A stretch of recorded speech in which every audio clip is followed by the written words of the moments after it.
Ah, when I was dancing, this thing was going off in the background. Oh man. Welcome in, welcome in.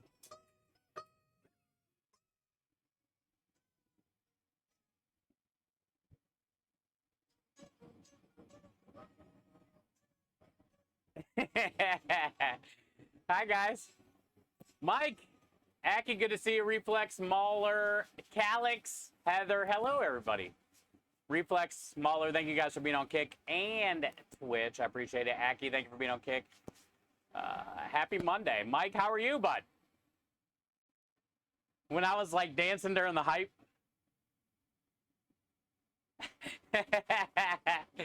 I barely got to move, dude. This thing is on fire today.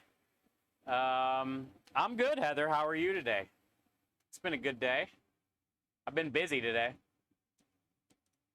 Dude, my hair, it's so hot out today. My hair is just my hair is just frizzy today, dude. We're frizzballing today. I feel it like back here. It's like poking out in the back. Hi Kay, how are you? Good to see you. Fortnite, good to see you. Welcome in. Kenny, welcome in. Kay, how are you today? 80 and Muggy, hey. Oh, I got a receipt in my pocket. So he called for 4 hours today. Yeah? But he's got one good lead and one possible lead. Okay. He sent them both menus. All right. So we'll see. All right. You need to use your conditioner more. I thought how long do you use it? I guess that's another question. I don't know. I've never had long hair. How long do you adequately wash and condition? Do you leave it in like a few minutes and under while you're scrubbing around, you know what I'm saying? Do you like leave it in, you take like 15-minute showers, leave it in for like 10 minutes? How does it work? How does it work? Hey, you're up to 5 ass cheeks of streaking? That's a lot of ass cheeks. Oh man, 2 minutes, Reflex says? That's how you do? I don't know what it's like. I don't know what the...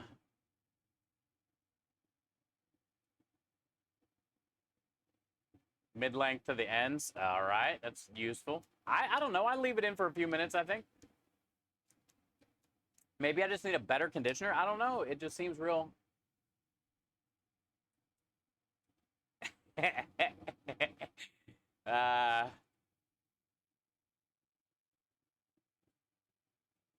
once or twice a week. Hey, what up, Totus? I think I washed way more than once or twice because I got that Italian greasy look, dude. You ever had that Italian grease ball hair, Mike? You gotta wash that shit almost every day or it looks like it's been greasy. How you been, man? So you're saying you can overwash your long hair? Oh, Mahler's a multitasker, so he does hair first, then washes, then rinse all. I kind of like this idea. Hey, what up, Dro? Tell us how you been, bud. I've been pretty good. How are you guys up in Dallas with all the storms and shit lately? You guys been okay? Hi, Steve. How are you? Yours at the center of your back? Okay. I need to start trying that, dude. I've never even done that before. Wants to invest in a dry shampoo. I'm going to have to talk to Michelle about this. The bad shit stays north. Okay, good. Man, it's been pretty rough down here. Hell, I would say the last 3 weeks, there's been at least one day that we had no power and water. Man, a couple weeks ago, it was 3 days we were out. A lot of people in Houston are finally getting their power back from the other day, about 4 days ago. We lost power only for a night this week because of that, but it's been pretty crazy, dude. It's been pretty crazy. A lot of flooding too before that, like before all that stuff. Tons of flooding. Fuck, man. You got hot weather reflex? Uh-oh. You better get out and get some sun. You better go streaking.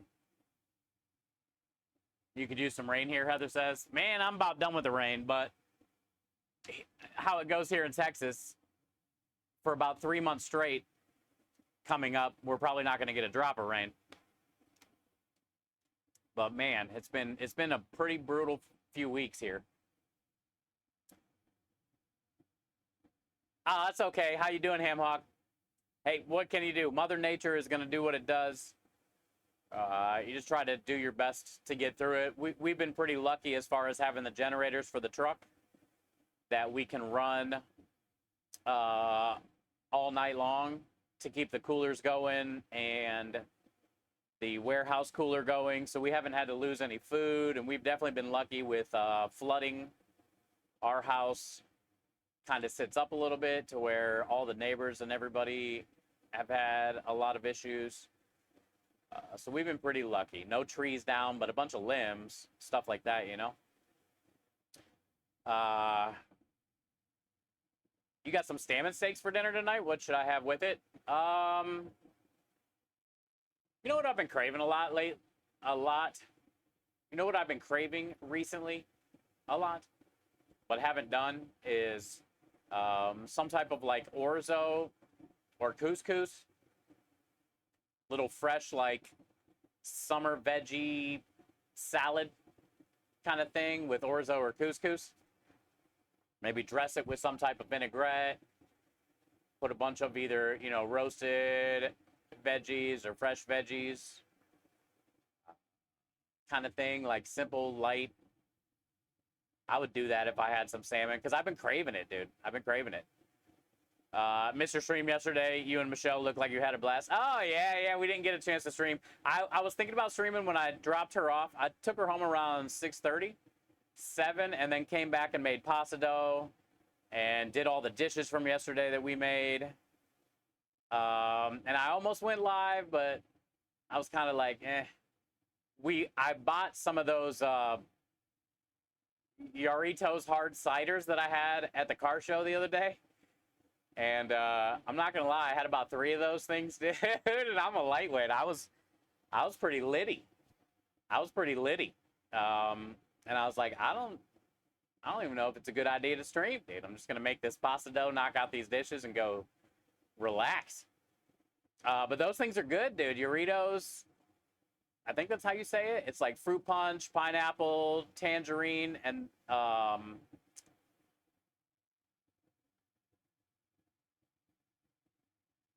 tamarind. How's the car show? Honestly, Mike, not bad. We did okay sales wise. It was very small, but we're going back next month. He's going to be doing it every month all summer. So maybe to build, I would say there was probably 15 cars, not a lot, and no, almost like 2 old ones. They were all like new. McLarens, big old trucks, Challengers, shit like that. So it'll build up, but I mean, sales-wise, we were busy for the first hour and a half. It was pretty hot.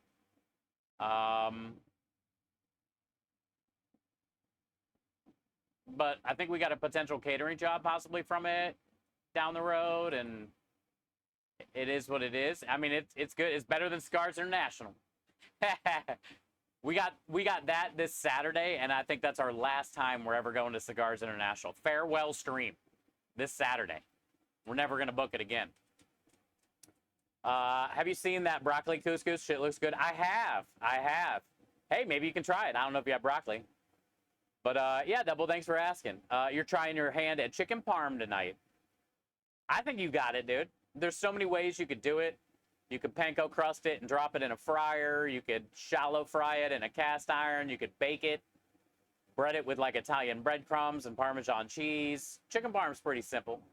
One thing that I do, Totus, to chicken parm that I think is pretty good is after I fry it, whatever, put a layer of marinara, and then I slice two tomato slices, and then cover that with provolone or mozzarella, and then bake it. I really like those little hidden tomato slices under there. It's pretty good. You're using an air fryer? Ah, well, hey, same thing. Same thing. It's all about efficiency, time, cost, efficiency. You're TCAing. You're TCAing right now. That's a show off fest. Hey, they had a DJ there, Mike. He gave away like over $5,000 in prizes, and he's building it. It was the first one. So maybe it'll get better this summer. You never know. But yeah, I agree. It was a little different. But you got to start somewhere, I guess. Sounds like you both had a blast. Steve says, "Oh man, it was great. I picked her up at noon, and we went to Michael's Craft Store, and we were in there for about an hour. Well, first we went and got an iced coffee. Then we went to the craft store. That was fun. We walked up and down every aisle. I like craft stores. She likes doing craft stuff. We got her some crochet yarn, like a couple different colors, and that's it. But we hung out there. Then we went to the grocery store, and came back here, and yeah, it was pretty fun. We made Tres Leches cake, her recipe. Hi, Rockstar, how you doing? So I didn't say anything. She made a lot of steps that I was like, wouldn't have done, but I let her go, and it turned out good. It just wasn't like I don't know. It's hard to describe, but I enjoyed the time that we got to spend together, and I enjoyed the cake. I also broke down all that crawfish that we got the other day with her, because we were gonna make some shrimp pasta with cherry tomatoes, artichokes, Alfredo pesto cream sauce. And I saved some fettuccine from the catering event the day before. And what we ended up doing was we had that, the guy at the Cajun truck on the car show gave us a big old bag of crawfish, corn, potatoes. There was only 3 potatoes in there.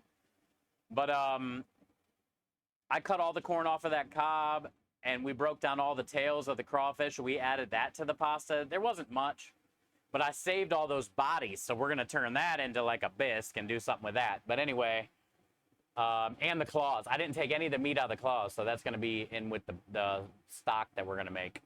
But yeah, we just hung out and had a good time, listened to music. We did some dancing. We were literally like dancing in the warehouse, which was fun. Laughing, cooking. I would say it was a great day. I made 3 of those pastas, gave one to Creme. Her and I had one. She really loved it. I liked it. Creme liked it, but we thought I would have definitely put some type of like, not Slap Your Mama or Tony Chachachere's more like spicy Cajun seasoning in it, but I didn't do that because she's not into spicy stuff. So I left it pretty simple, and yeah, it was a great day. It was a great day yesterday. Everything now is getting alcohol added to it. The lemonade. Oh, yeah, the Yarritos. Hey, it was good, man. Those things are good. I didn't know Arizona IC had alcohol. I'd try that for sure. So no more samples? Yeah, no more Cigars International. Period. Place is poopy-dopey. So car show can build very big. Yeah, down the road, I think. Maybe by the end of the summer. Hey, what up, Perkins? You got your yard done today? Good job. As long as you stayed hydrated, my friend. Cheers, dude. Good to see you. Happy Monday. Chicken parm. Oh, that's a good idea, too. Roasted red peppers with the chicken parm is good. Either a roasted red pepper sauce or even maybe laying some on top of it. Cheers, Rockstar. Good to see you, bud. Happy Monday. That's a nifty shirt. Thanks, dude. You're hungry for chicken parm? That's what the catering... Oh, yeah, Mike. We did catering, too, before the car show. And that turned out well. And they got chicken parm.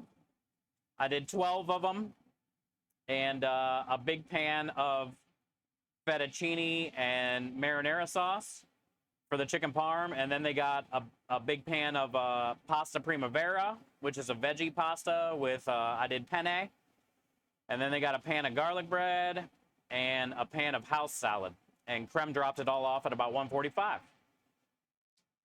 So that was cool. We did a catering job Saturday morning and then left and went to the car show. It was a good day. No rain. Man, this tastes good. I got Sunday gravy started, chat, before stream. So that's all in here going. And today the plan is we're going to work on the dessert special this week and pasta dough, because I roll out pasta dough today because I made a couple dough balls yesterday. We have 15 orders of pasta left over from last week, but that's probably not going to be enough for this weekend. So I just made 2 dough balls yesterday, and I figured that'd give us maybe 12, 13 more orders.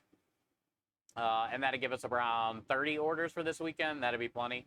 So we're going to do pasta dough today. We're going to make tres leches chocolate brownie creme de lish cake today.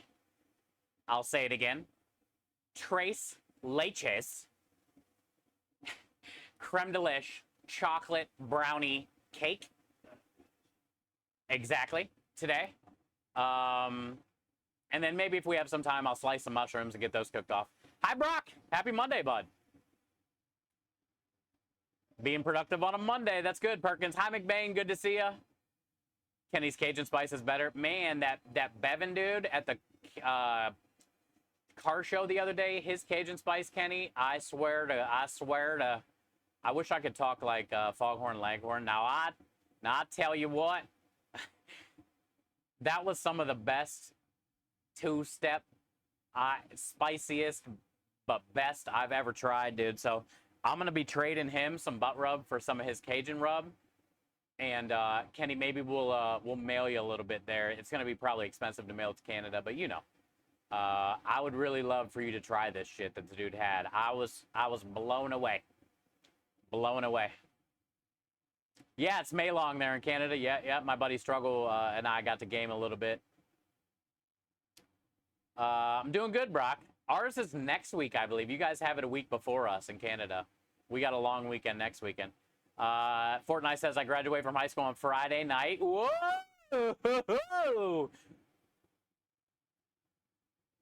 Look who's growing up. Fortnite, congratulations. You made it through. That's something I never thought I did, but I did it. So cheers, man. Happy Monday, Rich. When I was a kid, I used to watch Justin Wilson on the Kate. Oh, I love that. Oh, they do on the food channel here on Twitch. They'll replay some of his shows at night. Hey, Minja! $75,000 she just redeemed in channel points for her 75,000th channel point command. Minja, congratulations on your 75th channel point command. Thank you so much for building up that many points. I appreciate you. I love you. I can't do what I do without you. You've been incredible. Thank you. I know, Kenny. We don't get to hear all her 75 commands enough, but she's got some good ones. And this is where it started.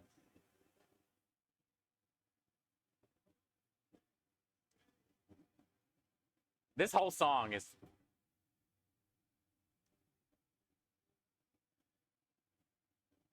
It's so good. How's everything Saturday? Really good, Brock. Turned out really good. Hi, Matt. Don't you creep me. Hey, did you see Noob made a post in Discord today? He shared a Five Guys clip of some lady. I don't know if he tagged you in it. But yeah, it was a pretty good clip because she was talking about Five Guys, actually, when I was talking about burgers.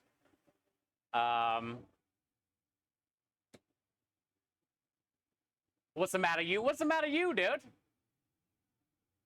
Reflex, you got 93K. Ooh, you got another one coming.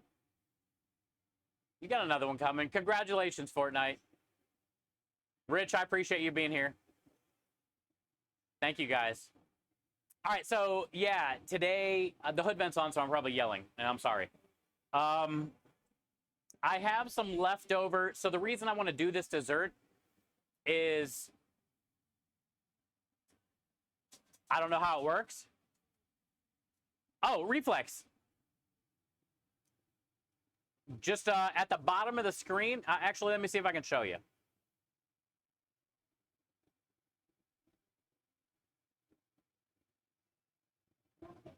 What the hell?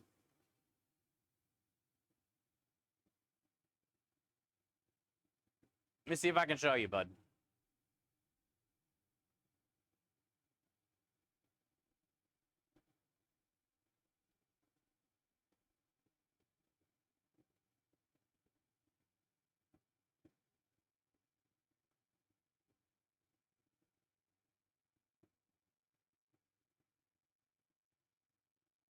Oh, that is bad.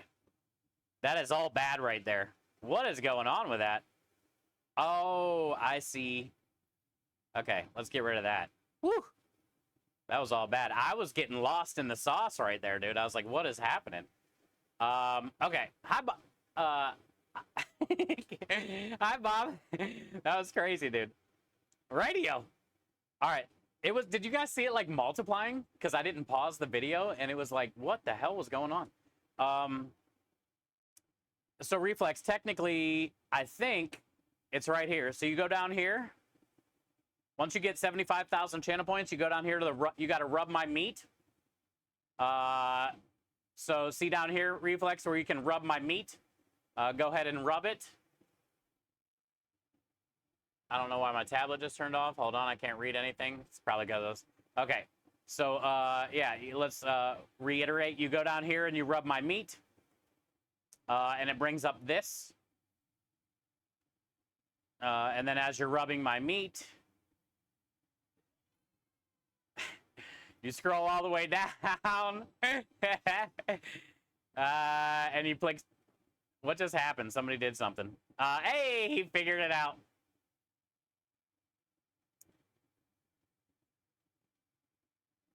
Reflex, thank you for the 75,000 cheddar point command. Hi, Giggles. 86? It's pretty hot today in New York. Hi, Radio. Bob, good to have you. Aki, what are you doing? Creeping? All right, so reflex. Now, what you have to do is send me what you want the command to be. It could be like a YouTube video or whatever, and you tell me what you want it to be, and I'll make it for you, and then we'll make it a command, and then I'll message you when it's done. Thank you for 75,000 channel book command. It's going good, Radio. Happy Monday. 66 in Seattle. Man, 3 more degrees, and then be perfect weather. Giggles, don't creep me. Do you ever check your inbox? No. You don't want to see my Discord notifications. How many do I... Oh, I don't have Discord pulled up. Oh, I can do it on my phone. This is even worse, Hamhawk. I have 20... Like, every time I'll clear them, I'll get 21 more that same day.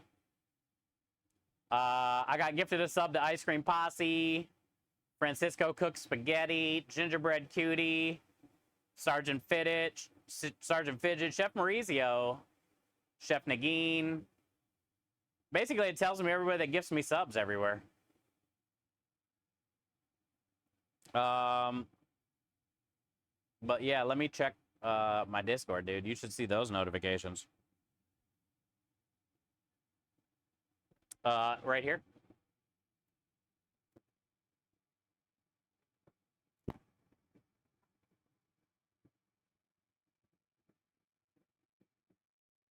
Come on, camera. Yeah. 33,000. We're up to 33,000 Discord notifications. Dude, let's check Gmail. Does it tell you like a grand total? No, it just says 99 plus.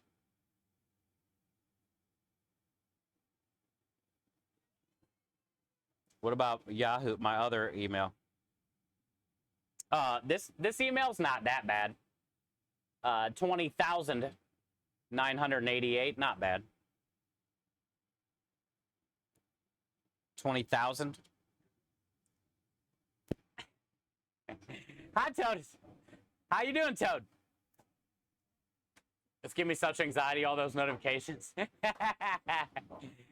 man. I had to put the AC in the window yesterday. Whoa, Ninja. 84 in the house. That's what it was like last week when we lost power and water trying to sleep. Oh, it was brutal. It was brutal. Gmail, you got 17,000. Yeah, Discord, dude. Nonstop. I don't think about it like anxiety, Rockstar. I just let it be. Turn all the notifications off so you don't get any pings and just let it go. Just let it go, man. Just let it go. Hi, Comic. You can have someone looking for catering. I read through them. Just let it snow. You remember that on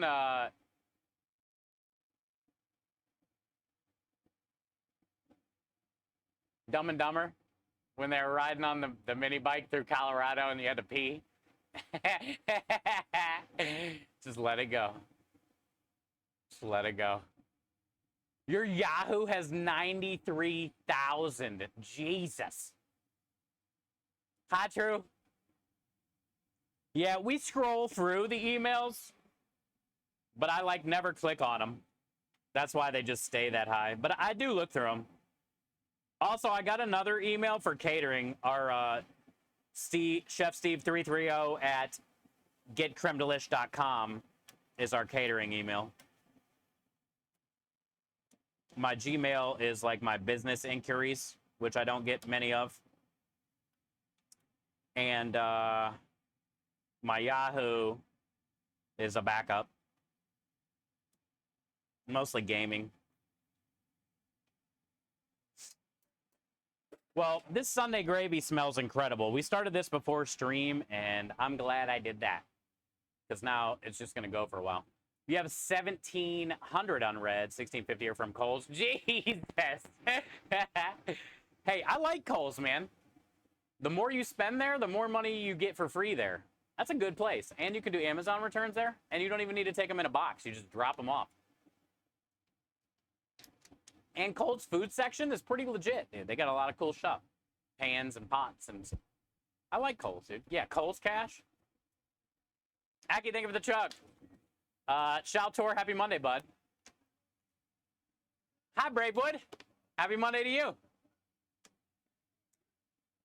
Toad, thank you for being here. All right, so anyway, yesterday I hung out with Michelle. We made Tres Leches cake, her recipe. Turned out great. You know, I loved it. We made some pasta yesterday, but we have some extra Tres Leches, which is the whole milk, condensed milk, and evaporated milk all mixed together. So I got an idea. I didn't want to throw any of that away. Oh, it's also got creme de lish in it. So there's creme de lish in there with the whole milk, the evaporated milk. Oh, and another thing Michelle did yesterday I thought was cool was she got the sweetened condensed milk, a small container, and then they also make a sweetened condensed like Tres Leches, like literally where they boil it just like you would to make the caramel. They already sell it pre-done like that. So she grabbed one of each and a can of evaporated milk, and that's what she used to make it with the whole milk and the creme de lish, and she put a little bit of cloves in there, seasoning. But, oh, and she did figs. She pureed up some figs and stuff and had it mixed in with her Tres Leches cake also, which I thought was pretty cool too.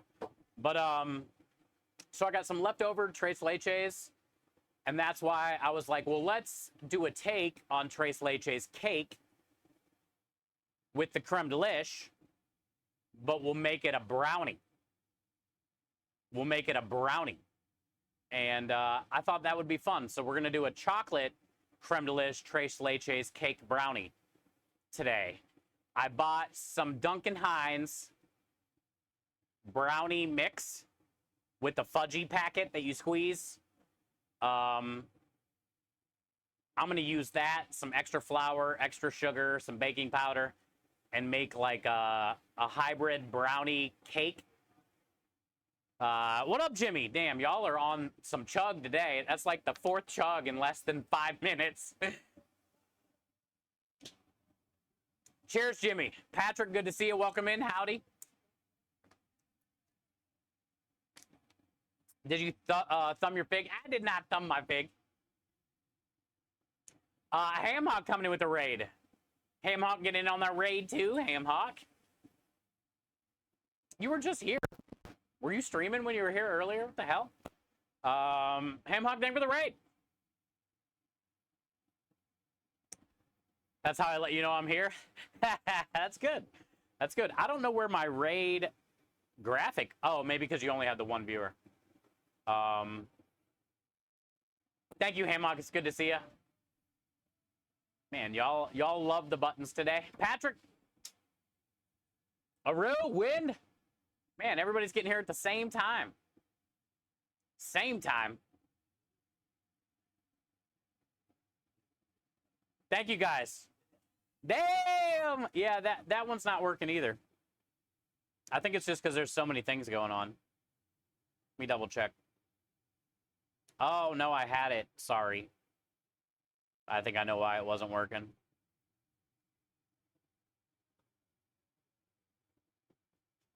Hey, what up, Michael? Okay. I had the eyeball closed for that for some reason. Man, everything's like changed, broken, weird. I guess I can put this up. Don't forget, we are doing an auction. Happy Monday, dude. Hi, Sai. Happy Monday to you. Welcome in. Everybody got here literally at the same time, like 10 people. Aki's like, fuck it, dude. Everybody else is doing buttons.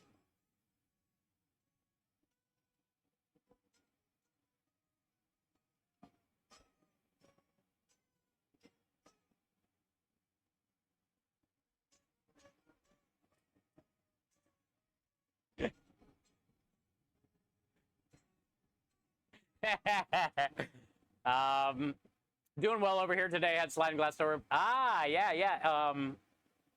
I think Giggle said it's like 86 or something in Syracuse.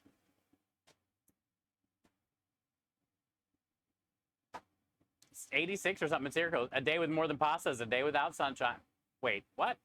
A day without more than pasta? No, Wind. No, yesterday I did not stream. I hung out with Michelle most of the day. I had a great day yesterday. Is that, yeah, Jimmy, right here. Sunday gravy, baby. I started it before stream. Look at these neck bones, bud.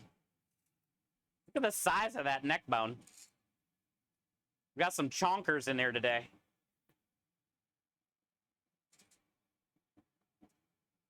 Pretty meaty. So we roasted all the pork neck bones. While those were roasting, I cooked off some carrots, onion, garlic.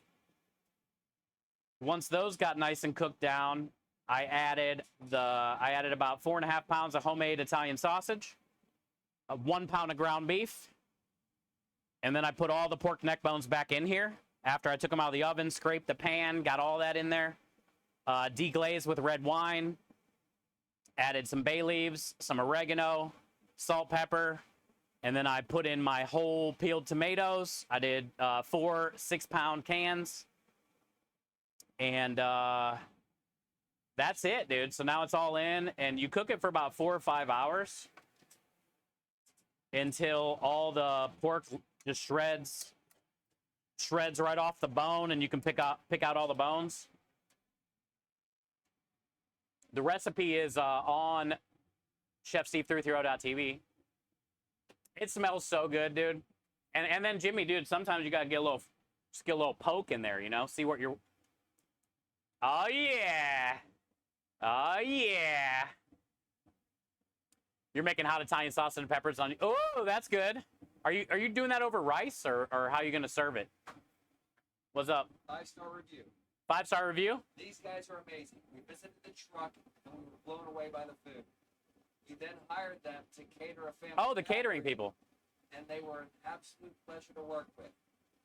They accommodated our needs quickly, delivered the food on time, and at a reasonable price, and everything about the process was seamless. Best of all, everyone said the food was delicious. I would give more than 5 stars if I could. Nice. Did you call them or anything? Yeah, but I couldn't. They just left a review anyway, Oh, without talking to called them. after the review. Oh, okay. But my phone now for 2 different people, like they answer and there's nobody there. I can't hear them. Oh, I also got a new fan. Just came in. It kicks butt. okay. Jimmy says you're gonna do it on a roll. Nice. There you go. Hey man, sausage pepper. Hey Jimmy, you know another thing that I like to do? You're doing Italian style, so you're probably gonna be Another thing you can do with that is like add a little bit of crushed tomatoes or marinara in there with it, just a little bit. But another thing I like to do, Jimmy, too, is some type of sausages like that, onions, maybe some peppers like you're doing, and then like my favorite beer, a Labatt Blue or something. Couple beers, make sure it's covered, cook it all down until the beer is gone. By then, your sausage will be cooked, your onions will be caramelized and soft, and you can just do it. It's literally all one pot, which is the best part. No dishes, all one pot. Throw that shit on a bun like you're doing, dude. It's some of the best stuff, man. Some of the best stuff. I love sausage, peppers, onions. So many different combos. Cheese, no cheese, don't matter to me. Hey, what up, Big Daddy? Thank you. Yeah, did you guys hear the review? I'm gonna look up the website and show you guys. Krem was just reading the review.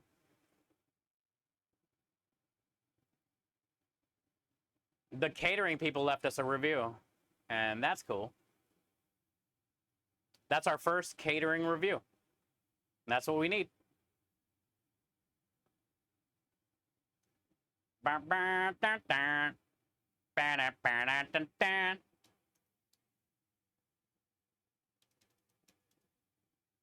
Wait, where'd the video go? Sorry. I accidentally double-clicked it. I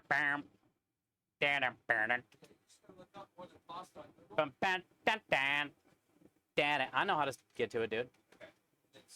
Yeah, man.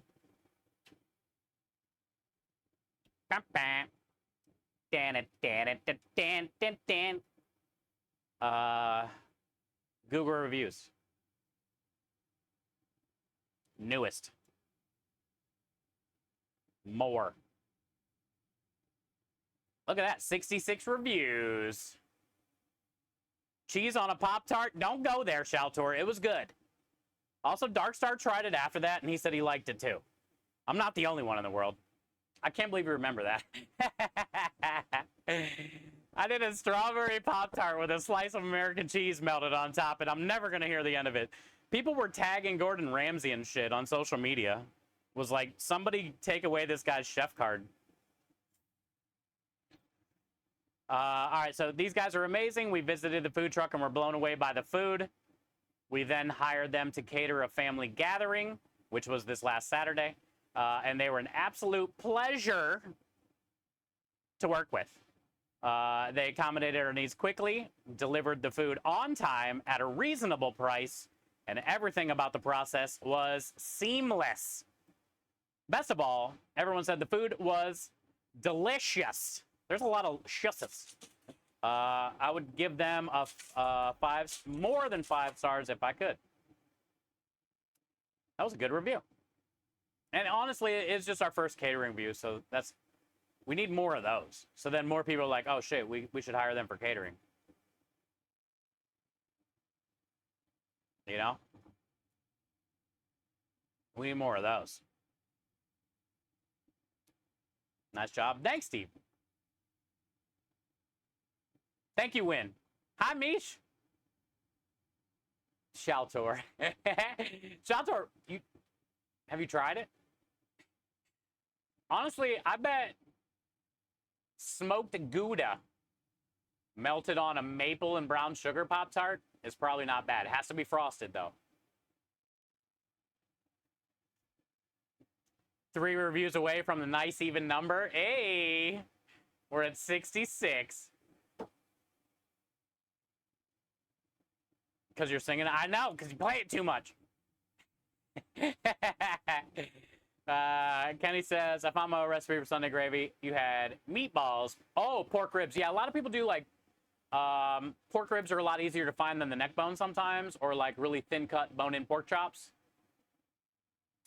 I've subbed pork ribs before.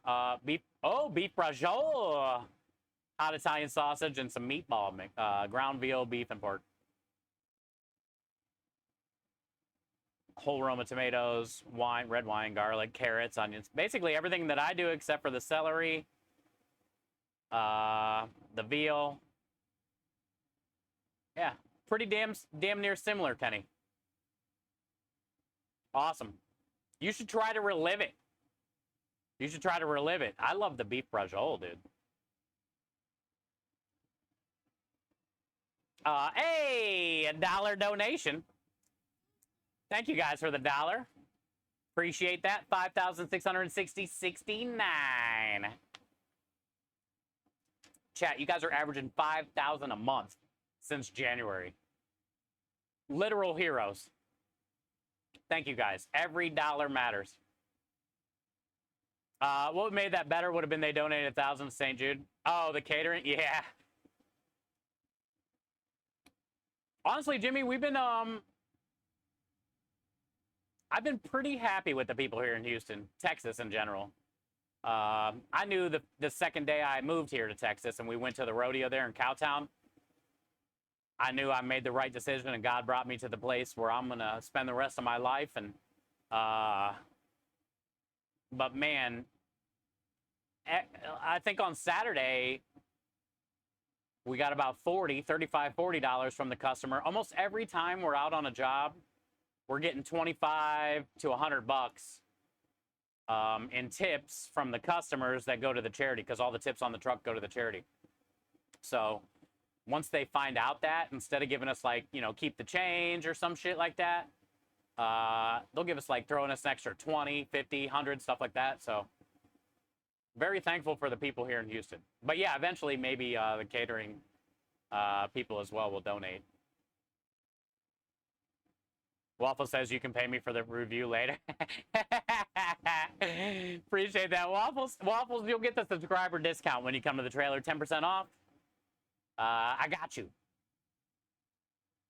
Beef braciole is easy, man. Oh yeah, I love beef braciole. Yeah, I've seen that put in sauce before. It's too much for me, for my Sunday gravy. Also, it's not what my grandma did. But I've seen it used in a lot of good sauces. That's a damn good recipe. That's a damn good recipe. Okay, so y'all ready to get to it? This is just gonna go for a while. I say let's get inside where it's nice and AC. I don't know what it is today, but my shirt's already starting to stick to me. I don't know how we're looking. On Saturday on the truck, it was 106. Saturday on the truck was 106. Right now, 102. I'm a bit sticky. So. No raisins! Dude. Is it raisins? Yeah. Raisins and, chocolate. Raisins and chocolate. I don't know why that reminded me of that. Hey, what up, Dave? Raisins and chocolate. Hey, what up, Peru? I seen that picture you shared in Discord last night. Your house is a nice even 69. Dude, it's 102 on the truck right now. Raisins and chocolate go in my grandma's, which I haven't made yet for a special or anything, but she made an eggplant caponata. And it's kind of like roasted and sauteed or roasted eggplant ragu or salsa kind of thing. Like, It's meant to, you know, you can put it on crostini. You can dip things in it. You could use it as a sauce if you wanted to.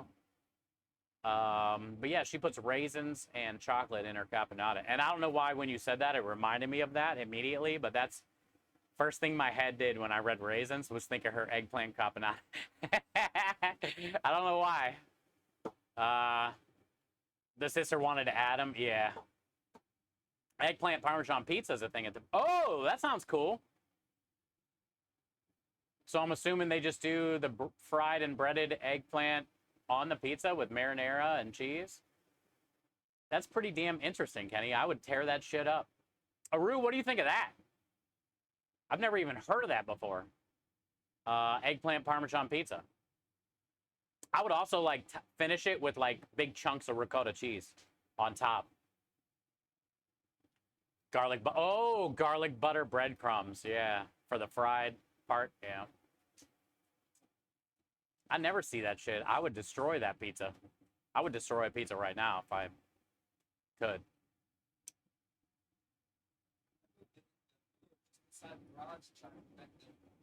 All right.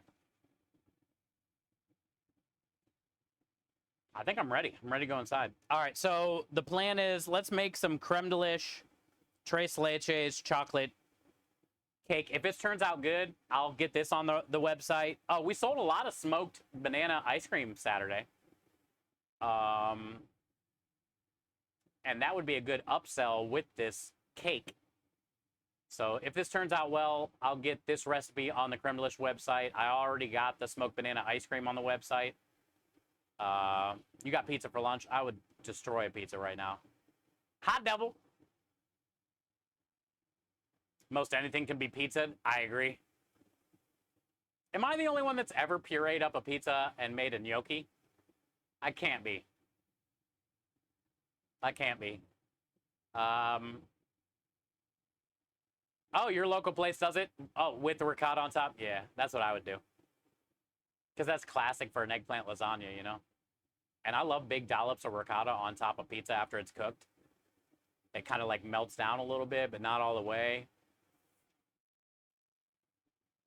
Very good. Oh, I just felt a drip run down my butt crack.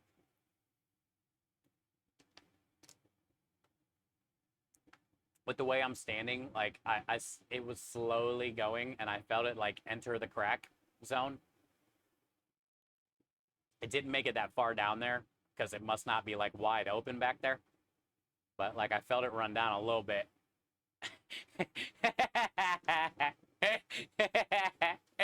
I'm sorry, Kenny. I've confettied pizza and used it as a baked potato.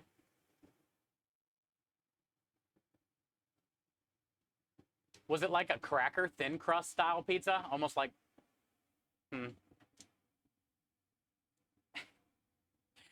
That's a good idea. That's a good idea, Aru.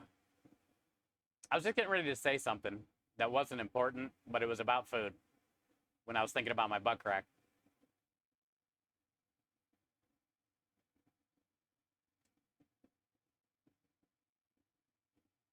Have you tried donor pizza? No, I wish that was a thing around here more.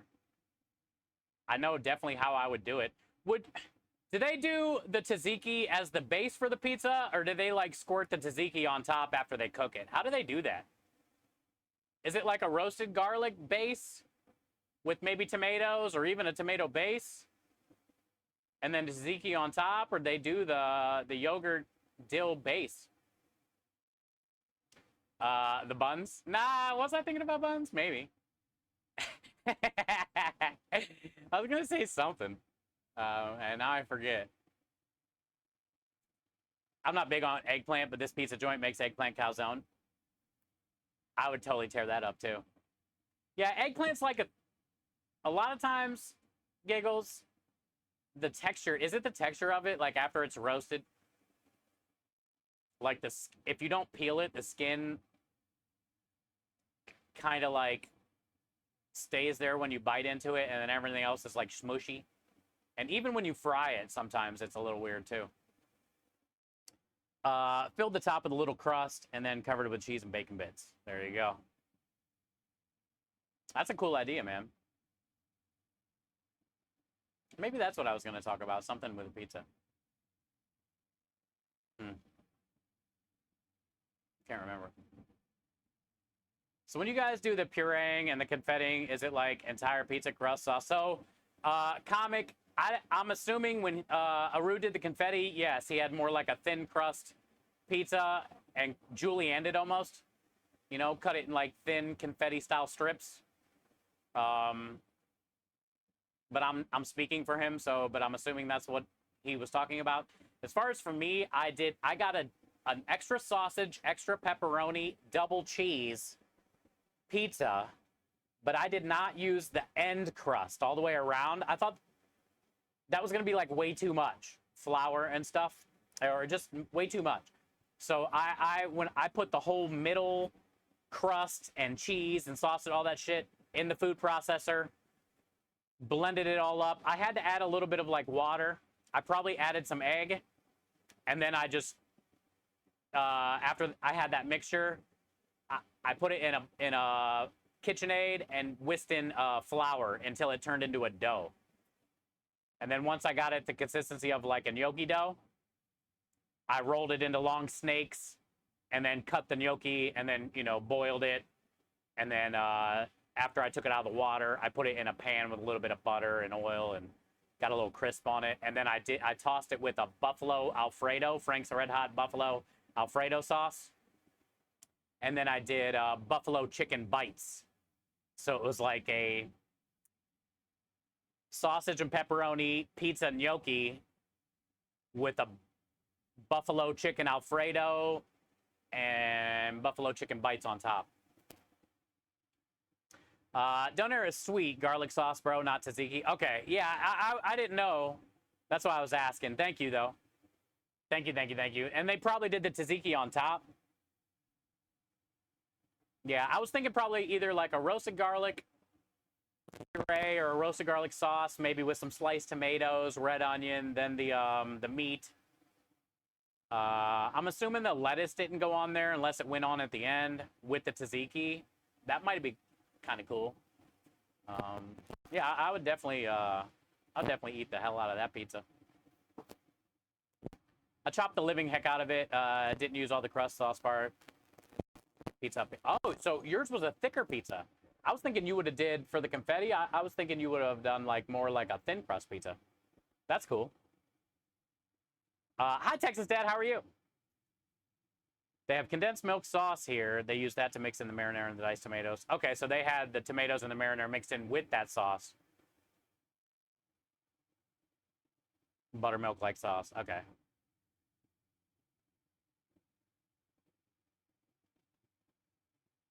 School closed tomorrow. Yeah, dude, there's still some places in Houston that don't have power. Today, I know a lot of people got it back on, but that sucks, Texas Dad. What did the big public phone box say to the little mobile phone? I don't know. What did the big public phone box say to the little mobile phone?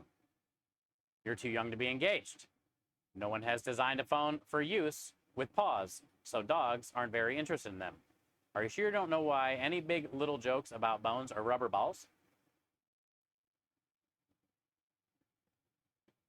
Aki, I don't know what you're trying to say, but I think the translation got messed up. But are you talking about balls?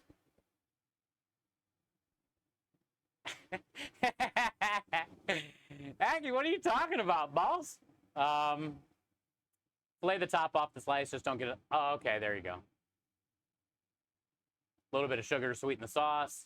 Makes sense. 19 without power still. Jesus.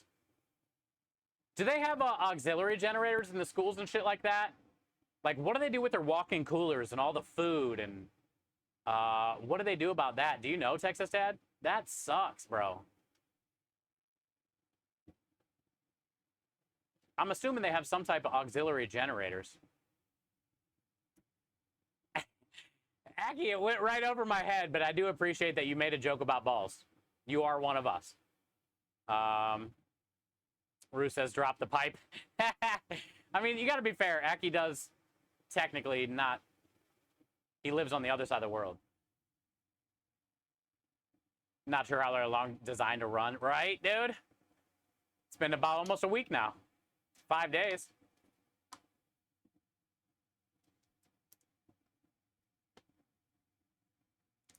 All right, we're gonna go inside. Let me grab the tablets. It's 100 degrees on this damn truck right now.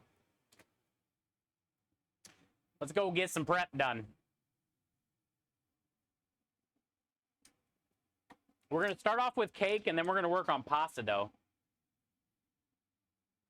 Cake, because that way we can get the cake cooked, and it can cool. And then once it cools, we can poke a bunch of holes in it, and then dump the tres leches stuff in there.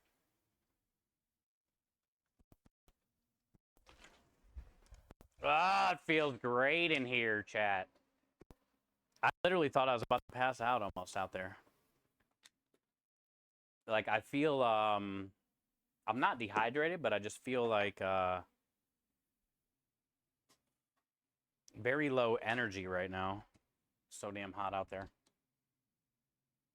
And I've been out there all day, dude. I got up at 9 today. I had to go to the laundromat this morning to wash all the kitchen towels. I don't wash them here at the house because we have dogs.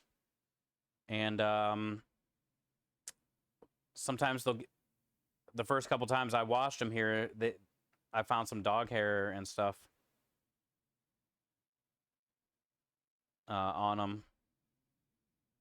So I stopped washing the towels here, and I take them all to the laundromat. But when I go to the laundromat, I do my clothes, too, at the same time.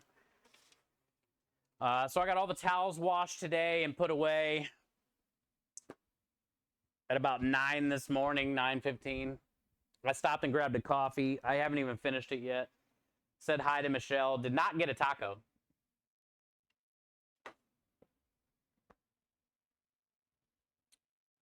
I'm going to go wash my hands. And we're going to get started on some cake. I'm going to soak up this AC. Let my temperature come down a little bit.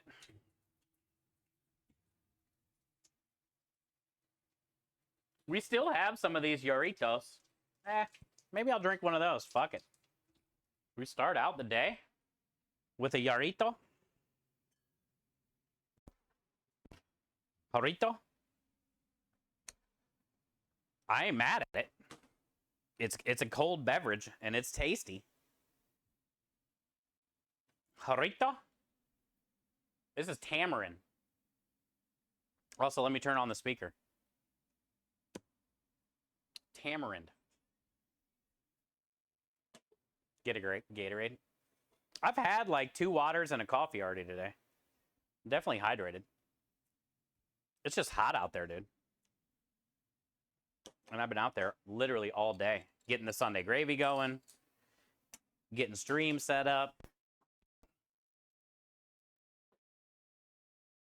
Start out the day, it's almost evening. Good point, Minja. Well, there's alcohol in it. That's what I was saying. I'm starting my day, I guess. Well, not really, because I've already started Sunday gravy, did laundry, and all that shit. You're right, Minja. It's about time for a beverage. Cheers. Good call, girl. Good call, Minja. That's what I'm talking about. Cheers.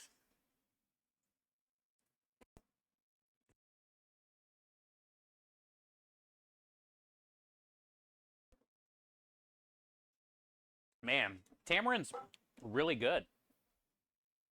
There's like a hint of caramel. Thank you, Minja. Have you replenished your electrolytes? I would say, yeah. I had a bunch of orange juice yesterday, a Powerade, cold brew from Starbucks. That has to count for something.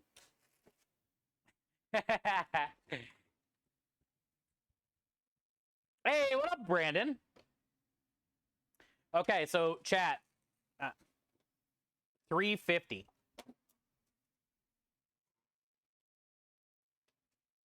$3.50.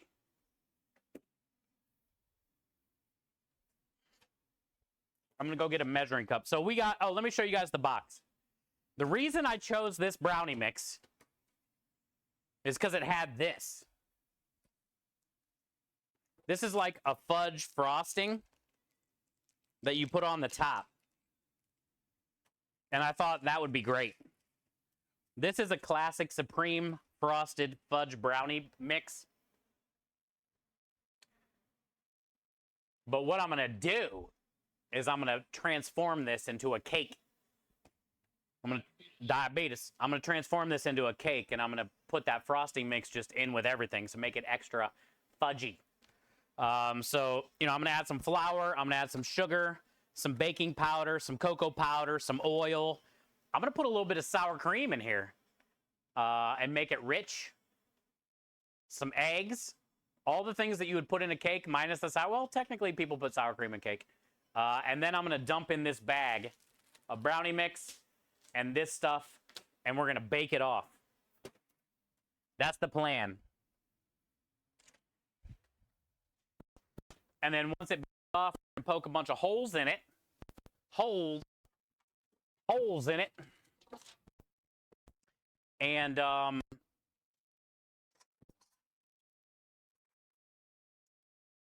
we'll dump the tres leche filling in there. I don't really know what I'm going to need, so I'm just going to bring a bunch of stuff. I'm just going to grab a handful of things that I assume I'll need. Still got to come out here and grab the eggs.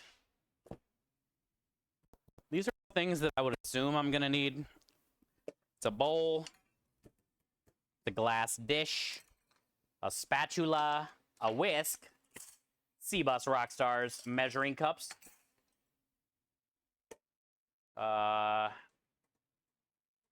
mayo you can add. Yeah, to cake. I'm doing sour cream. Say I won't. Can't go back on it. Already bought it. Can't go back, bro. I got a small little 8-ounce one. I'm just going to put the whole thing in there. Bought a little tiny guy, dude. It was $1.50 or something. Little tiny guy in there. Let me show you the tres leches stuff that we have left over from the cake yesterday.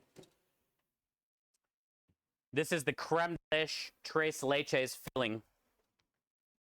Oh, it smells so. It tastes so good, dude.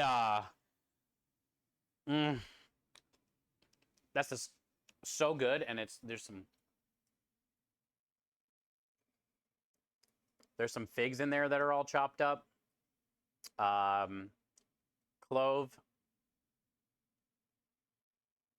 creme de liche, evaporated milk, sweetened condensed milk, tres leches condensed milk, and whole milk.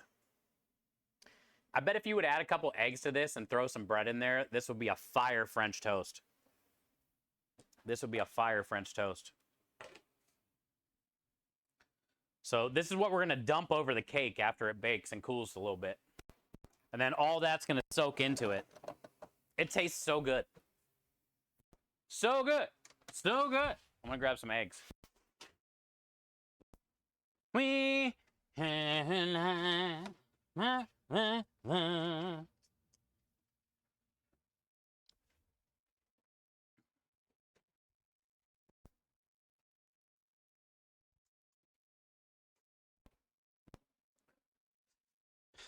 Okay, so my full idea for the dessert, though...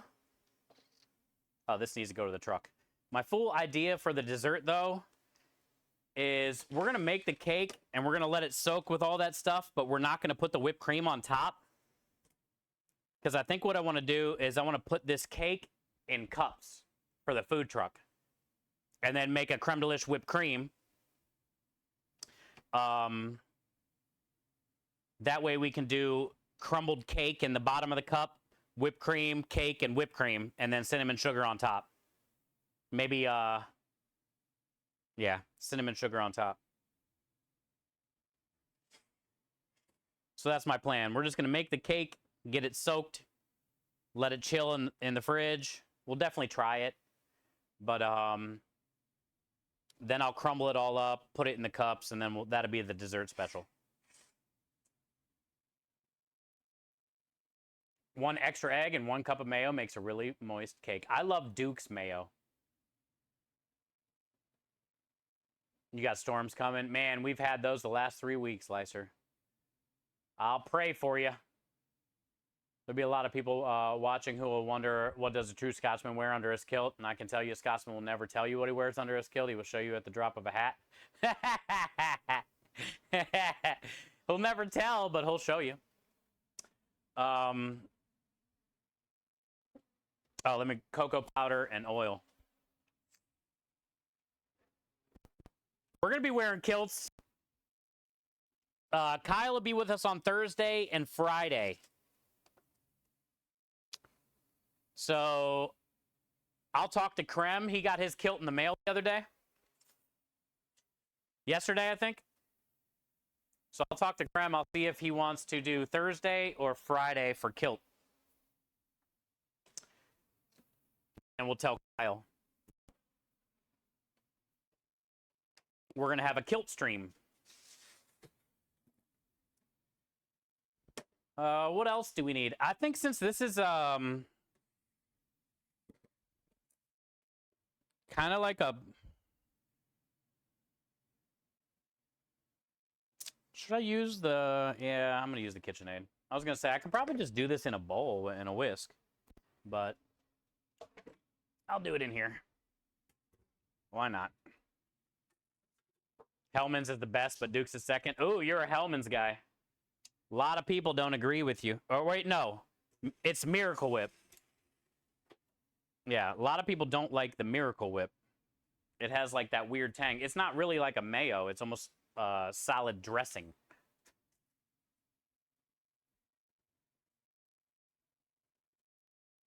You hate it, Miracle Whip? Yeah, most people do. It's crazy. I like Duke's over Hellman's. My favorite mayo is Kewpie mayo, an Asian mayo. They do extra egg yolk in there and a little bit extra vinegar. And it is, I feel, a better mayo. Kewpie mayo.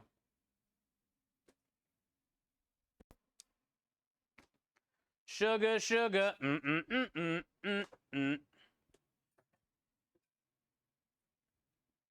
Need all this stuff to make some damn brownies. Hey, what up, Rui? The full idea is busting down doors. Happy Monday, dude. Miracle Whip even calls itself a dressing. Yeah, it's like a salad dressing, almost like for coleslaw or something. Rui, do you guys have... You don't have the mayo that we have here, right? Miracle Whip and Hellman's and shit. You guys got different stuff, I'm assuming. Because it's a big debate here on who's got the better mayo. We need a half a cup, not a whole cup.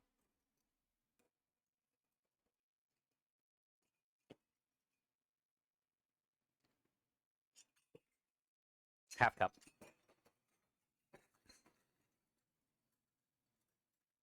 Use Hellman's or Duke's? Yeah. Duke's, to me, just, I don't know. I like the thickness. Thick. Like how thick it is. All right, so if we're making brownies...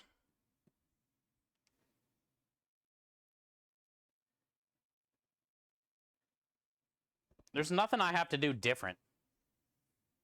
Sometimes, like when you're making cookies, you want to cream your sugar with your butter and then eggs and then put in your dry. But we're making like brownie cake hybrid randomly. So I think everything can just go in all at one time. All in the pot, dude. Yo, what up, goofball? Happy Monday, bud.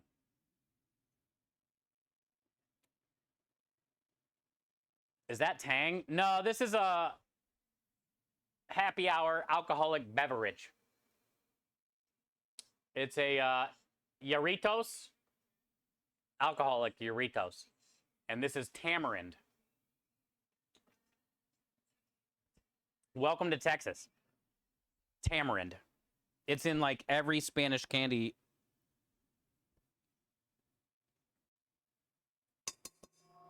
All right, half a cup of flour.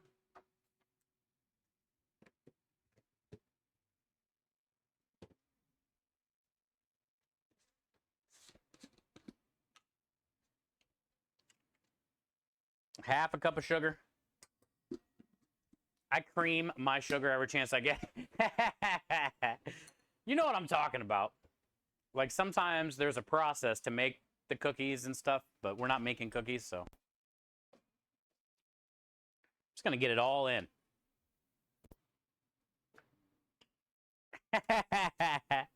Exactly, Aru. I need a pick-me-up, bud. I need a quick pick-me-up, dude.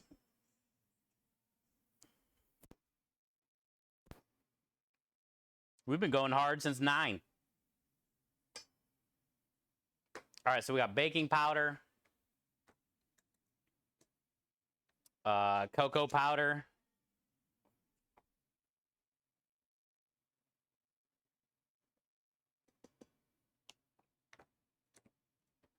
flour, sugar, Duncan Hines brownie mix,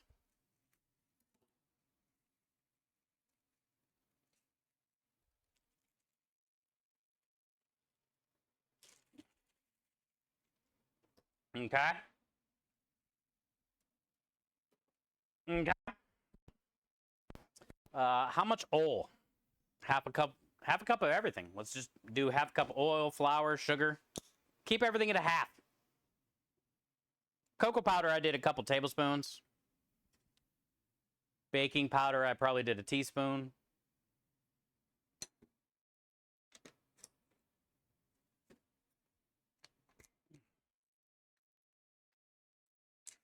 Get some sour cream in here. I'll save a little bit. Probably 7 ounces. Get the 3 eggs in here.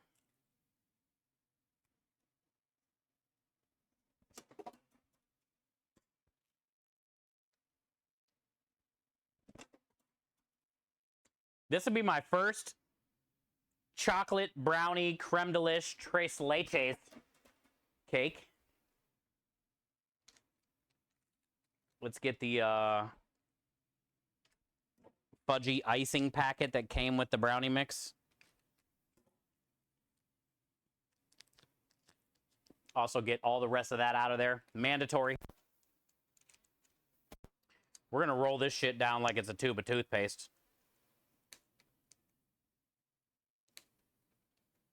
We're going to get all that. Just get it all. Get it all in there.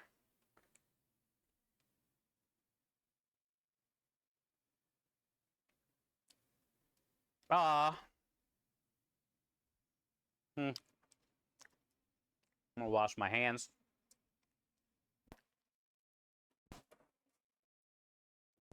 Oh. That is definitely chocolate icing. That's diabetes.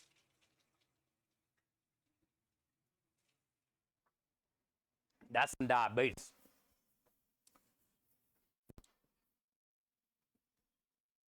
That's a pick me up. And I might need a little bit more liquid, so let me grab a little bit of water just in case. Guess I could put milk in here. Yeah, water. Let's do milk. We might need some.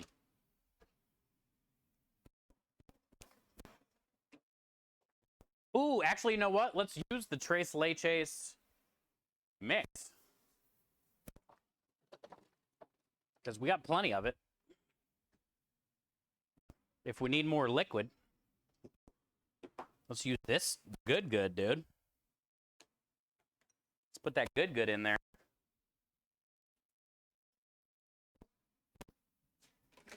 What should we use? Whisk?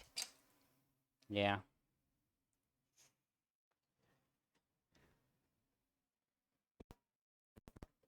Brown sugar, baby.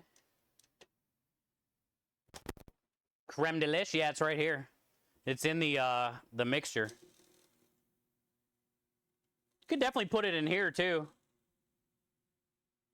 But we're just gonna dump all this good over top of it, you know? And then also, Reflex, it's gonna go in the whipped cream. We're gonna put creme de lish in the whipped cream too.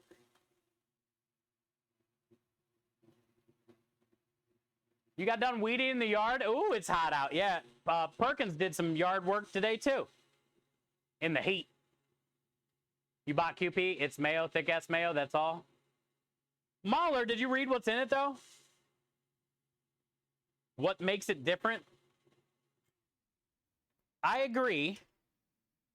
It is some thick ass mayo, but it's got like extra egg. It's a different. It's like more yellow. It's got, I think, some extra vinegar in there. It's good, dude. I like it.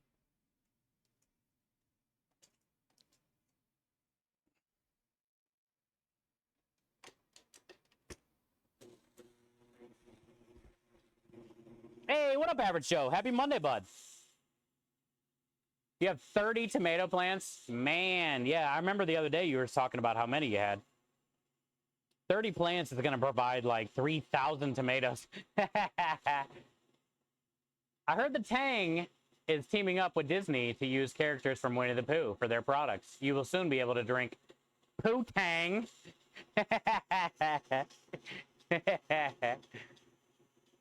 Texas Dad says I pay someone to do our yard. That's what Creme does.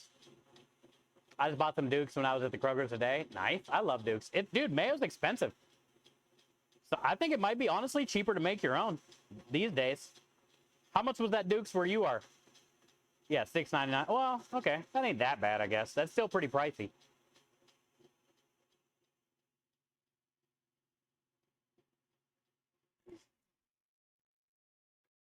Mayo is getting pretty damn expensive.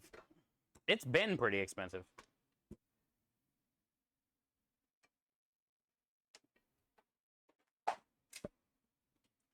Hellman's is $8.99. Shit, dude. Duke's is way better.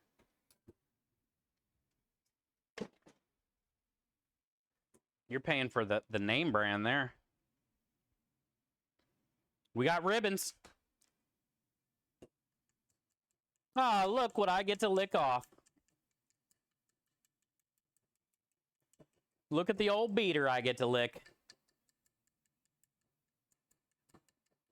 Look at the old beater.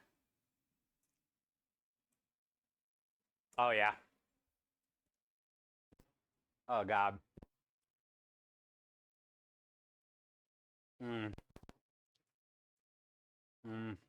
This is orgasmic.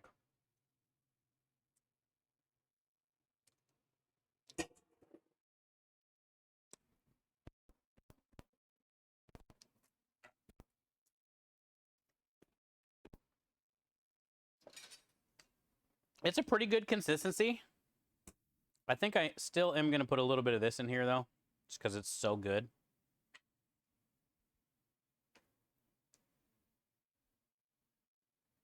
That loosened it up a little bit.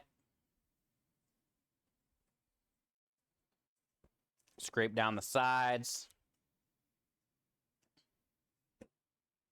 That way we'll incorporate some of that creme de in before we bake it, and then after we bake it, we'll dump all that stuff on top. That improved the smell immediately.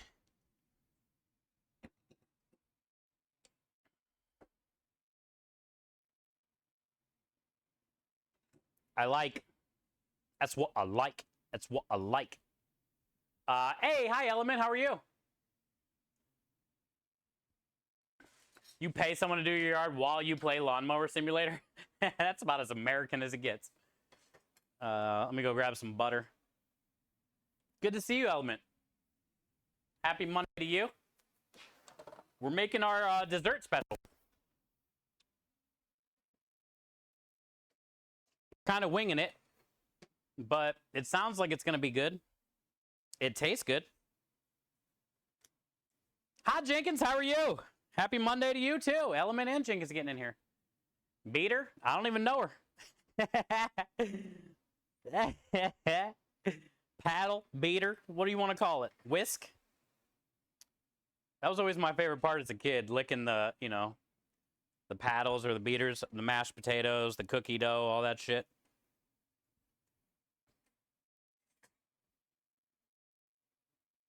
Yeah, yesterday, Michelle and I made some Tres Leches cake. and we had leftover tres leches liquid. So today I'm going to try to use up that liquid for our dessert special for the food truck this week. And it's going to be a chocolate brownie creme de lish tres leches cake in a cup. It just rolls right off the tongue. We're going to serve it in a clear cup. And I'll crumble up all the cake and then make some creme de lish whipped cream, and we'll do layers in the clear cups. Okay, so I don't need this anymore until after it bakes. Actually, let's go out there and turn the oven on 350 to get it warming up a little bit. It's already kind of warm because I had it going earlier for the neck bones. But let's get out here and get the oven back on. Then once this damn cake cools down, we can dump all that glorious stuff on top. And then you want to put it in the fridge and let it just chill for about an hour or two, and let it soak up all the stuff. 350. Sunday gravy is looking righteous. Let's give the gravy a little stir.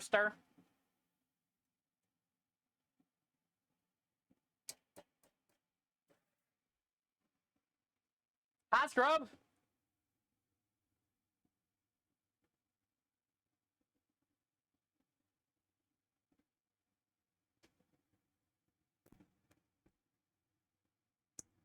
Yeah, that's the beauty of it, Element, is like use your discretion. The way that his dad made it, that's kind of the one-to-one thing that he uses.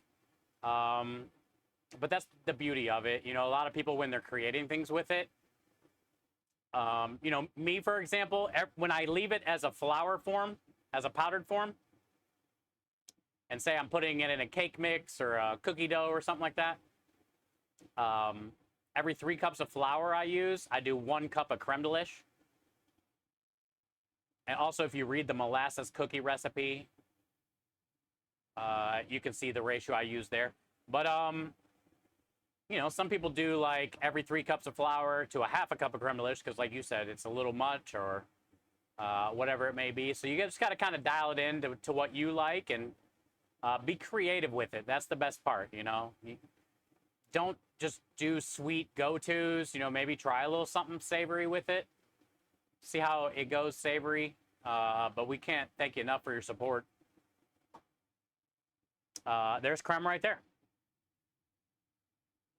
Gotta save your points for service. There you go, Jenkins. So don't be afraid to put it on my meat. No, yeah, well, yeah. Definitely.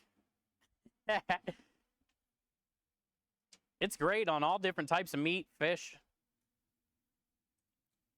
pizza, onions, peppers, cheese sauce, applesauce, homemade applesauce with creme de lish. Sheesh. Sheesh.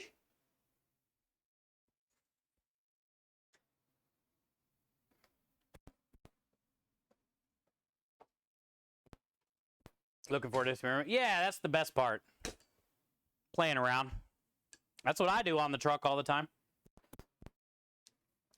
We got a smoked banana creme de lish cannoli ice cream out there in the freezer that we've been selling. That was fun. It pairs great with bananas if you like bananas. You don't have to smoke them.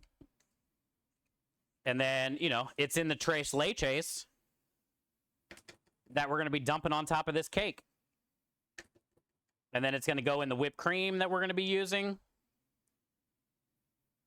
It's kind of cool, all the different ways you could use it. I could have left it as a flour and put it in with the brownie mix and the flour that we put in here, as well as in the tres leches like it already is, and as well in the whipped cream, so we can have it all over this cake if we wanted. But it's not really needed to add into the cake mixture itself if you're going to be doing a whipped cream and it's in the tres leches. It'd kind of get lost in the cake mix. But there's not a lot of stuff out there that can do cool stuff like that, you know? Use it in many different forms. Hey, look who gets to lick the beaters again. Little beater licking. We'll make sure we get all that.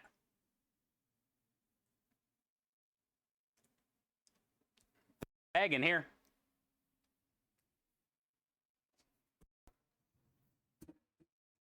Oh, yeah.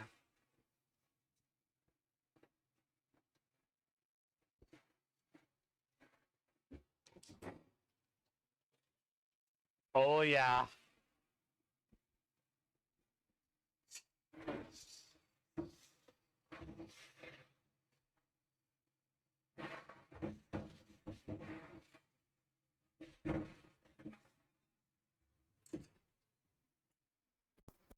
Okay.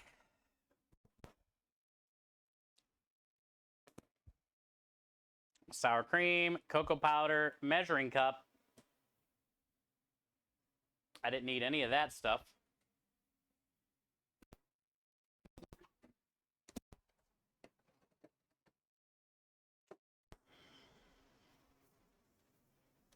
I am excited about this. I don't know how many desserts this is going to give us, but it'll be fun. I'm going to be bulking it up with some whipped cream in between the layers of the crumbled cake anyway. So I'm hoping we can get maybe like, 8 to 10 cups. 8 to 10 individual servings. And then maybe some people might want to, get the smoked banana ice cream to add to it.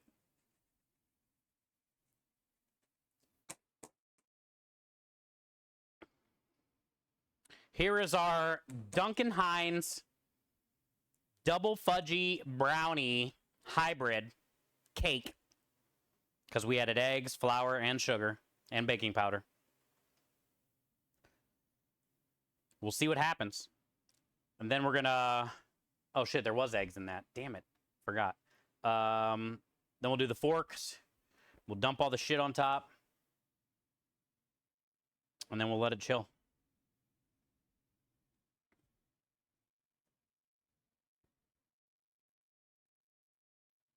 Hi, Engine. How you doing?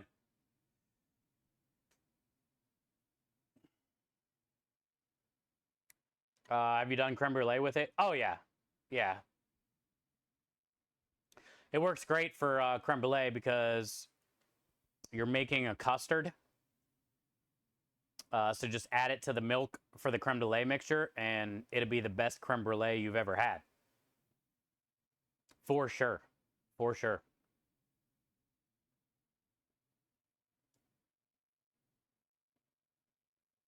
Nice baseball. Yeah, it's one of my favorite memories, right? The mashed potatoes, like Engine said, on the paddle or the beater, or the cookie dough, brownie mix, shit like that. When you were a kid, that was like, you waited all day for that moment.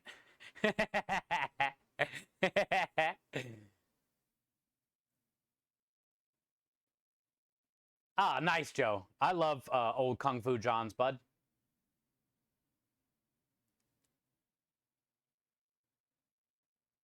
Hi, Engine. How you doing? Yeah, the problem with the wireless camera is there is a little bit of delay. I did take it off a 720 or off a 1080 and put it down to 720. And it kind of helped a little bit, but yeah, my mouth is definitely off.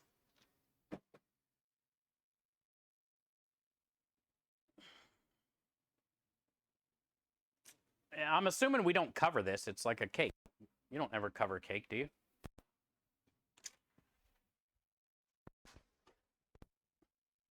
Dang, that is a nice fan. Creme, cool little fan. So he can have it when he's standing outside the trailer. Came in the mail today.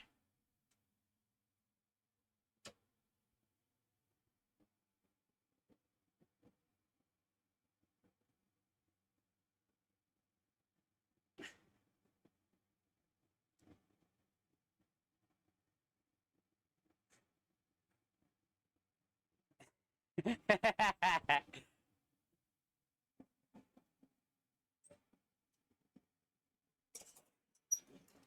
right, 350, 25 minutes. It is 4:05, 4:30.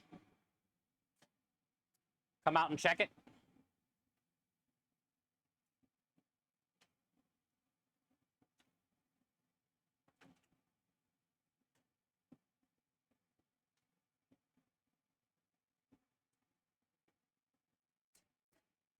This smells incredible.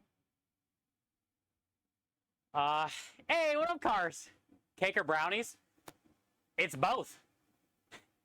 It's both. The best. I'd probably do cake over brownies, but we made a cake brownie. How can? So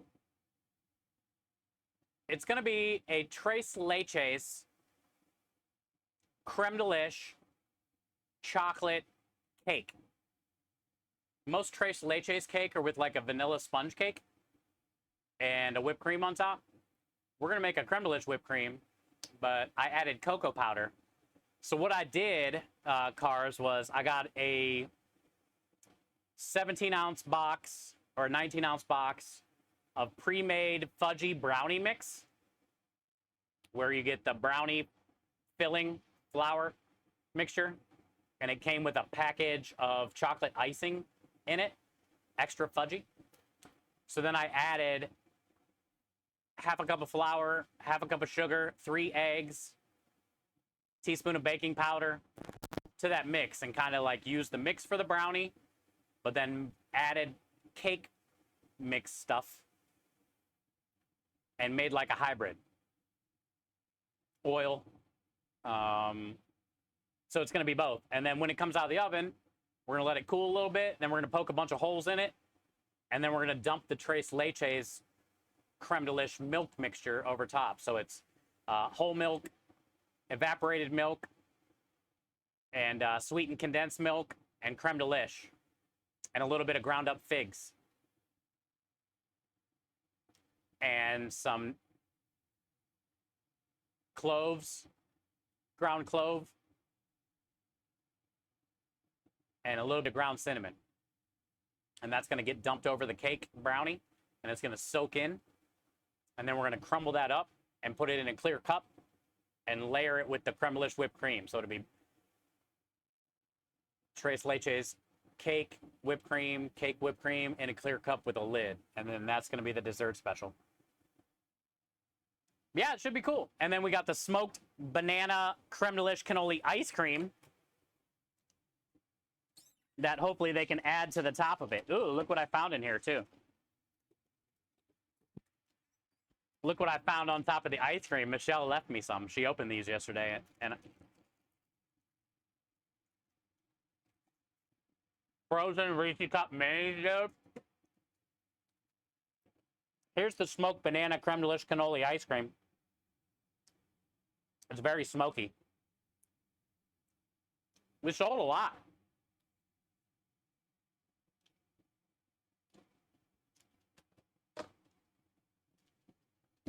Good thing I checked this freezer.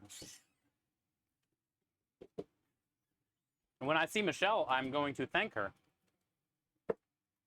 for not eating all my Reese Cups, and then for putting them back in the freezer. Yeah, that's the best way, David.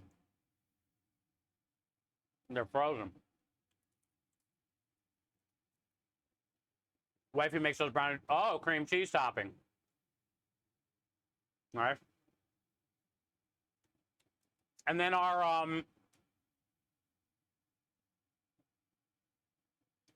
other special this week is going to be, we have leftover, we ran a Italian pulled pork sandwich special this week, but it didn't sell very good, and we smoked the pork for that. So I think I got like 10 portions, maybe a little more. I can't remember how many I got of Italian smoked pulled pork. And each portion, I think, is 6.5 ounces. So the idea this week after I go to the store tomorrow to pick up all my stuff, we're going to make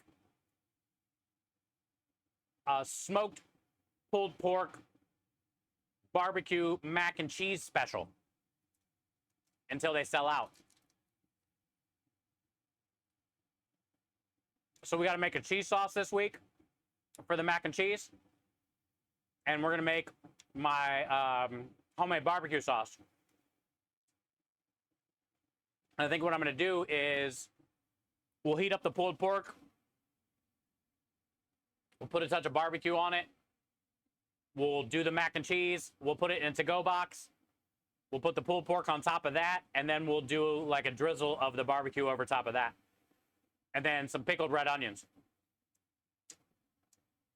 Because I have a couple quart containers of pickled red onions in the fridge. And those will go pretty good with the smoked pork.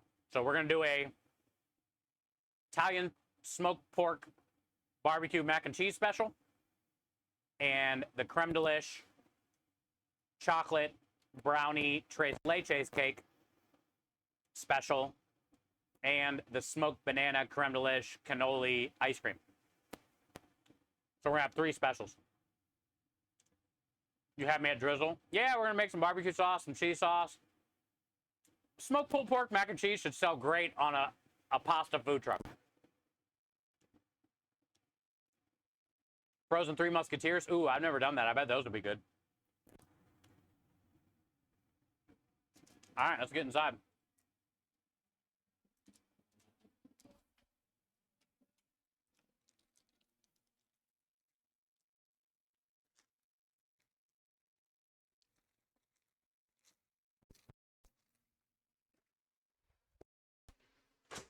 Okay, 4:30. Check the brownies.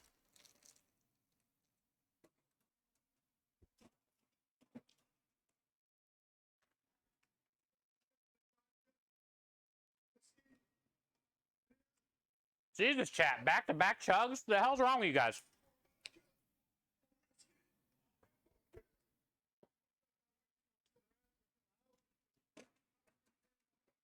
I was going to drink all night long. All right. I'd say next. Let's start working on pasta dough. We got to roll out a couple pasta doughs.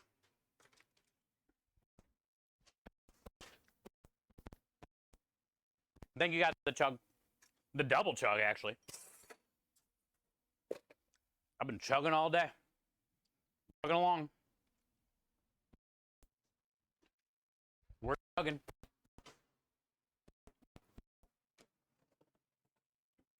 Moving right along.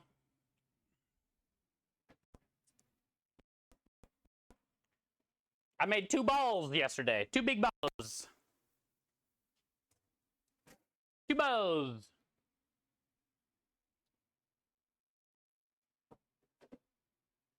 Oh, I need the scale. I just put that on top of it. Ah, I forgot to take this to the truck. Damn it. Cheers, chat. I'm chugging with you. Not water, though.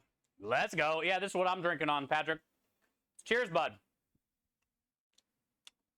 Tamarind hard soda. Doritos. 5% alcohol. Cheers, bud. Hey, what up, Drunken Board? Yeah, 2 balls. Exclamation point, balso. Good to see you, Drunken. I'm drinking right now, too. Cheers to you. Cheers to you, bud. We got frozen Reese cups. We got Doritos hard cider.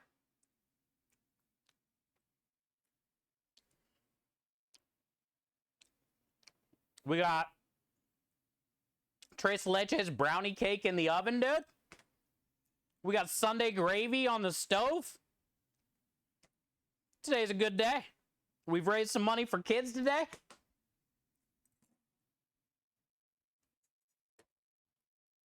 Damn good day.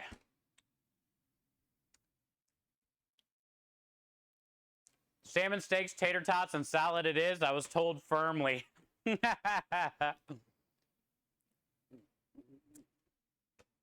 They want it super simple tonight, huh, bub? Hey, that's easier for you anyway, dude.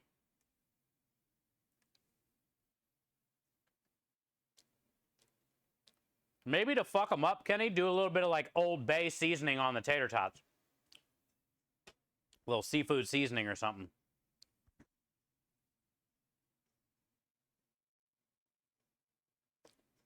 Does this really weigh what I needed it to weigh?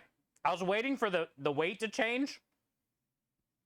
And it's the exact thing that one was, which is the exact weight that I need. Huh.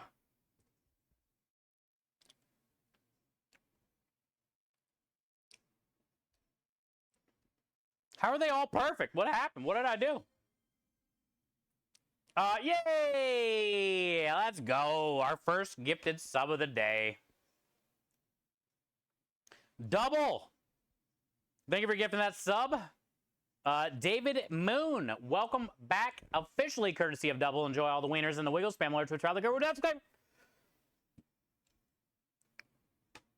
Welcome back, David Moon. Double. Thank you so much for all that you do for us, the community, helping the community grow. Giving people some resubs, letting them have all the wieners and the wiggles.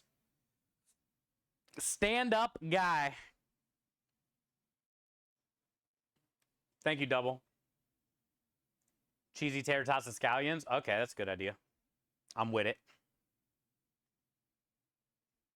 It's not your classic side dish for salmon, but I'll take it. Thank you, Double.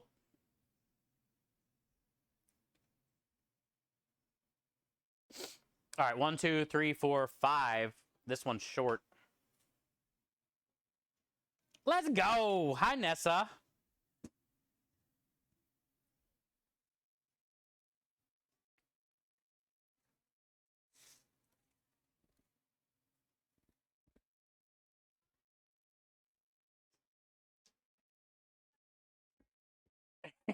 Cheers, Nessa. Good to see ya. Cheers, Nessa. Chat, make sure you guys are showing her some love. Nessa, thank you again for the other day for the donation, the raid suggestion, bringing us over to the squad. I appreciate that. Thank you for all that you do. And it's good to see ya. Hello, cheers. Michael coming and gifting a sub to Cars. Cars officially welcome back courtesy of Michael. Michael, what are you doing? Creeping? Michael, thank you for the gifted sub to Cars. Nessa, thank you so much for the other day. Thank you for all that you do. Always doing something greater than yourself. Cars, welcome back courtesy of Michael. Enjoy all the wieners and the wiggles. Spam alert to Charlie Go. Cheers. Cheers, bud. You were gonna do potato salad, but you're told no. Yeah. Hey, take it. That's a win-win, dude. Tater tots over tater salad. Win-win.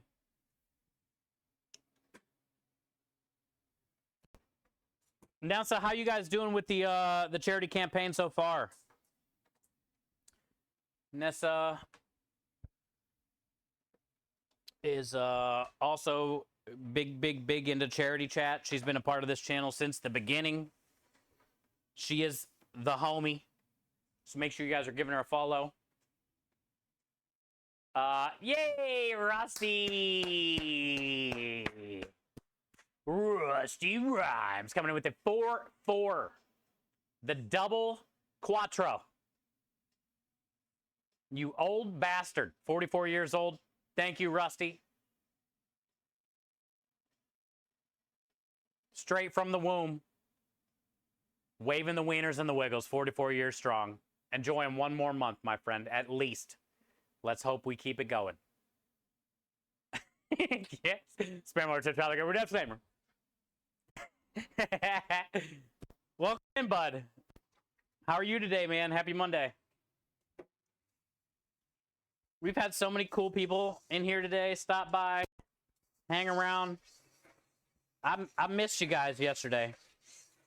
We were not able to stream yesterday because I got to actually have a sort of a day off.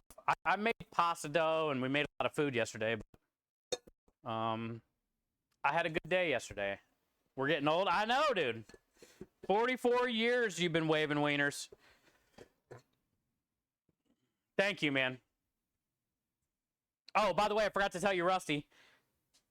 Santa shot me. I don't know why I washed this and did that. I don't even need this. It's hard to stream and concentrate. Santa messaged me a couple days ago and said he got one of his friends signed up to the team because they're going to be raising money this week for St. Jude. So he let me know that, you know, he sent him an invite and got them all squared away with Tiltify and all that stuff. And he said, and holy crap, Rusty, you and Rusty, basically, he said, are killing it for St. Jude this year. So he basically wanted me to tell you congratulations, thank you. And yeah, dude, we're averaging over 5,000 a month as a team since January. You know, we're gonna have if we can keep this up, we're gonna have a pretty damn good year for the kids. And I can't be more thankful for all of you guys for, you know, donating, amplifying, matching challenges, just going above and beyond every year, every month so far this year. And yeah, dude, Rusty and Lady, like we said the other day, chat, they got a $15,000 donation this month for the kids, and that really helped the team. We're at about 390,000. We're pushing 400,000 since 2021. Very, very proud of everybody, and very thankful for everybody that's here and in my life, you know, every day. So huge thanks, guys. Fort Kids, hell yeah, dude. Thank you again, Michael, and thank you again, Double, always. You two are legends. I appreciate you so much. Thank you, guys. Oh, Rusty, by the way, you see who has high bid on the... Oh, it's not up right now. Fairly's got high bid on the princess apron, or princess dress. Did you notice that? Yeah. Fairly's got the high bid. I'm thinking there's going to be a fire sale the last, like, day of the auction. Because Danner Bean and Fairly have been bidding back and forth. But I think you know why Fairly wants the dress. Yeah. Apparently he wants to bring the dress with him for somebody that he knows that's his friend to try it on. Also, it comes with the gloves. You can't say the gloves won't fit. Also, I didn't fit in the dress either. The back was wide open. You'll see I cut holes in there so I could tie it. Because there ain't no way I'm zipping up the dress in the back. I don't know how women do it.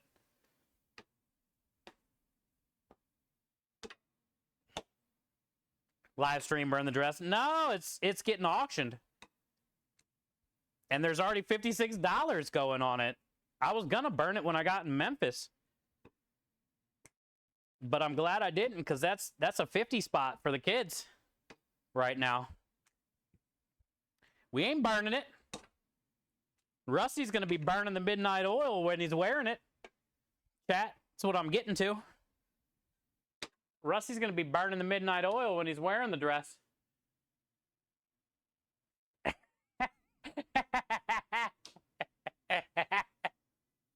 It'll end up in my closet. It will be...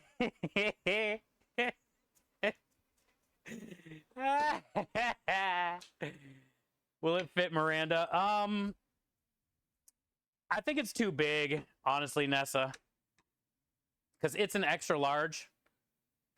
It's a kid's extra large. But it's too big. I don't know if you've seen any of the social media pictures and stuff. Actually, Nessa, I got my phone. Let me show you.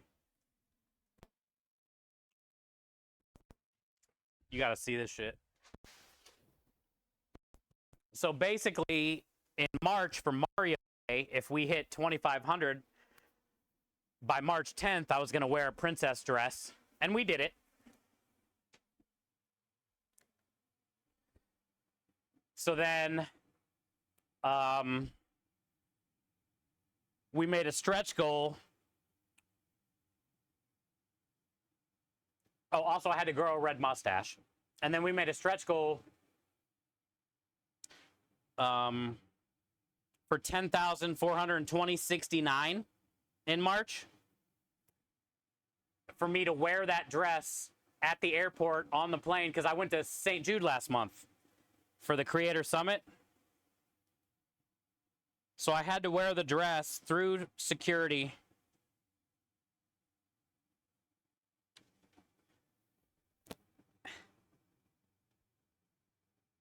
For kids, chat. I had to wear the dress through security.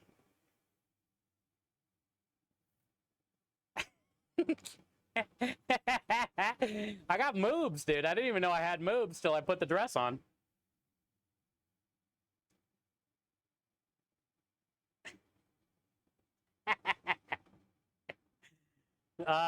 And when I went through security, they made me take the crown off. But they didn't say anything about the dress. I wasn't wearing the gloves at the airport. But they made me take the crown off. But come on, Nessa, look at this picture. Tell me that ain't just adorbs. Tell me that ain't adorbs. No creeping, Aru. No creeping, bud.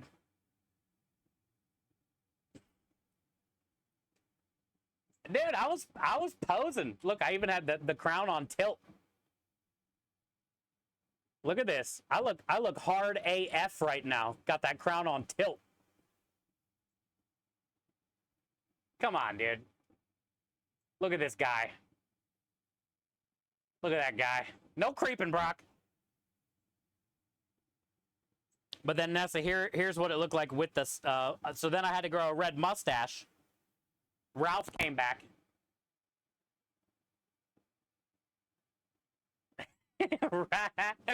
Ralph came back.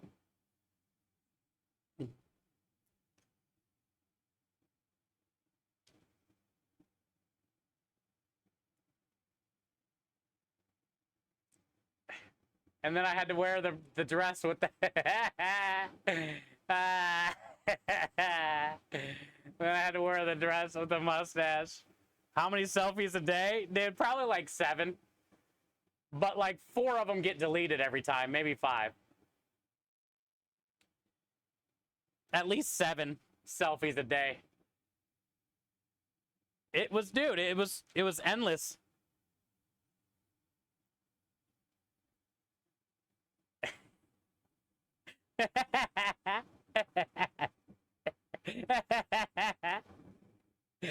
Ah, man. Hopefully Fairly wins the auction, Rusty, and you'll be able to try it on yourself.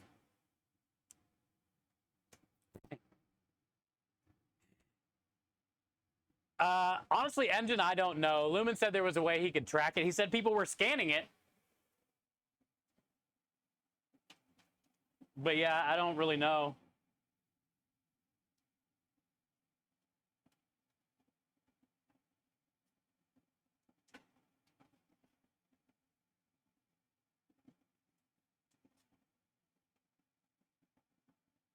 This gravy be smelling good, baby. All right, let's check the Tres Leches chocolate brownie creme delish cake. Not yet. Probably about 4 more minutes. It smells good, though. As he stashed up to security. They only made me take the crown off. Oh, yeah, when they asked, yeah. Dude, they didn't say, you know, like I said before, the whole, like, 3 weeks, actually, the whole almost month that I had the mustache, so many looks, people pointing, not just the red one, just the mustache, too. Then when it was red, like, so many comments, compliments, which was surprising. And then I wear a dress to an airport, a princess dress. Not one person says anything about my mustache. All they're doing is wondering why I'm in a dress. It's like they couldn't even see the mustache anymore. They're like, oh shit, there's a princess. No creeping, Rusty. Don't forget to dry clean it first. No, that's not part of it, dude. That's on fairly. You should see how dirty the gloves are. You're getting the whole shebang, dude. The crown's funny too because it like broke, so it's like duct taped.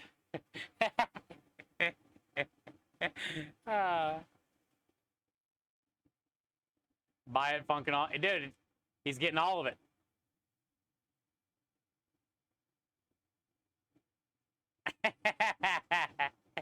No, Michael. Lumen catches so much shit. You're not cleaning the brown streak in the back? I didn't. I always wore like, you know, shorts and stuff under it. I wasn't free balling that thing. I should have. It was hot as hell. Why do dresses have so many layers? There's like 4 dresses in that one. There's like a lace layer. Then some other layers. Like under layer things. I don't know what they're called. Dresses are annoying.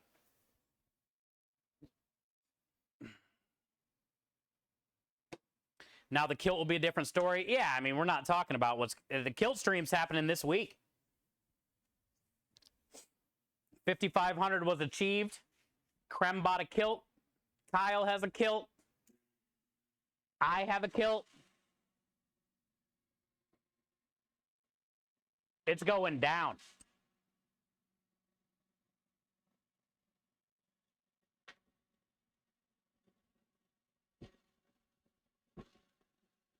I guess we can do it.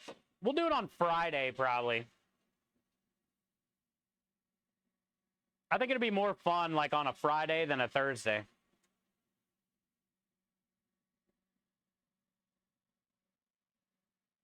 Because dresses have to hide your lady bits? Oh, that makes sense. Yeah, so people can't see through them. Okay. Well, let me tell you, it's annoying. Putting it on, taking it off, trying to zip up the back by yourself. It just doesn't happen. It's impossible. I don't know how you're supposed to zip up the back. Why they put a zipper in the back of every dress is beyond me.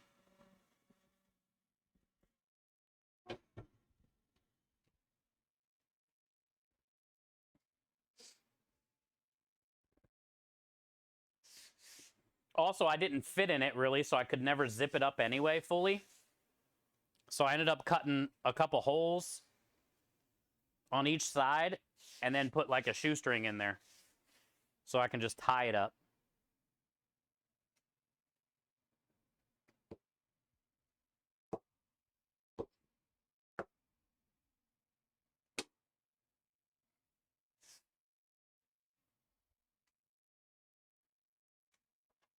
That cake smells incredible out there.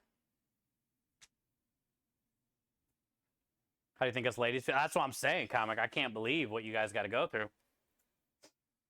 Also, Chad, are you guys following Comic? I never really say anything because, I don't know, I always forget and there's so many streamers. Make sure you guys are following Comic. She has a Twitch channel, too.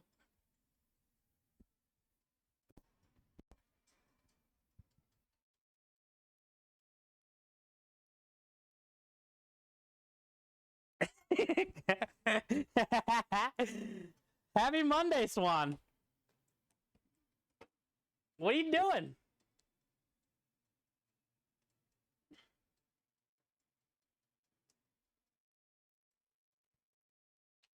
Happy Monday, Swan. But yeah, make sure you guys go give Comic a follow if you haven't already. Check her out.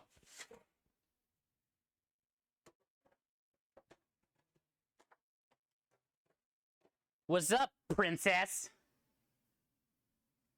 Cleaning, not that kind? Oh. The real cleaning kind. Okay. That's why you're the best. You get you put everybody first besides yourself. Happy Monday. If you keep whining, we can always get you to wear another. No, Michael. Nope. Mm-mm. Heck no. Thank you, Scrub.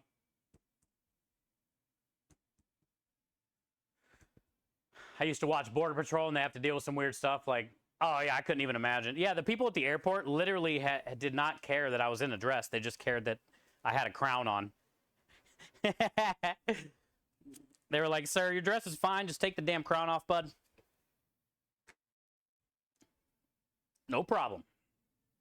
Did you color your beard again? Yeah, we'll definitely color it again for charity. I want to do something other than red, though. The last 2 times we colored the mustache, it was red.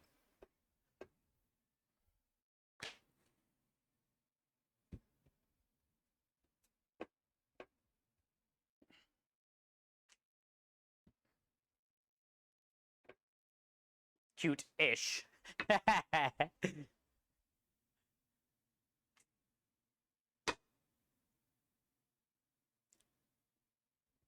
Yeah. We're all praying for you, Swan. Hey, no matter what it is, you're going to get through it. You've already made it through a damn kidney transplant. You've made it through childbirth multiple times. This is just another stepping stone to a better life, no matter what they say. Hopefully, you'll be able to eat and not have to get sick or, you know, have heartburn or whatever, you know? Like, maybe you'll be actually... Hey, Aspinator! Welcome home from work.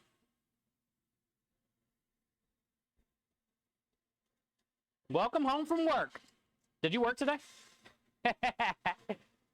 Hey, I seen the picture you posted on Facebook and stuff. I gave it a likey like. It looked really good. You always be putting an egg on top of shit. I love it. I love it. Yeah, thank you, Nessa. Comic, make sure you're following Nessa. She does a lot for charity as well.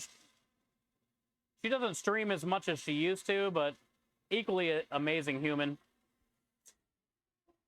She is the librarian of Twitch, literally. She's just awesome, awesome person.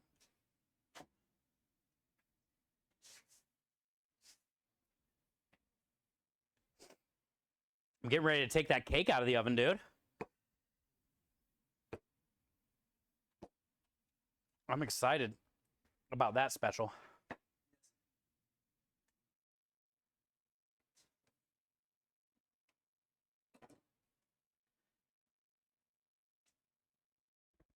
Yeah, I know, Nessa. Man, you've had a rough go, too, with your health. As well. Just in case. Swan's had some rough times. Is there a number for that specifically? I've been very fortunate with my health for now. Just the normal wear and tear, but nothing crazy, you know?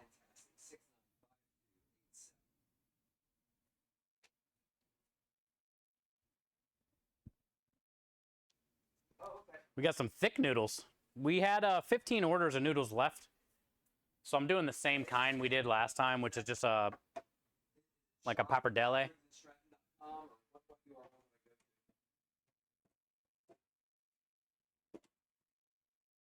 Good guess. I'm an IT guy. you so much, ma'am. I really appreciate it. The voting for my favorite chef. Oh, okay. Thank you, you too. What do you get for that, Aspie? Cash reward? You did pretty well last year. Mark's available. Apparently, like the whole Bell House thing, Yeah. you know.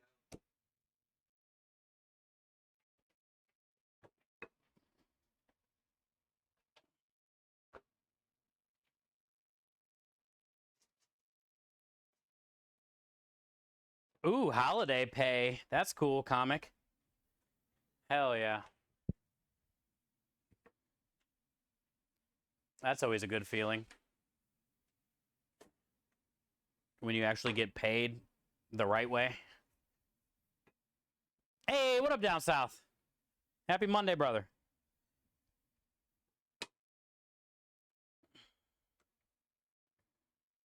Welcome in, dude. We're going to go grab the cake out of the oven right now.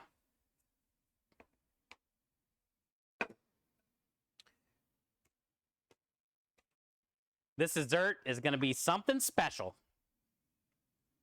Honestly, it's something I've never tried, so. Let's go grab it. Oh, also down south. Cheers, bud. We got a tamarind alcoholic Jarritos.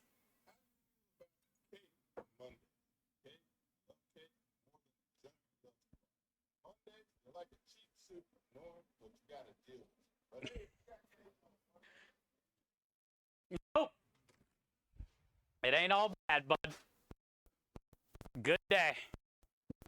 Now that you're here, too. Thank you, Sam Jackson, for almost always having my back.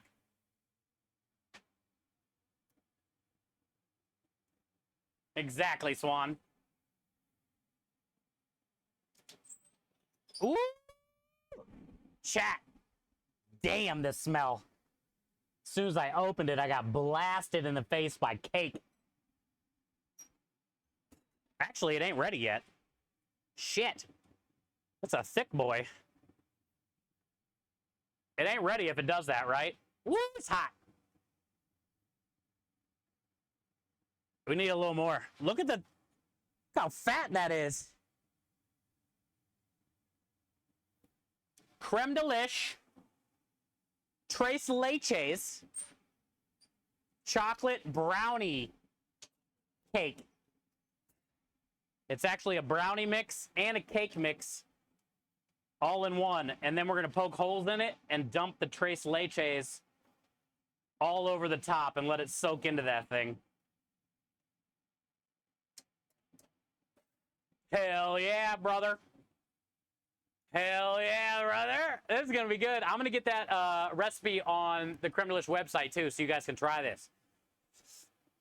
It's going to be fire. Hell yeah, brother. Let's go. Thank you for the 5-year streak. Actually, you and Kenny both today down south had 5 ass cheeks of streaking. Thank you guys for that. You and Kenny both got all them butt cheeks. Jiggling pops the bubbles. Okay. I wish you guys could smell it. So yesterday, Michelle came over. You guys didn't see my Discord. I posted a picture, and she made tres leches cake, but we had extra cream mixture, which is whole milk, evaporated milk, and sweetened condensed milk, and creme de liche. So that's what you dump over top of this. After it comes out, we'll poke a bunch of holes in it. We'll let it cool down a little bit, and then we'll dump that over top. And then all that will soak into that cake, and that's how you get the tres leches. And then you cover it with whipped cream. So we're going to do a creme de liche whipped cream on top, but we're going to do it different. I'm going to dump all the tres leches over top of the cake, let it soak up for about an hour or two in the fridge. I'm thinking we'll probably let it sit overnight. That'll be better. Then maybe tomorrow we'll make some creme de liche whipped cream, and we're going to crumble that cake up and put it in the clear cups, like the tiramisu cups. So to be cake, whipped cream,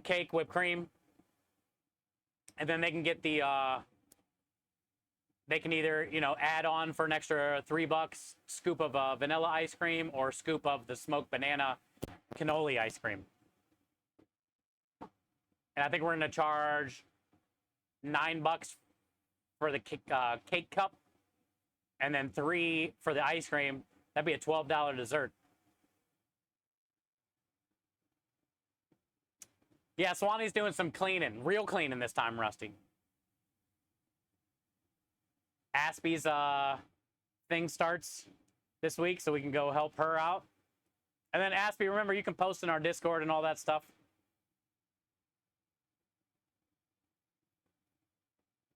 You're cleaning out? Is Lady home? This tells me a lot about you, Rusty.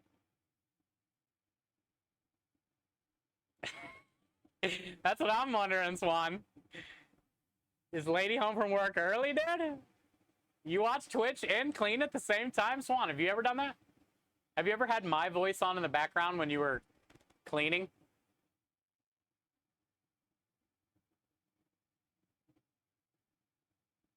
You've had my voice on in the background? No.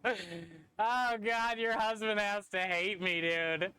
Rusty, that means she listens to you while she cleans. Also. May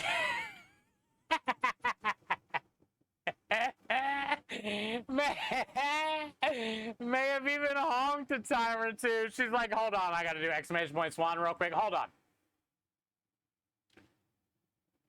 Let's take a break a second. Let me, I gotta honk real quick. No.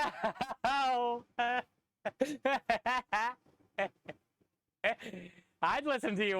No, Rockstar. Somebody ban him. Shit. That's gross.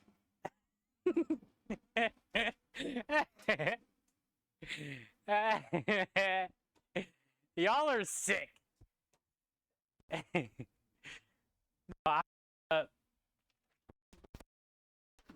was funny because Little Miss Nikki would never have time to catch stream.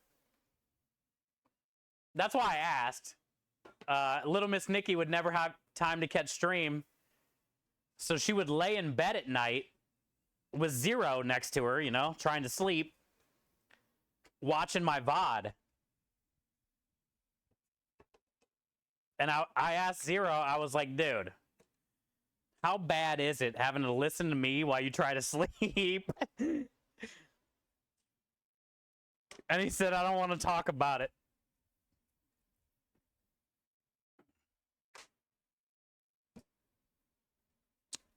That's why I asked Swan. Because actually, you wouldn't be the only one. You wouldn't be the first one.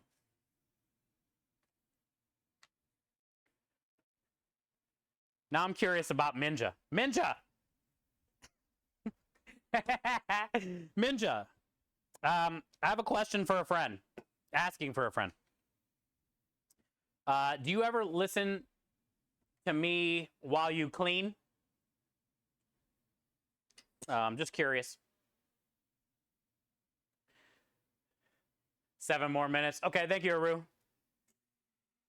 It definitely had like a very moist middle, it looked like.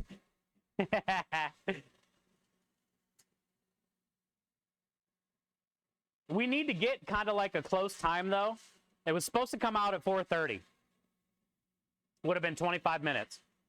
But when I go to write the recipe on the website, I'm going to need like a kind of accurate time.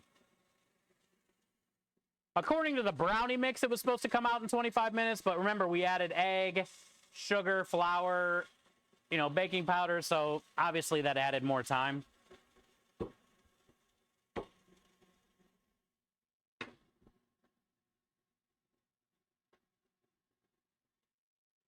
What do you think about a moist middle? I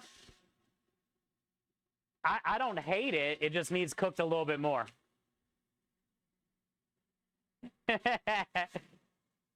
Down south, I like when you get a moist middle because you can just eat it with a spoon, you know?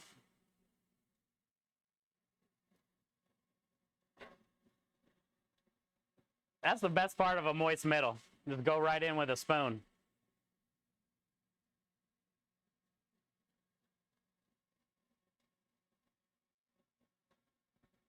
Turn speaker on. Oh, it is on. It's just low.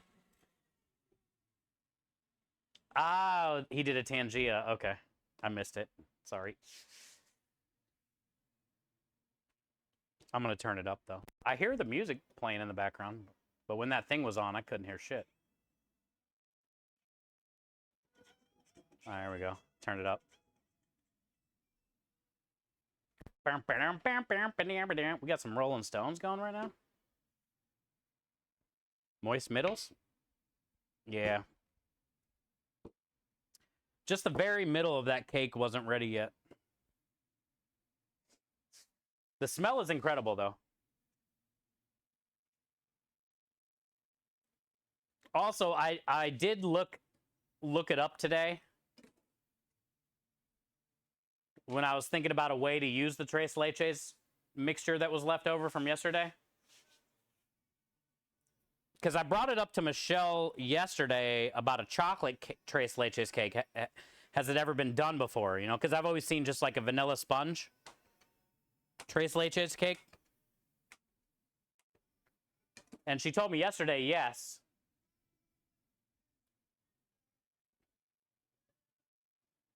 So I looked it up today. And a Tres Leches cake has definitely been done. But I cheated a little bit and bought a box of the brownie mix too. So it's like a brownie and a cake.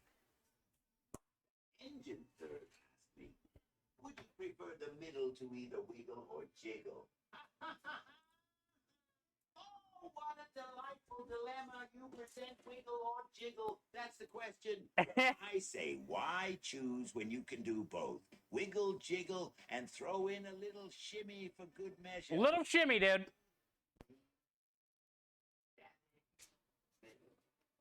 When you can have a party in every bite. Laughs, maniac.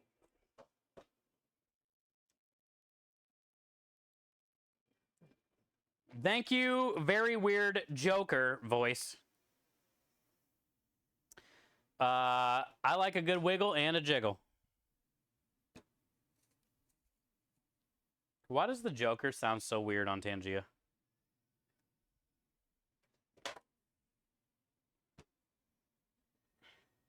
The Moist Middles present I'm Juicy for You. Hit single. Coming this summer. The Moist Middles present I'm Juicy for You.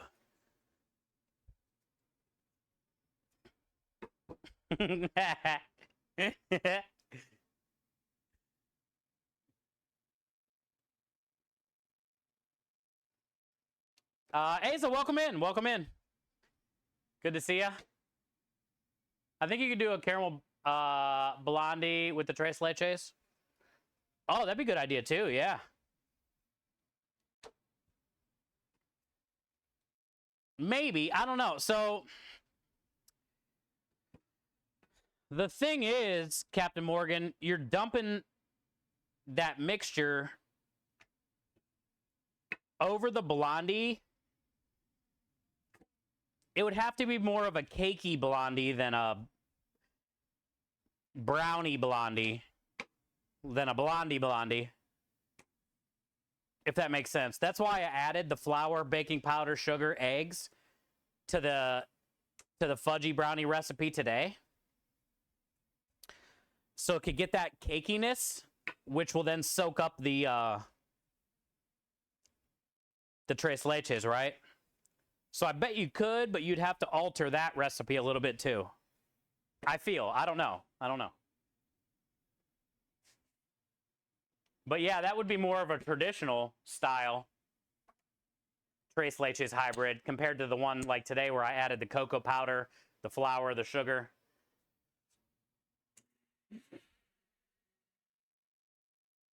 Both great ideas.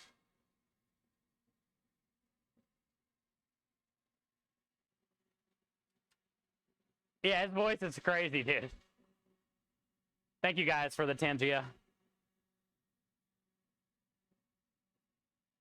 Asa, thank you for the kind words as well. Hope everything's going good with you. Happy Monday. Welcome in. We're making some pappardelle pasta for the week. We have a job on Thursday, Friday, and Saturday this week, Asa, so we do a little bit of prep in the beginning of the week. And we got a cake in the oven right now for the dessert special. We have Sunday gravy on the stove right now, which is our meat sauce for the weekend. And I'm working on the pasta dough for the weekend. We already have 15 orders of pappardelle, but that's not going to be enough. So I made 2 extra balls. 2 balls. Get your balls in. And each of those should give us maybe another 12.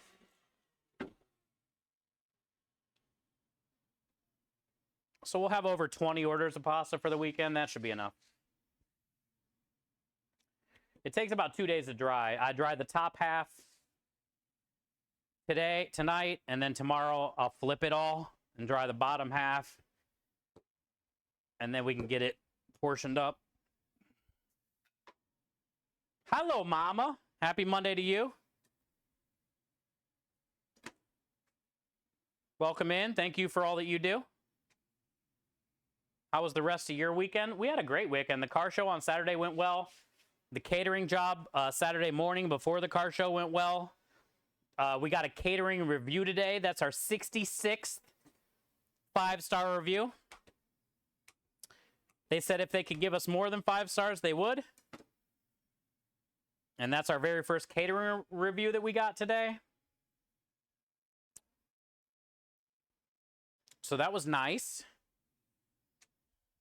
And we're going to have a pretty fun special for this week. We took the leftover Italian-style smoked pulled pork, and we're going to be making a cheese sauce this week. And we're going to be making my barbecue sauce this week. And we're going to do a smoked pulled pork barbecue mac and cheese special on the truck this week. And then we got the smoked banana creme de liche cannoli ice cream still. And then we're going to be doing this Tres Leches creme de liche chocolate cake for the other special.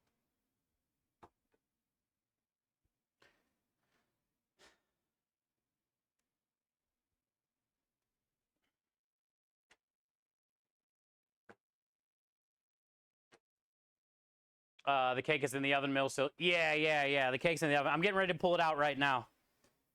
We needed about like 3 or 4 more minutes, probably, if that. It's probably getting pretty close.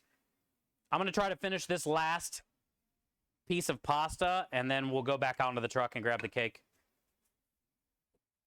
Because it's got to cool, and then we can poke a bunch of holes in it and dump the Tres Leches mixture over the top.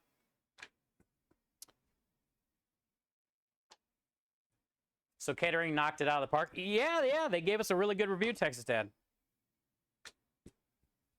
They said they came to the truck because that day that y'all fed the firemen with your donations, when was that? Thursday? Thursday when we fed the firemen,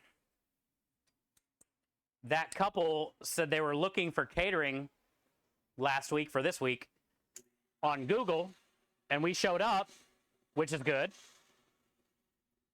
And then they noticed that the truck was literally right around the corner from their house last Thursday. So they stopped by the truck and they got a house salad and a few pastas and some dessert. And told Krem they're looking for catering. He'll give us a call. They literally called us the next day after they ate on the truck, or maybe 2 days later, and said they wanted catering for Saturday. They paid us on the spot, didn't even give us a down payment, just paid in full, which is really cool. And Krem dropped it off at 1:45. And then when he got back, Kyle got here at 2. Krem got back at like 2:10. We ended up leaving around 2:30 to go to the car show. And that was a fairly decent day as well. So Saturday was a really good day for the business, sort of. The problem was Friday we had to cancel our job because they still didn't have power at that apartment complex from the storm.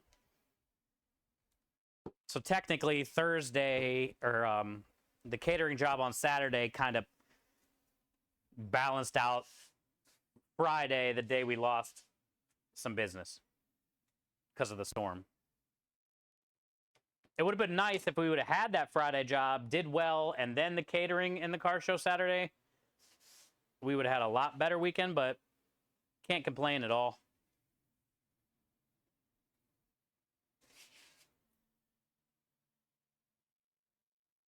Thank you, little mama. Friday? I think so. I don't remember. Either way, they came to the truck first. They liked everything and then called us like a day or two later and then made the catering order. And they left us a really good Google review today.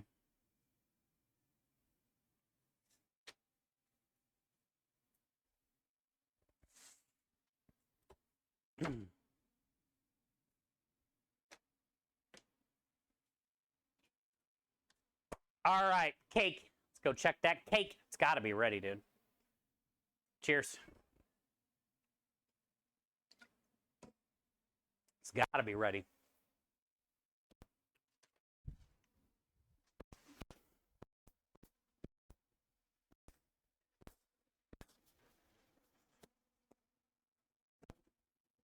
It's got to be. Still 100 degrees out here. Feels hot. Feels 100. Nah, it's 90. Hell yeah, it went down. Thank God. It was 102 when we started stream.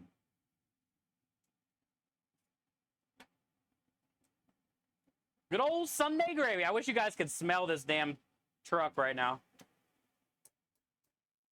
All right. Oh, I never turned the oven back on. God dang it. It might need longer. When I came out here last time, I turned the oven off.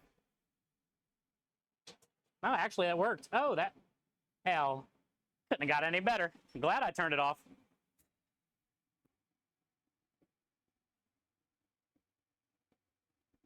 Ain't jiggling now, bud. No jiggles, dude.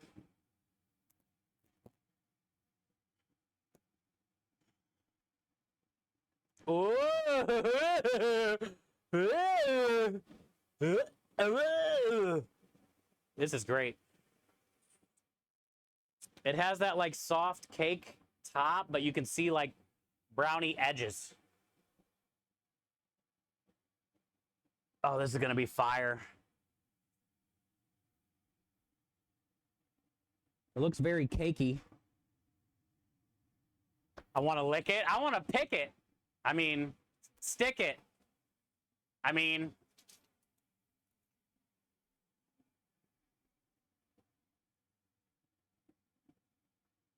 I'd say it's good.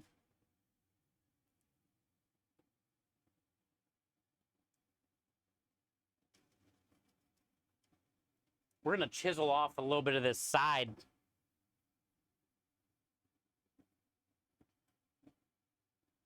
Get our chisel on, dude.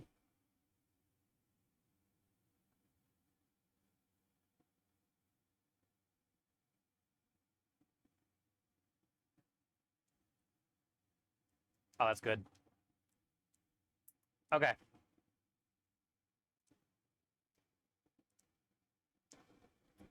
You can see where I poked my hole.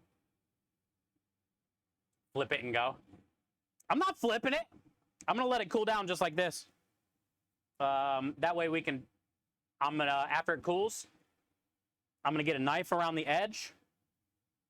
And we're going to poke a shit ton of holes. And then we'll dump all that milk mixture over the top. I ain't flipping it. Thanks, Aspie. Yeah, I'll get this on the website. Because I already know this is going to be fire. It's a cake brownie hybrid. And it's a cool way to cheat. You get a double fudgy brownie from the store, and then you add the flour and the egg and the sugar, baking powder.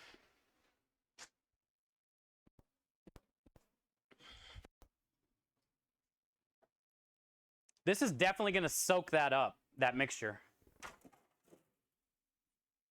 I can tell that's got soaking capability right there.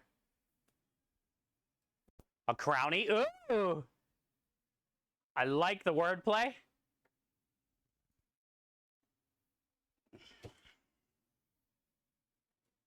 Cake and a brownie. Crownie. Like it.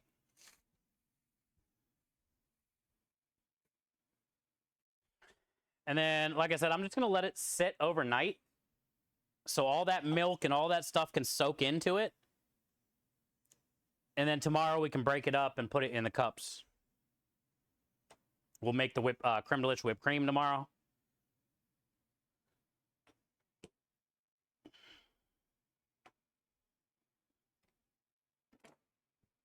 And I guarantee it's going on the website. It's going to be that good. Tres Leches cake is good anyway, but man, I've never had a chocolate one. Also, the Tres Leches cake with creme de liche is like so much better.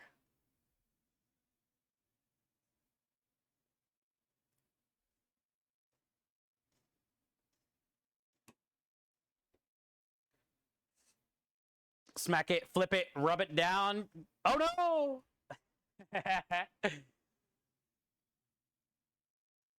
I like the crownie. That's a good name.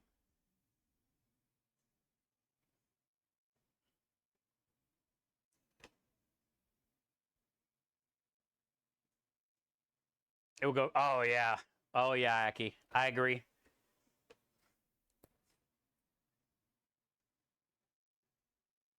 Hopefully they get the smoked banana ice cream with it.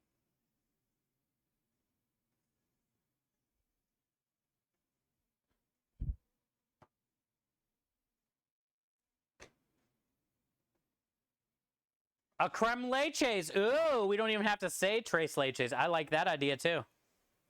So chocolate.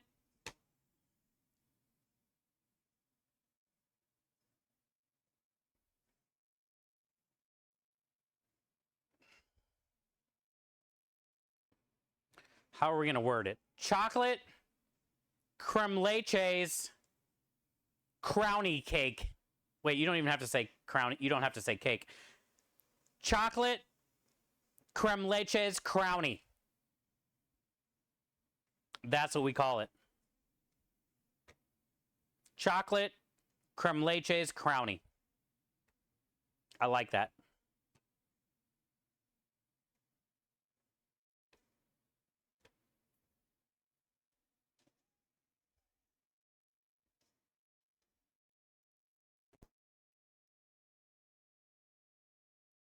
Just rolls off the tongue. Chocolate, creme leches, crownie. Thank you, guys. Look at that collab we just did it as.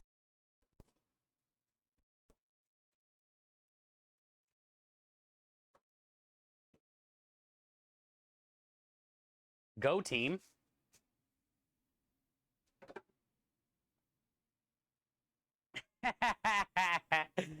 Chop. Love you, brother. Good to see you, man. Happy belated birthday, too, you old bastard. How come you're younger than me, but you got grayer hair than I got? Probably because you have kids, huh? Love you, man. Good to see you. Sorry I didn't get to tell you the day of your birthday. Started growing gray at 16. I'm out here luscious, dude. No, my hair's starting to finally catch up to my goatee.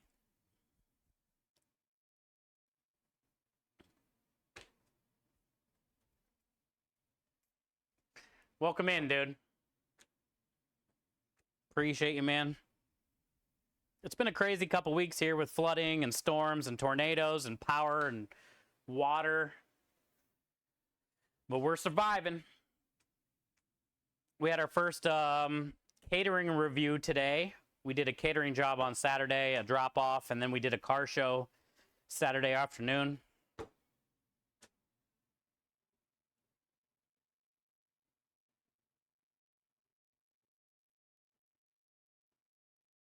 Man, yeah, that's back to back to back, huh?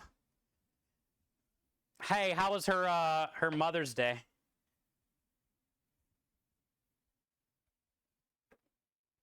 Hopefully it was pretty special.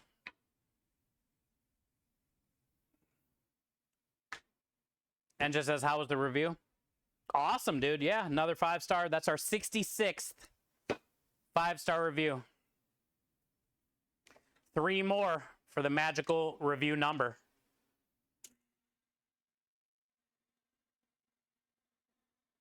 It was good, though, dude. They said they came to the truck to try the food and then placed the catering, you know, said the food was amazing. Then placed the catering, said everything was seamless, great people, and if they could give us more than 5 stars, they would.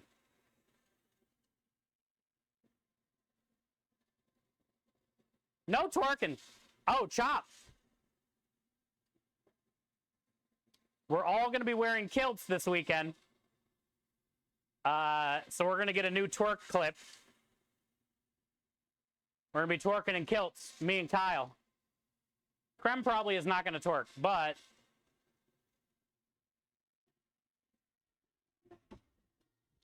Kyle and I will definitely be twerking on the truck this weekend in our kilt. Thinking we're going to wear kilts on Friday. We passed our $5,500 incentive on the month was to wear kilts. And we nailed it, dude. We've been averaging over $5,000 a month since January.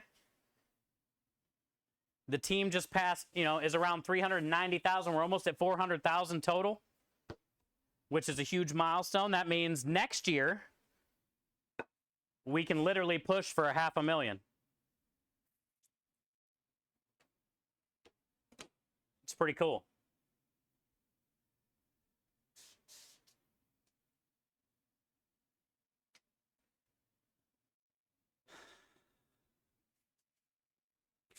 Yeah, should we call it kilt twerk? Yeah, I like that one. Hey, there's Kyle right there. Kyle, you want to do it on Friday?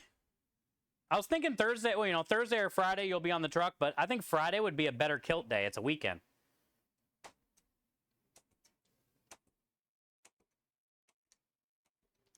I think more people on a weekend will respect the kilt than a weekday. There's Kyle right there, chat. Luckily, everyone's okay. House a little banged up. Oh, I missed whatever the beginning was. Speaking of tornadoes, should I get hit by a tornado? No shit. Where was that at, Rockstar? I didn't know you guys were having storms like that. It's a lot of storms, bud. I was in Ohio. That happened. They had another tornado?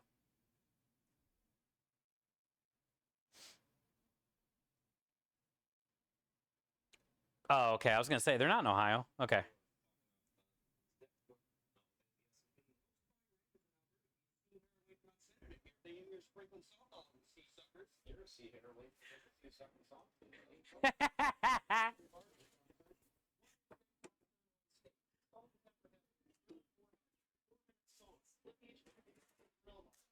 Sit for 2 minutes down the hatch. But twice. Real hard spot. Sacrilege. Sacrilege.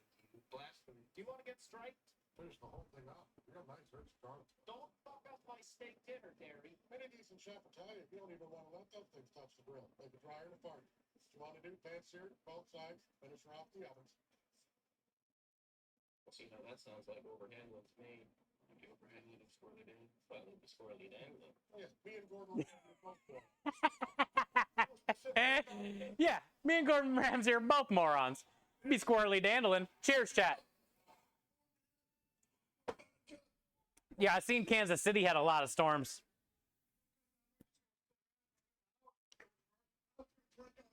So is everything all right, Rockstar, then? Luckily, the house is a little banged up, and her husband's... Oh, okay, work van got damaged. Okay. Well, at least they got their lives. It's been so rough the last, like, 3 weeks, dude. Kyle says supposed to be warmer on Friday, so... Okay, cool. There it is, then. Friday. Kilt stream, chat. Oh, Kyle, you just getting here? Friday kilt stream. We just took the dessert special out of the oven. It's not done yet. I don't know if you saw it. Just getting here? Okay. So yeah, we're going to be doing the pulled pork, Italian style smoked pulled pork mac and cheese special with the penne. And then we just took this out of the oven, bud. So yesterday, Michelle and I made Tres Leches cakes. We made 2. She took one home. I kept one. Hers were very small. So it wasn't going to be enough for the truck. But we had leftover Tres Leches, Kyle. Probably like 4 cups. 4 cups of leftover liquid. And it's got the whole milk, the evaporated milk, and the sweetened condensed milk, creme de lish, a little bit of cloves, and some ground up or pureed up figs. She put figs in there, which was really cool. But so I got leftover Tres Leches, so then today I did a hybrid. We made a brownie cake mixture. I used some of the Tres Leches in the cake for the liquid for the cake. And in a few minutes here, I'm going to poke some holes in this guy. Release the edges a little bit. It's got like a brownie and a cake feeling, which is really cool. It should soak up a lot of that. Smells incredible. What I did was, I'm going to put the recipe on the website, but I got a box of this Duncan Hines Supreme Frosted Brownie Mix. I got this because it had an extra package of chocolate icing. So I just put the icing in with the crownie. And then I added to the powder mixture and the icing mixture, I added 3 eggs, half a cup of sugar, half a cup of flour, some baking powder, some oil, and then a little bit of the Tres Leches milk, and then turned it into that. It should be pretty cool. And then what I'm going to do is I'm going to let the Tres Leches mixture sit on the cake overnight. And then tomorrow we can crumble it all up and make some creme de lish whipped cream. And we can put it in those same clear cups as the tiramisu. And we'll just layer it with the whipped cream and the cake. And that way it'll be easier to store on the truck and sell and all that stuff. But it'd be good. Michelle's Tres Leches cake was good. It was fun to make. But I don't think I've ever had a chocolate version of Tres Leches cake. So I'm excited.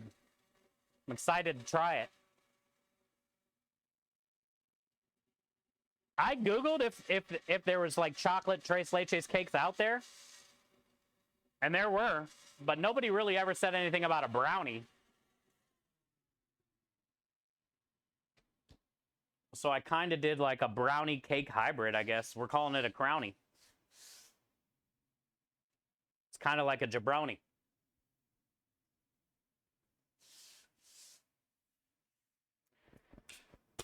Marty, thank you for being here, dude. I love your command, man. Squirrely Dandelion. Reflex, what's up, bud? I don't think I'm getting what you're throwing down, my friend.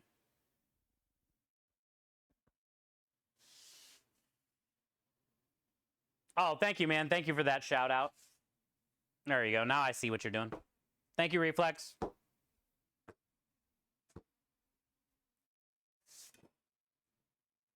Such a classic. It is, dude. There's so many. I wish I could have the whole video because there's so many good parts.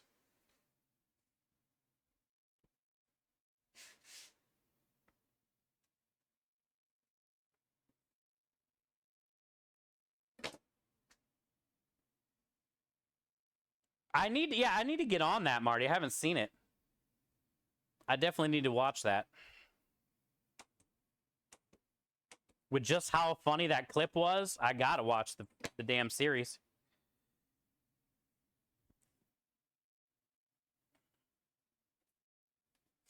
The lip sync's much closer on Kick than Twitch. Wonder if there's anything I can do.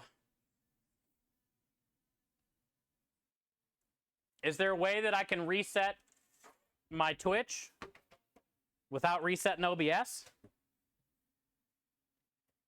Do you know?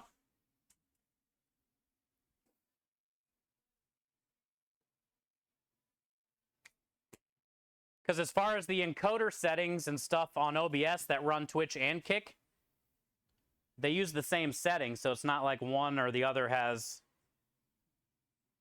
more kilobytes per second or better encoding or something.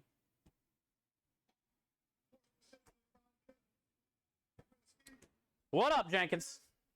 Cheers, bud. More beer. Let's go.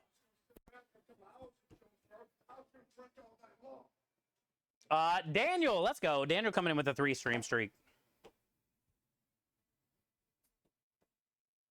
Especially the episode with the Dykes. Man, I gotta get on this series, dude.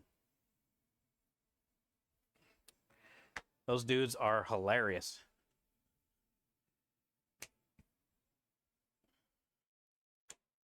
Thank you, Indy. No, thank you, Fortnite. Thank you, Fortnite.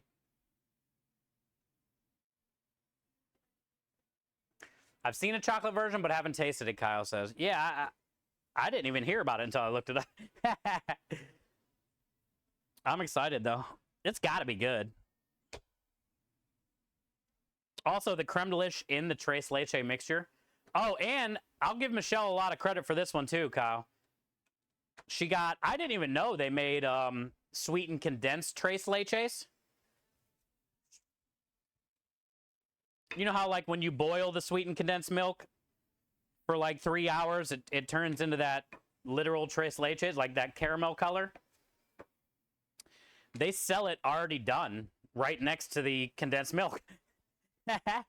So she bought 1 can of evaporated milk, 1 can of regular condensed, and then 1 can of that already carameled one. And then, you know, she mixed in the whole milk. But I was like, oh shit, big brain. I didn't even know they made that stuff. Mennonite. Yeah, I had a friend that was Mennonite. She had a pig farm.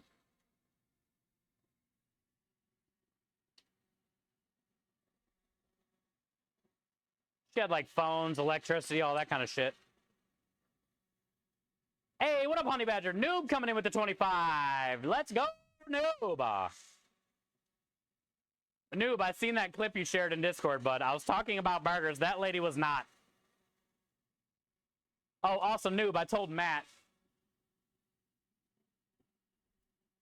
I told Matt that you made a post to go check it out. Thank you for the 25 months of support and kindness. Very long, hard support and kindness. And very poor decisions. Enjoy all the emotes. Spam alert to tell like everyone have a disclaimer.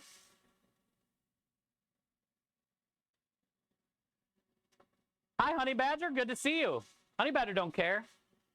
Honey Badger don't give a shit.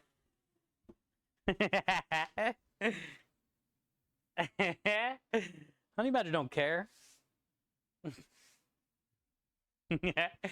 Happy Monday, Honey Badger.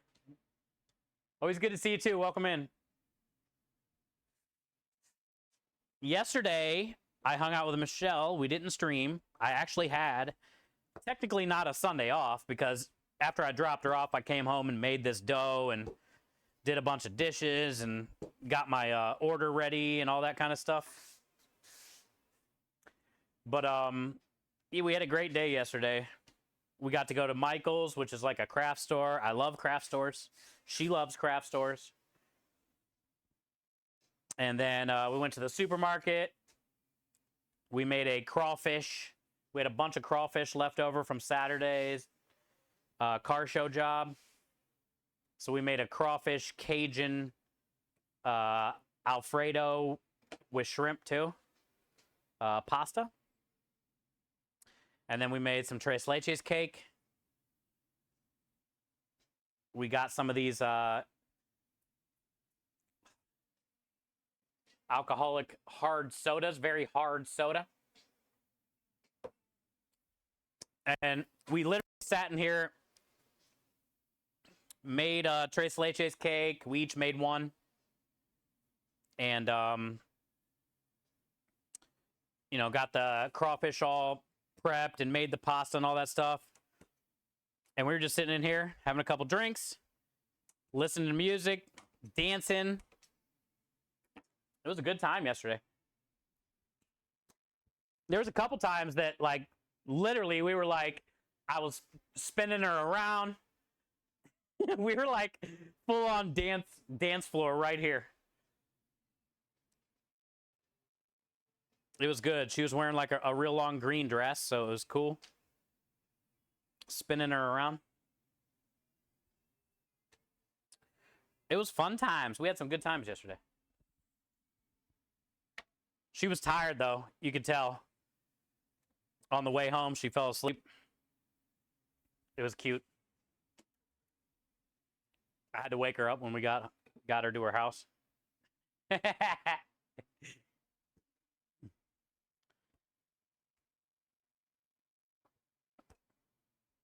Hi, Lockjaws.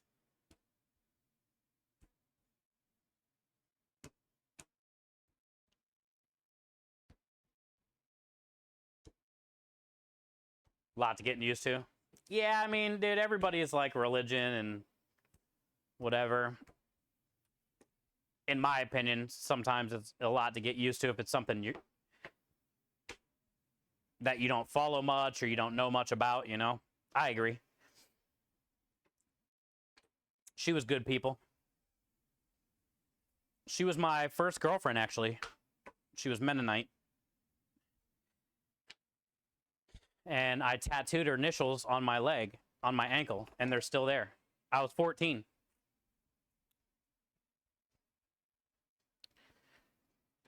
Laura Steiner. So I got an L and an S on my ankle since I was 14.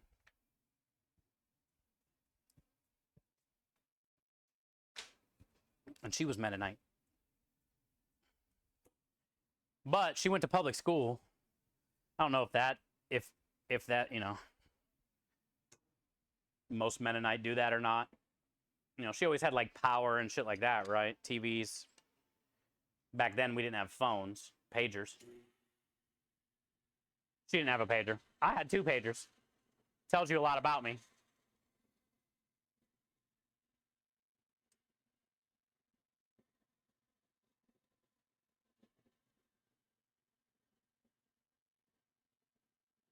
Oh, nice. Nice, honey badger. Yeah, the ones we got yesterday were some damn meaty ones.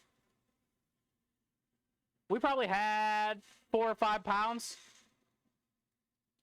And we just broke down all the tails and used the tail meat. And then we cut down all the corn that was in the bowl. I took the potatoes out. I didn't use those in the pasta, but I used all the corn that was in there, some artichokes, cherry tomatoes, and then we did like the Cajun cream sauce to go with fettuccine, the crawfish meat, and I added some shrimp too. It was a pretty good pasta. And then I saved all the bodies and all the claws, and we're gonna make a bisque, like a crawfish bisque. And then I think my plan is after I make the bisque, my plan is to turn that into a cheese sauce and then run some type of like crawfish mac and cheese with the crawfish bisque as the base for the cheese sauce. I'll probably like stir some Velveeta and cream cheese or something like that into the bisque. and I won't do, you know, a bunch of roux like you normally would in a bisque. Once you get the stock made, then you can start roux it up to make the bisque. But what I'm thinking in my head is I'm probably not going to roux it up, and I'll just start stirring in the cheese. And then hopefully that'll make like a seafood cheese sauce. And then we'll do some more crawfish meat on top. That's my plan with all the bodies.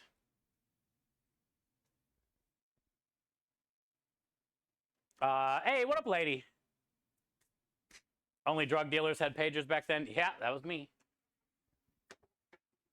15, 16, 17.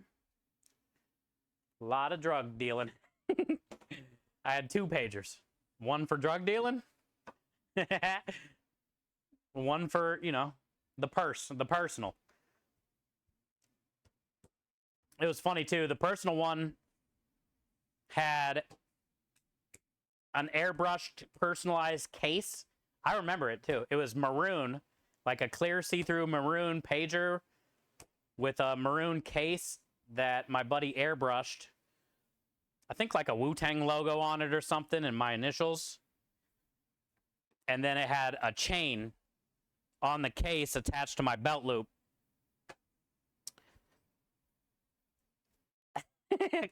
So I had a pager chain with an airbrush case, dude. I was the shit. You've never sucked a head, though? There's nothing wrong with it, because the only thing you're really getting out of there is just a bunch of really good juice. It's not like you're going to suck an eyeball down your throat or anything. But yeah, I get it. It is a little weird. I mean, sometimes there's a lot of weird orange and green shit in there when you break the head off. I get it. I don't suck no head either, bud. That makes 2 of us. I ain't sucking no mud bug. Good to see you, lady. How are you and Keith doing? Happy Monday. Baller with the 300Z. I never had one. I had 4 Honda Preludes. Honda Prelude SI with 4-wheel steering. That was my shit for a few years. I bought 4 of them to get 2 cars. They were all pieces of shit, technically, but I took the other 2 really shitty ones to make 2 decent ones.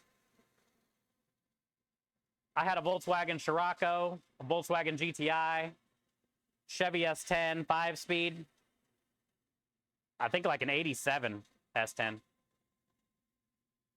Buick Skylark, Chrysler LeBaron, Ford Escort GT, Chevy Cavalier Z24. I had a lot of fun cars. And this was around like 95, 94, 95, 96. Most of them were like late 80s, early 90s. Chevy Lumina.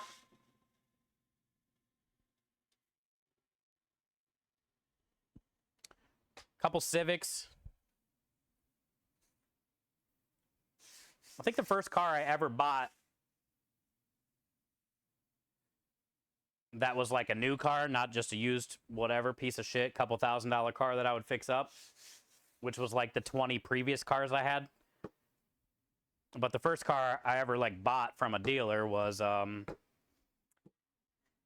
my dad passed away when I was 28, but he helped me co-sign. I think I was probably like 26 or 27 on a Honda Civic. And he ended up passing away before I had it paid off. And that was like one of my biggest things that I wanted to do was pay off that car for him. You know, since he helped me co-sign, even though it wouldn't have mattered because he was fucking dead. So that was the first car I ever bought and paid off. Was a Civic. I think it was probably like an I don't even remember. He passed away in 2008, so I think it was like an 06. And then I had that for a couple years after it was paid off. And then the next car I bought and paid off was a Mitsubishi Lancer, but it wasn't like the really good Lancer. It was the base model that I had to like upgrade to make it a low budget Lancer. And then I had that until I got the truck that I have out there. I traded that in after I paid it off and got the truck that I use to tow the trailer now. I think I put down like 8 or 10 grand on the truck and then traded that car in. And I think they gave me like 6,000 or 7,000 for that. But yeah, most of the time I just have, you know, shitty cars. Yo, what up, Diomedes? No pasta in your belly today. I got pasta for you. Oh, actually, I got sauce on the stove, too. Hell, Diomedes, come on over. We got noodles and sauce. Come on over. I'll hook you up, dude. Thank you, Noob, for the shout out. No Evo? No, I just got the base model Lancer, and then, like, I think I put, like, I definitely put an exhaust on it, different rims and tires. Most likely a cold air. Yeah, I think I did a cold air intake. Stereo. That's about it. I couldn't afford the good one.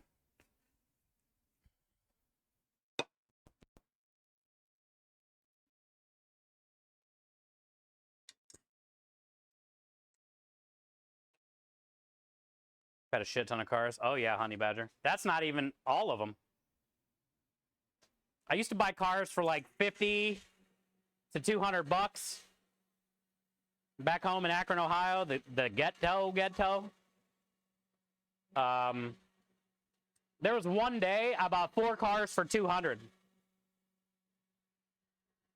It was an Oldsmobile Cutlass square body. C-Bus gifting that sub to Diomedes. Thank you, C-Bus, for the gifted sub to Diomedes. Diomedes, welcome back, courtesy of C-Bus Rasta. You enjoy all the wieners and the wiggles, my friend. Spam alerts is probably careful. We do have a disclaimer. I think it was a square body style Cutlass Oldsmobile, a Buick Calais, that Ford Escort GT, and something else that I'm forgetting. The Buick I drove down the road that day, went to push the brakes. Car literally had no brakes. The pedal went all the way to the floor. I was in the middle of an intersection, trying to stop at a red light with a shit ton of cars. Another lane trying to turn. I almost died. Went up on a curb. I was only about a mile from the shop that I was working at where I bought all the cars from some crackhead. So I limped that thing back home, kept throwing it in park. That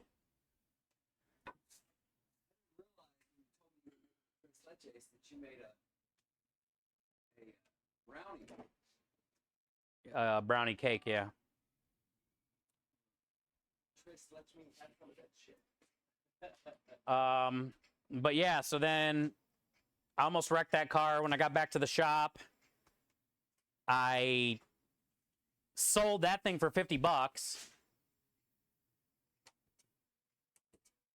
to literally the first person walking down the street. He gave me 50 bucks for it, told him it didn't have brakes. The Ford Escort GT I got out of that deal, I had for about 6 years. I gave it to 3 different friends because I kept losing my license for weed. So like 3 of my friends drove that Escort GT, had it for about 6 years, ran it into all kinds of trash cans, all kinds of shit. And I think I sold that thing 6 years later for like a few $100, 5-speed. Buick Skylark, I sold a week or 2 later. Never drove that, but I think I sold that for like a couple $100. I basically paid $200 for 4 cars and then got all kinds of cool shit and kept a car, and that was just on one deal. I had a couple other deals that were kind of like that. Not 4 cars at a time, but multiple cars. I used to buy cars to give to my friends to pick me up and to take me home from work because I never had a license. And my friends never had cars. So I would buy cars to give them so then they could drive me around. That happened with at least 4 cars.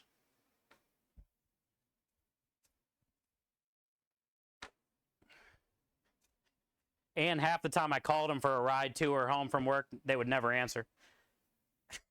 So it never really worked out that great for me, but sometimes it did. Most of the time I just drove around with no license, but then kept getting pulled over with no license and then losing my license for even longer. Here's a car drive me around. Yeah, that happened a lot.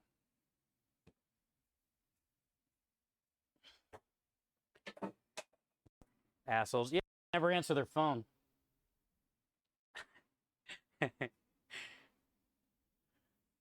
So I would skateboard 8 miles. I used to skateboard 8 miles to a restaurant that I worked at. And it wasn't an easy 8 miles. It was like fucking hilly and straight. So it wasn't a lot of just coasting. I would leave the house at 11:30 to get to work by 2:30 so I'd be ready for a 3 o'clock shift. And then most of the times on the way home, I would get a ride from somebody at work, so I'd never have to like skate home. But I did that for almost 2 years. Skateboard 8 miles every day to go get my ass kicked at a restaurant all night.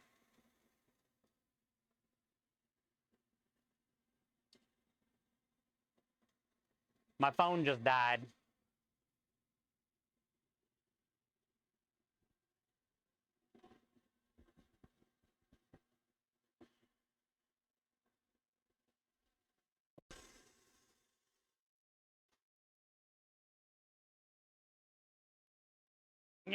If they ignore me, they'll get a free car. They did.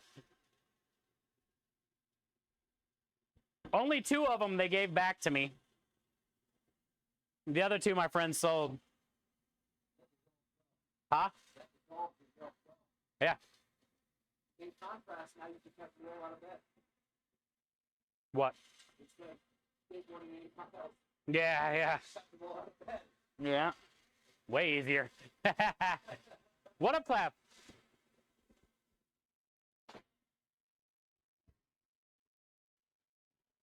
Thank you, Rockstar. Good to see you, Clap. Welcome in.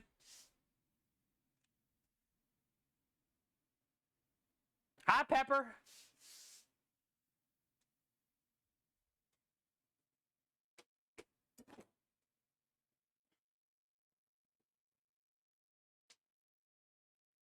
Good old. Thank you, Scrub.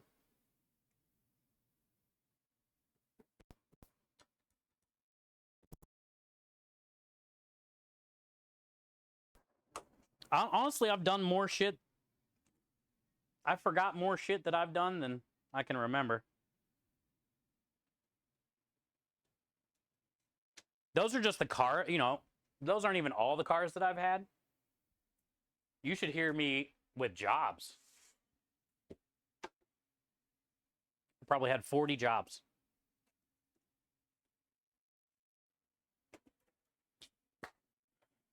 I was the last person to run a furnace. I was a furnace operator at a steel melting plant. And I was the last, I think I was 18, 17, 18. I was the last person to run this 200-year-old, 150-year-old furnace that would melt metal with these carbon rods that would come down from the top of this huge, like, round, weird thing that we would shove a bunch of scrap metal in. These rods would come down, touch them, and make literally, like, lightning. And there were, like, hundreds of people that the life expectancy of a furnace operator on that machine was, like, 2 years. Last person on that machine. Then that steel mill got this brand new, like, electric crazy machine. I could hold 8,000 pounds of metal in my furnace. It would usually take me about 2.5 to 3 hours to melt about 8,000 pounds. I got blown up a couple times, like literally blown up. The whole place was on fire multiple times. And like, foundries are basically all sand because everything catches on fire all the time. Also, that was not a good time in my life. It was third shift because when the furnaces were on, they couldn't power up the city of Canton. I worked in Canton, not Akron. So it'd have to be third shift, and we had to stop the furnace by like 7 in the morning. That job was crazy. I would be taking like Xanax, drinking beer, smoking pot the whole night, driving around forklifts. I had a big crane, like a controller on a crane with a magnet that would pick up all my, I would have to take a skid steer or a bobcat or whatever, get a bunch of scrap in the bucket, dump a big pile by my furnace, pick all that up with a magnet, load it in, melt the metal, pour it into this thing, then carry 8,000 pounds of 3,000 degree metal above our heads, literally drunk as shit, on pills, pour the jobs.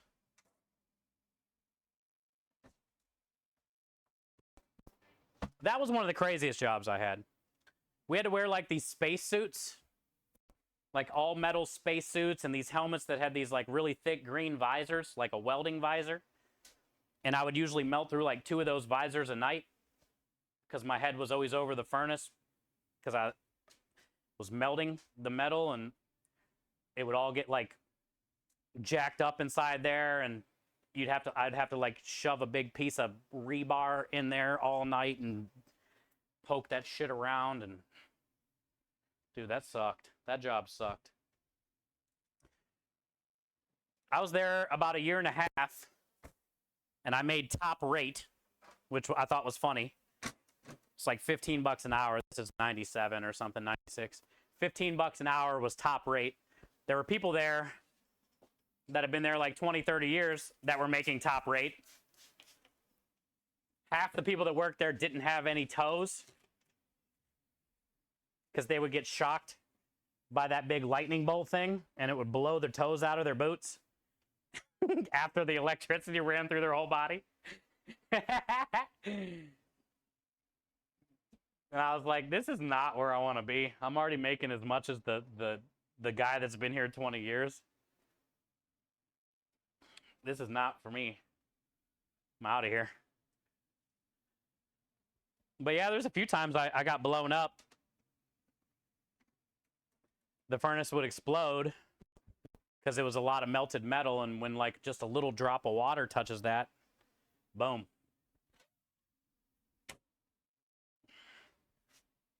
People would have to like wake me up, and I'd be like 15 feet away and 10 feet down because my furnace was on a big platform, and it would blow me off the platform.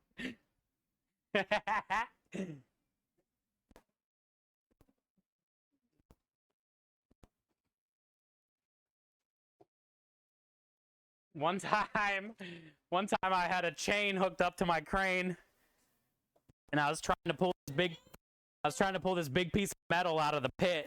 We had a pit where when we had metal in the one thing that you go to put over the jobs to dump the metal, sometimes you'd close the handle and the metal would keep running out, right? The handle wouldn't close the hole. And it's like 5 football fields long of a warehouse foundry, right? When that wouldn't close, and it would happen a lot, like 3-4 times a week, there could be 5,000, 6,000 pounds of metal in there still, and it's just pouring out. So everybody would run, but I'm the operator, so I had the crane thing, and I would have to run it as fast as I could down the 5 football fields to get to this big hole that we dug to dump all leftover metal or metal that was leaking out. And then every once in a while, you would have to pull all that out because it would fill up through time. So one time I had a chain hooked up, trying to pull that thing out, you know, and it was all wedged in there. The chain fucking snapped. And I remember it was like slow motion. The chain on the crane snapped and it was coming at me. And I couldn't get out of the way. And it fucking nailed me with my helmet, you know, my bodysuit thing. I was like 10, 15 feet away. I woke up, who knows how long later. And when I got up, I looked at my cousin, who was my helper, who supplied all the drugs, of course. And he was like 15 feet the other way, passed out. So the chain must have hit me, knocked me out, went back, hit him, knocked him out. Yep. That was so fucked up. I was like, how are we still alive, dude? How are we alive, man? 17 years old.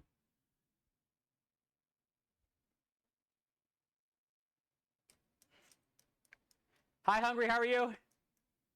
You work better with food? Yeah, food saved my life, bud. Literally. Got me off the streets.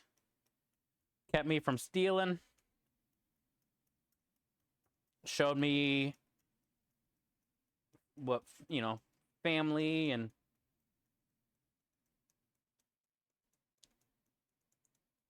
food saved my life. Okay, here it is. Crownie cake. Chain reaction. Literally, yeah. That's funny. I got all kinds of stories from that place. I used to work at a Little Tykes factory where I melted plastic at a couple factories before. That shit was hot. Crazy.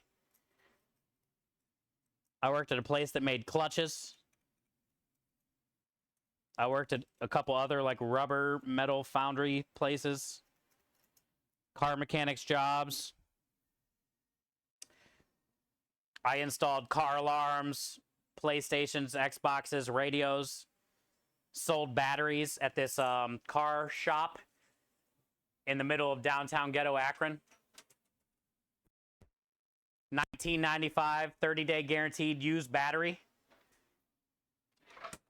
And then we had 2 bays, so then I would do like stereo systems, TVs, alarms, remote starts.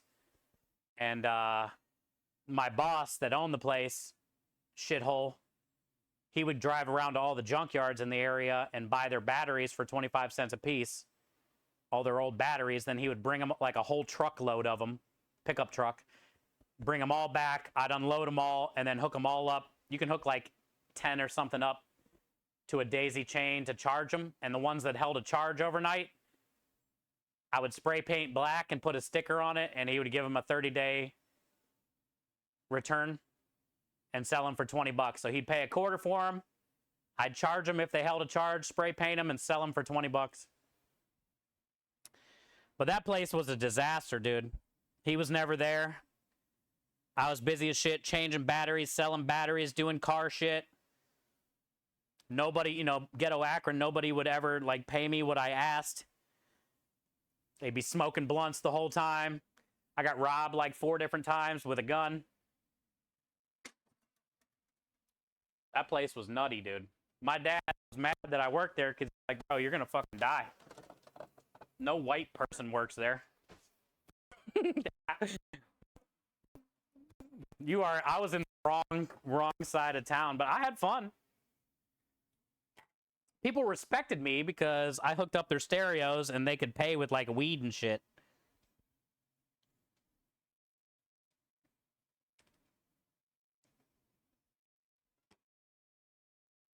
It was also funny. A lot of times they'd come in to get a stereo put in, and their dash was all busted out. The wires are only like this big because their radio got stolen like 10 other times before that.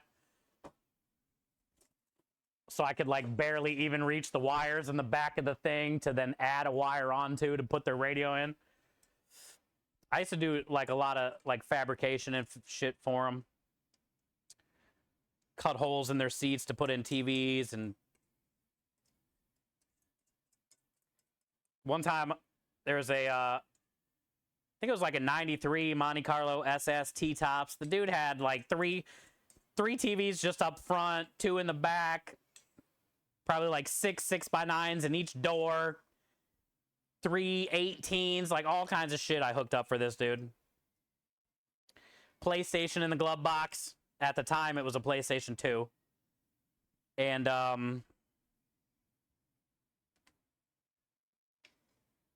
remember one time I put an alarm on too then. After I did all that shit, he came back for an alarm. Put the alarm on. He left. 20 minutes later, 25 minutes later, he came back. His whole car caught on fire underneath the dash.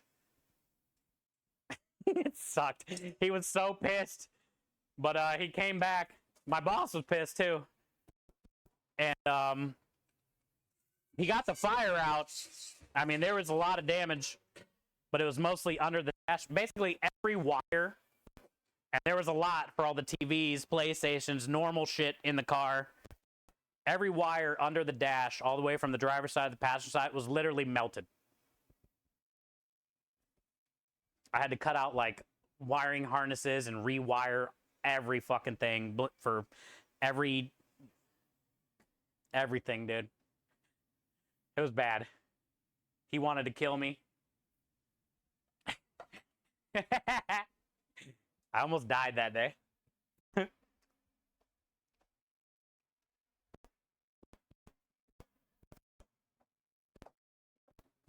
Sounds like oh, it was rough.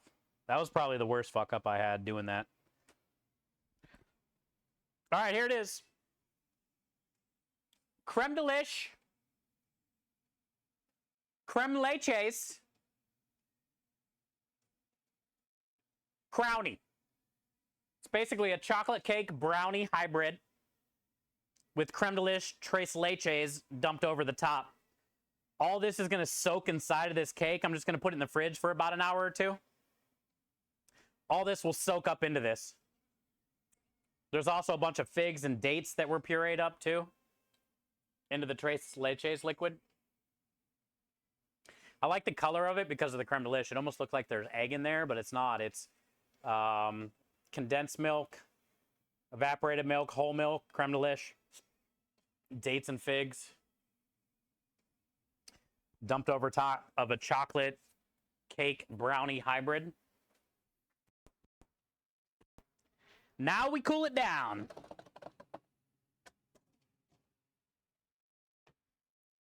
All right, so we got 12 orders of pasta made. I already had 15 left over, so that's plenty of pasta. We got the dessert special made. Tomorrow I go get my order. My phone died. Let's go check on the Sunday gravy.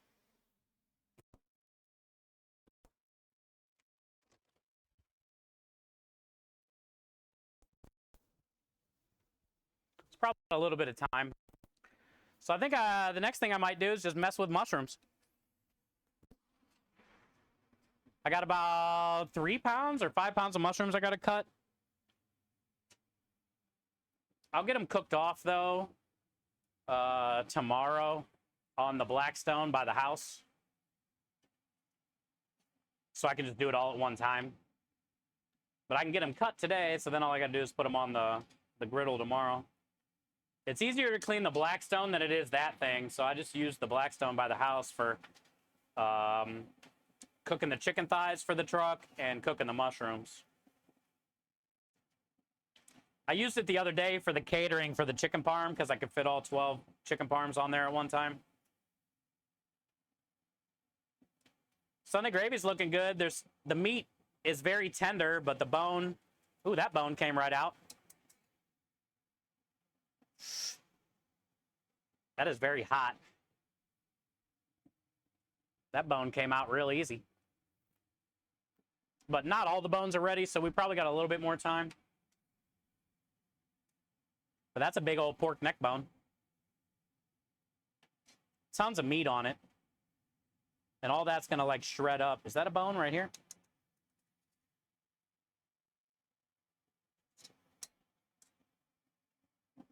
That tiny little guy.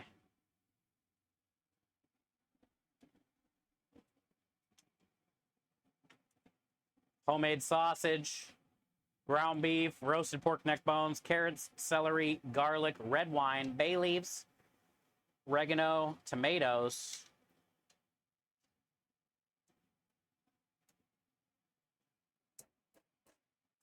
All right, so that's got a little bit of time. Aspie, thank you for the lurk. Can't wait till it's ready. Yeah, Creme, so I just dumped that stuff on top. It's probably gonna rest for maybe an hour or two. And then once all that milk is soaked up in, we can try it tonight just to see what it tastes like. It'd be better like if there was whipped cream on top, but I'm not gonna make that tonight. Tomorrow, I'll make the creme de lish whipped cream, and then we can crumble that cake up and put it in the cups. But tonight, we can at least try it. Chocolate creme leche's crowny. I love it. I love it, Scrub. It's good. Thank you, Aspie. Also, thank you for the lurk. Do you know Andrew Zimmern, Broussard's food guy? His past, he was a homeless drug addict, and food saved his life as well. Yeah, I've heard his story. Basically, same with me, Honey Badger. I wasn't homeless. Well, kinda. Yeah, I was homeless at one point for a little while. My friend and I used to.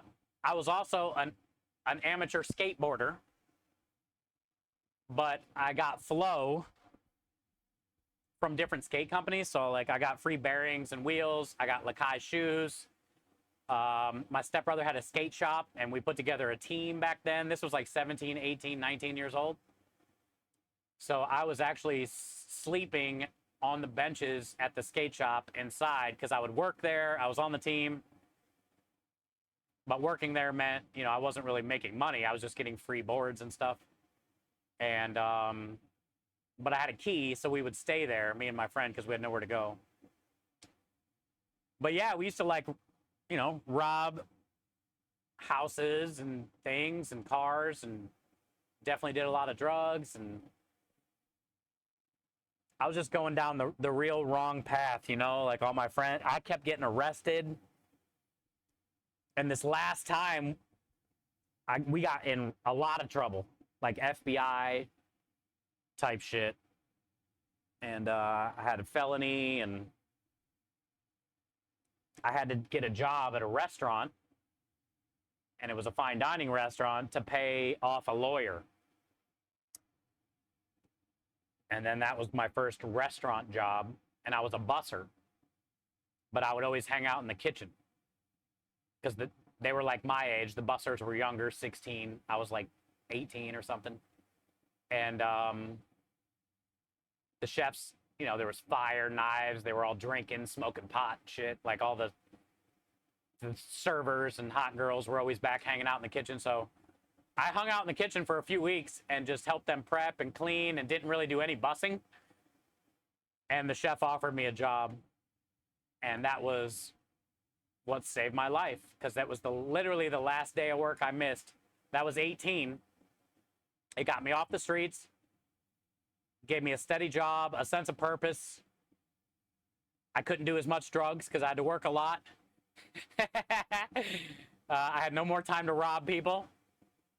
And that was I never missed a day of work from then for 10 years until my dad died when I was 28. And I had to miss a day of work for his funeral. So I would definitely say cooking saved my life. Saved my life. You made an Old Bay shrimp salad cube. Yeah, I seen it, Aspie.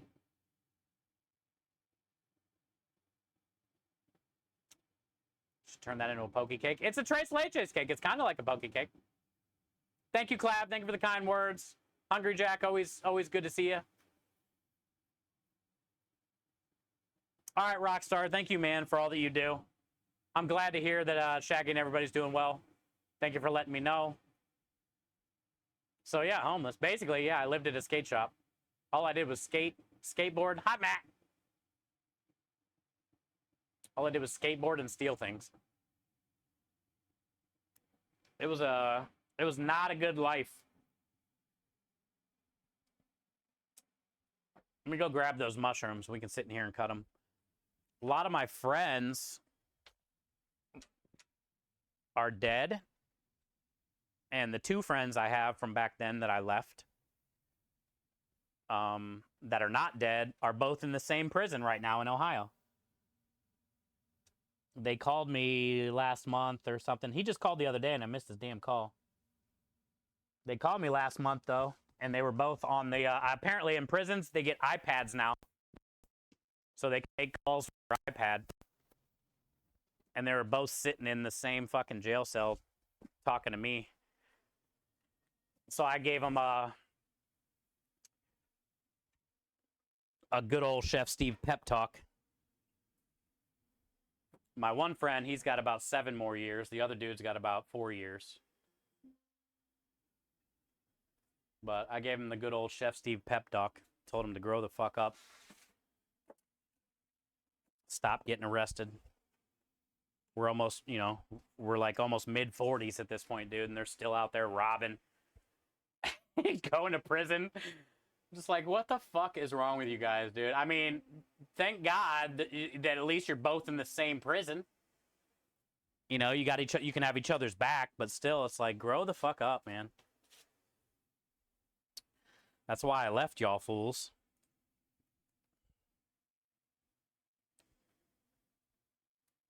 Hi, Grandma Jules.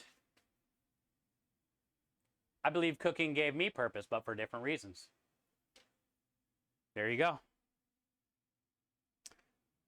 Hey, everybody's got to find their thing, And for me, I always had cooking because of my grandma and my mom, but I didn't know. I barely made it through high school, didn't know what I was going to do. I thought I was just going to skateboard the rest of my life and rob people, Now, would I change anything in my life? No. But I would definitely never suggest anybody to be a chef. It's not an easy life. Not that life is ever easy. But you got to have a lot of sacrifices to work in a restaurant. And it worked for me because, I've never had kids, a family, a girlfriend, any of that stuff, I literally just work and food. But it's not an easy life for people that want to try to have families and a life. You got to work every weekend, every holiday. You miss every Mother's Day, every Halloween party, every Christmas party. Basically, your friends call you for the first couple years you're in the restaurant. And then after they ask you 10 or 15 times to do things and you always say no because you have to work, then they stop calling you. So then your only friends are your work friends and food.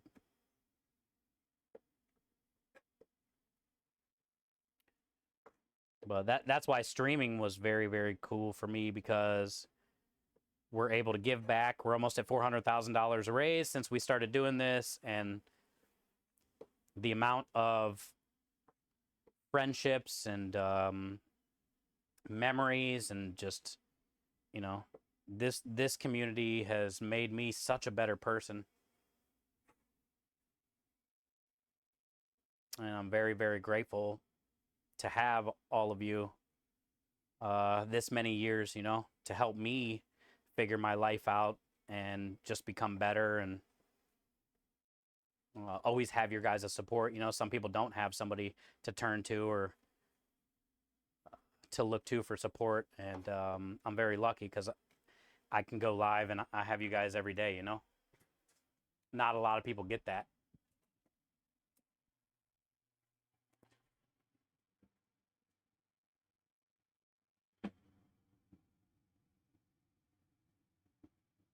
Or they invite you to parties so you can cook for them. Yeah, that's a given. If you even have time to do it, because they're usually on weekends, And that's like the busy time at a restaurant every week.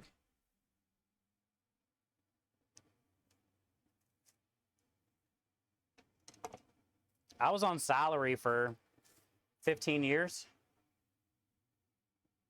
I never got one vacation.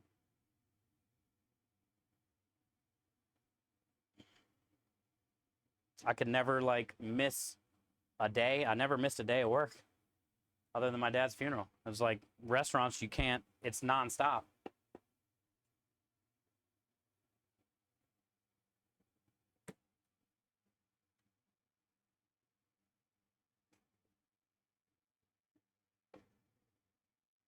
These are cremini mushrooms. It's just a basic mushroom. It's kind of like a baby portobello.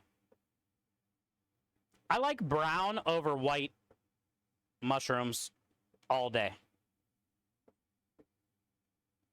For me, they just have like a better texture, better flavor, better look. Not that there's anything wrong with like a white button mushroom, which are similar to these creminis, like looking wise, shape wise, I guess you could say. But I just like the brown ones better. Yeah, baby bellas, yep. But you know what I'm talking about, right? The white button ones. They look like these. These just look a lot better when you cook them down.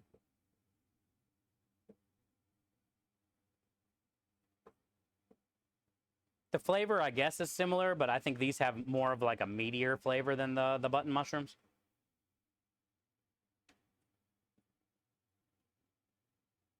Cremini seem to have, yeah, exactly, Grandma Jules. So in all my restaurants through the years, the basic mushroom that we always use is always a cremini. Since I'm the one that does the orders and makes the menus. I really like Japanese mushrooms, though, you know? Like shiitakes and enokis. My favorite mushroom is a morel, but those are really hard to find. And very expensive.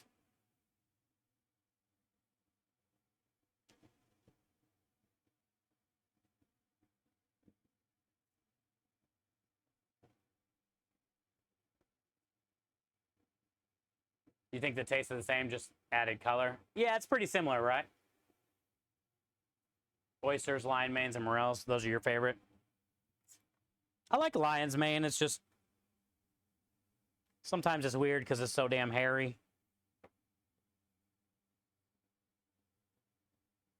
Definitely like oyster mushrooms, cremini mushrooms, shiitake mushrooms, enoki mushrooms. I love mushrooms. Ironically, I did not love psychedelic mushrooms. Like, I love psychedelic, but not the flavor of the mushrooms. Even though I like mushrooms. I would always have to, like, you know, chop them down into cookies, brownies, tea, shit like that. Or I would smoke them. Me and a buddy started smoking psychedelic mushrooms instead of eating them or drinking them. That was kind of crazy. I didn't think it would work, but it worked.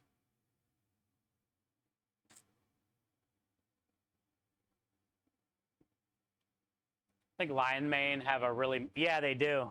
Yep.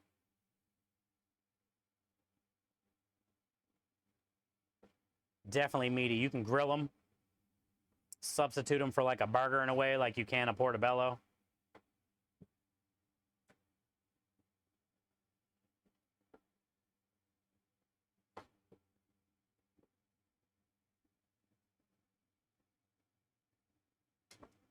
Years ago, farmers knew they had something good with the portobellos, but people didn't want them. Now they're expensive. Yeah, isn't it funny how things like that work out? The same thing with like oxtail, brisket, you know, all the good shit that was cheap that nobody wanted. Now all of a sudden is like the most expensive stuff out there. That's how it works.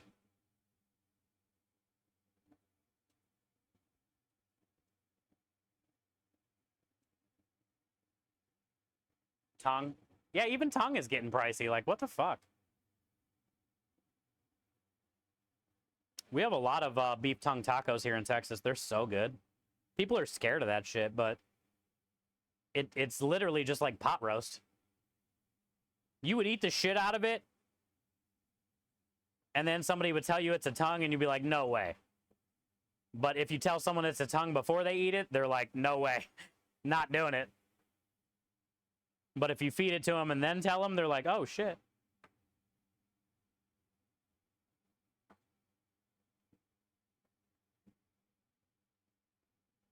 I guess if it's prepared properly. If they forget to take off like the outer membrane and stuff and it's very chewy, you're fucked. It's the most tender meat, yeah. Tongue and cheek. Those are my two favorites. The old tongue and cheek.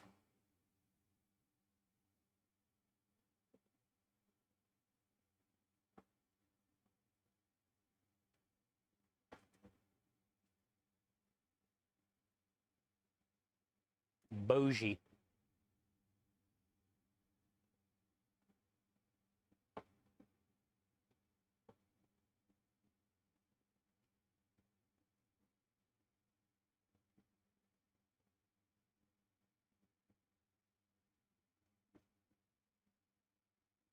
One thing I've still have never been able to get over is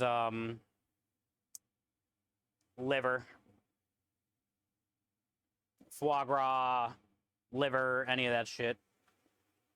I'm okay with some liver, like if it's in a pate and like a country style pate, but not like a spreadable, smearable, weird pate. I like a country style where it's almost like a cold meatloaf. I can deal with the liver in that. But if it's one of those like real smearable pates where there's a lot of liver in there, no way. Or just liver and onions, no way. It's like way too like tinny, bloody, band-aidy. I don't know how to describe it. I continue to keep trying it, hoping maybe one year like I'll be able to eat it, but I can't do it. I gotta like plug my nose and shit to get it down.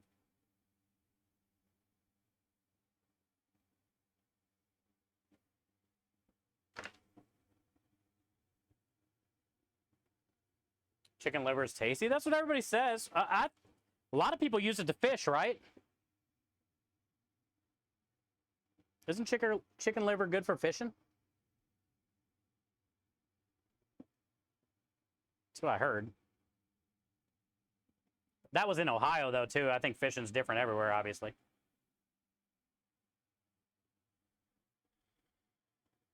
I think they would catch, like, catfish and shit with chicken livers. Or maybe walleye.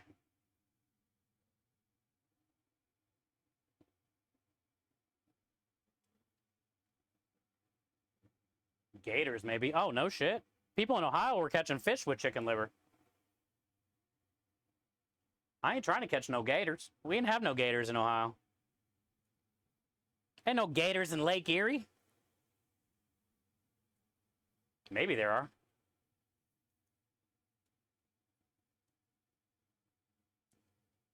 I like fishing. I just never have been a lot. But when I do go, I have fun. I just don't know much about it.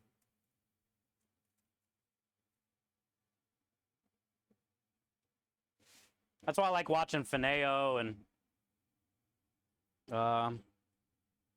all the different fishing fam. I learned some things. My mom loved chicken livers. Liver's just not my thing either. Yeah, it's hard, dude. It's hard for me to accept. And beets. Liver and beets are the two things that I just have never been able to eat. I always try them. But if people ask me, like, what are your things that you don't like? It's always liver and beets. Beets are just way too dirty. It literally tastes like you're eating dirt. No matter how much you clean them, no matter what you do, it just tastes like you're eating dirt.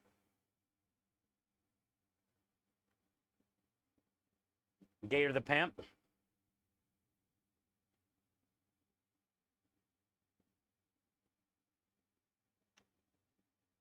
Not even pickle beets? No, they still have that dirt taste.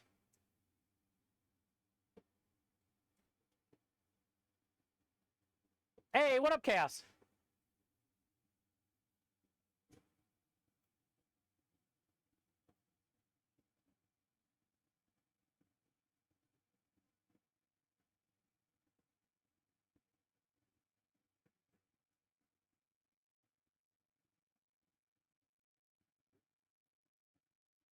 Hey, fuck you, Arby's guy. I thought he was going to say something nice about me. Son of a bitch. Nobody wants your bourbon barbecue sandwich. Thank you, Chaos. Good to see you. Screw you, Arby's guy. I thought he was building up to say something good about me, and then he went straight up into their Arby's sandwich.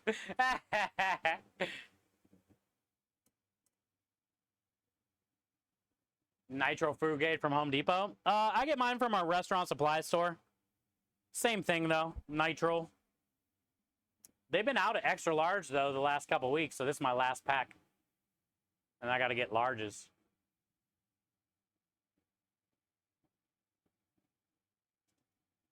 Sunset. You might be able to get them from this company online.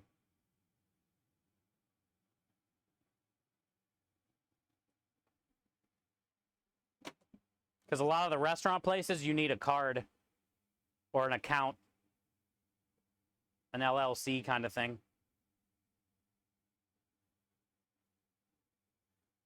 Good to see you, Chaos. Welcome in.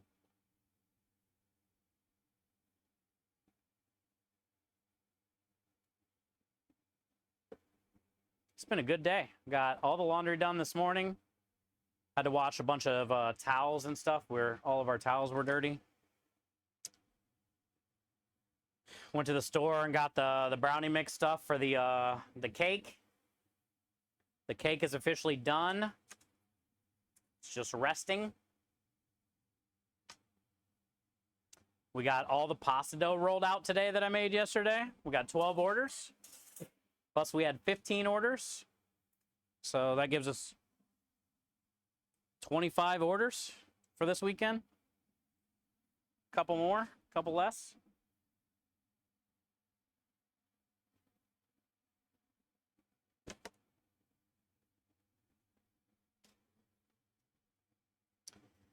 All right, we got to wash that. Take these in.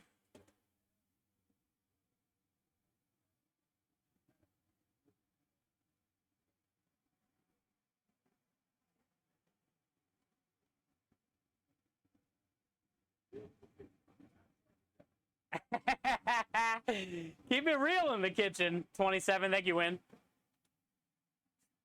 We did, though. We, the very first time we did it, we only had maybe a gram or two of mushrooms, and we only had like a gram or two of weed. So we only had like 3 or 4 bowls of weed and basically like a mushroom or two for each other. It was me and my buddy Finkel. So it was like not enough mushrooms to get high and not enough weed to get high for 2 people.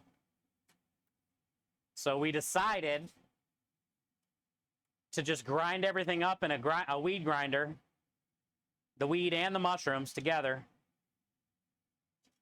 and then just smoke them. Because once we did that, we ended up getting like 5 or 6 bowls. We doubled up. So it was like a mixture of weed and mushrooms. It was, I'll never forget. It was, we were playing, I think it was PlayStation 3 maybe, or 2. It was a game called SOCOM. And it was like a shooter game. And they had like when you would mic up to talk to the people online or your teammates or whatever, it would make a noise that goes boop, and then you would talk, and then when you let go of the button, it goes beep. And I remember we started smoking the mushrooms, playing the game for like half hour after smoking a bowl. It started to like work, and we were both in a lobby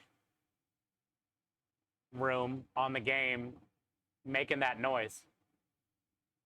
He was sitting in a chair, I was in a chair in my living room, and we did that for about an hour. Didn't play the game or nothing, just kept micing up and unmicing to hear that noise, and we were just laughing. And then I remember the chair I was sitting in while we were doing that, about an hour later. The only thing on the chair left was my shoulders and my neck and my head, like where you would sit your butt.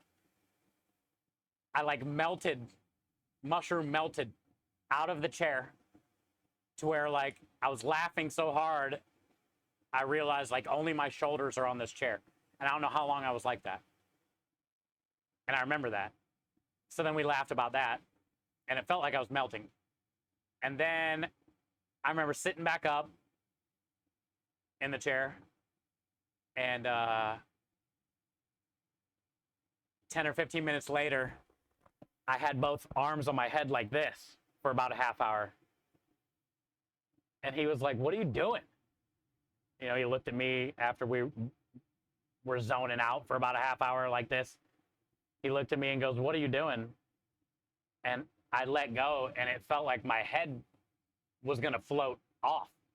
So I was doing this to hold my head on the whole time because I thought I went from melting to floating. I was fucked up. And I'll never forget that, dude. That whole night was so fun, man. And that was the first time we smoked mushrooms. But we mixed it with weed. And then after that, since I didn't like eating mushrooms, the next couple times I did mushrooms, how old was I? This was like when I was first started cooking, so 19, 20, 21 range. Since I didn't like to eat the mushrooms, after that, we just smoked them every time. And yeah, it worked really good. It was disgusting. I mean, it tasted better than eating them, but also it probably wasn't like very healthy. We're glad it worked. It was hilarious, dude. I'll never forget that. Just looking over at him about an hour in, not knowing if it would work or not, but eventually it did. And then we didn't realize it did, but we did, but we didn't. And then we looked at each other and we never even started the game. We were just in the lobby doing the noise. Like we weren't even talking when we would mic up. We just heard the noise. And that noise was like the best. It was so good. It was so good. I was holding my head. I thought if I let go, it felt like I was floating. And I was scared. But it was like, I remember because I melted first for about a half hour and I couldn't even like stay on the chair. It was like I was a puddle. And then like after that, I couldn't stop floating. And then I don't really remember whatever happened after that, but that was the first time we smoked mushrooms. I've had a lot of crazy stories on mushrooms. I remember one time, I think it was like 3 or 4 times straight. It was either on mushrooms or just acid. And we'd be like driving around. I don't know who the fuck could drive on that shit. And we would show up places, friend's house or whatever, parties. And Pink Floyd The Wall was on the TV. And this happened like 4 straight times I was tripping. To where like I stopped tripping for a little bit after that. Like freaked out. But every time we went to this place, that movie was on, which is kind of like a weird coincidence anyway. The fact that you're tripping 4 random times and you go to 4 different places and the movie's on at 4 places every time you're there. But it was the same part of the movie every time. And I was tripping, but I wasn't like making the shit up. And it's the hammers. If you've ever seen The Wall, it's like cartoon hammers. And there's like this, I forget even what song it is to that part of the movie. And they're like walking or something like this, right? I don't fucking know. But every time it was that part of the movie, and by the 4th time, that ruined like the whole rest of my night. I was just freaking out. And then I stopped eating mushrooms for a little bit. Because I was thinking like, I was gonna die or something. I don't fucking know. You know what I'm saying? Hi, Aspie. You look cute. But that was kind of a random coincidence. One time, I was at my friend's house, and we were on, I think just acid, not mushrooms. And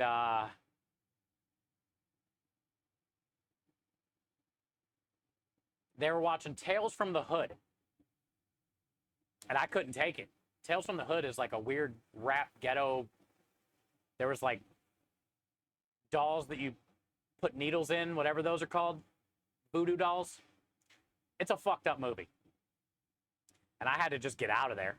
So I went in a room that was down there in the basement that had a bed in it and shit. And I was just like sitting in that room alone, whatever, tripping balls. And I heard all this commotion, people yelling, things breaking. So then I literally like got in the bed and put the covers over my head. I remember I thought that would help me. And because I didn't know what was going on out there, but I knew I wasn't opening that fucking door. Hi, puppy. So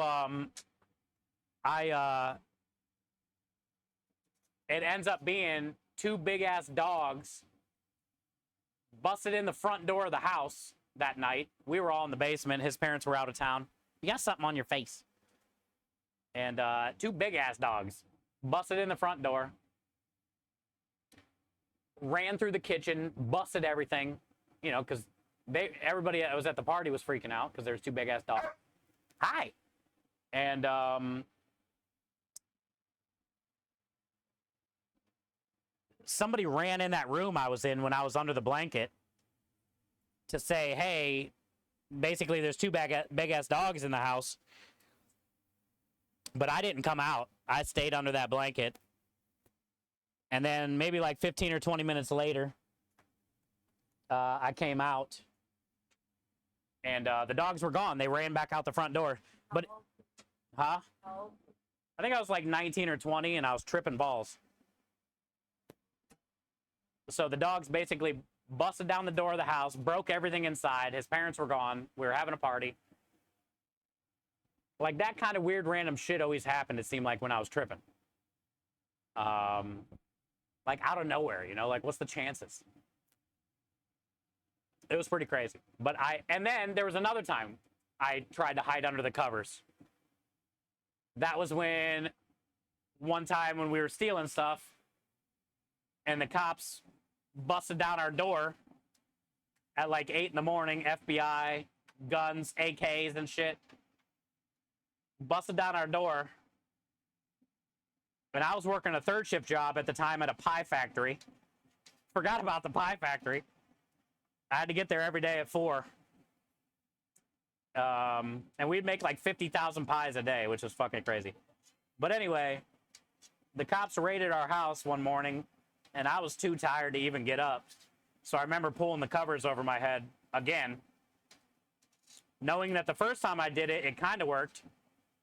The dogs didn't fuck with me. But that was funny. Imagine, like, cops coming in with guns and shit, and then they came in my room and seeing, like, a body under the covers. And I remember they, like, one of the cops yanked the covers off, and then there was, like, 5 guns. And I was sitting there like this with no blanket in my hand anymore. Then they, like, swooped me up, handcuffed me, all the bullshit. It did not work, dude. The cover trick did not work. It might work for boogeymen, but it does not work for cops.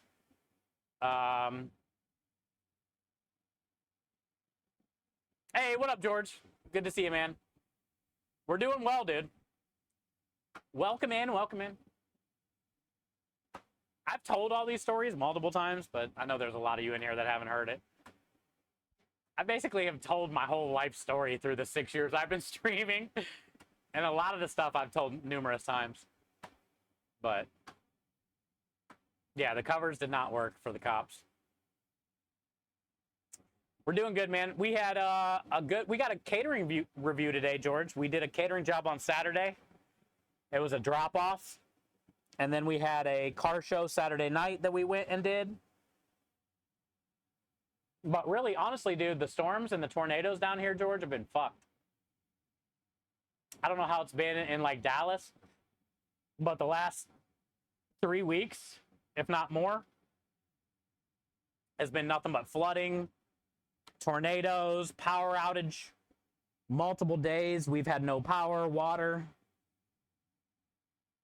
I'm hoping this week is the first week that we don't have to like cancel a job or have the generators running all night so we don't have to waste food. You never heard that one before? Yeah. I got so many stories, man. I try to tell you guys everything. Because you never know. I've told so many stories, and so many times people are just like, it's either helped or made them laugh or whatever, you know? They can relate. I don't have anything to hide anyway. I mean, I'm like an open fucking book. I saw the news about the weather. Yeah, it's been pretty rough, dude. They still don't have power downtown Houston. You can drive down there now a little bit. Some of the roads are still blocked off. All the high rises, you know, are missing windows, glass everywhere kind of thing. A lot of people just got finally restored today. This is day 5, but there's still probably 30-some thousand without power 5 days in. Faceman, how are you today, man? Happy Monday. Let's go check this Tres Leches cake and see how much of the milk got soaked up.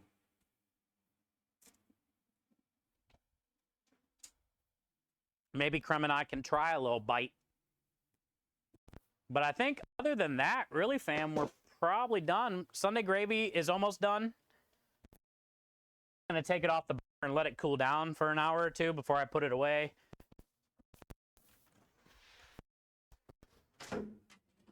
Tomorrow, we'll get all the bones out of it and stuff like that after it cools down. Oh, yeah, Krem, it's good enough if you want to try a bite. It's working.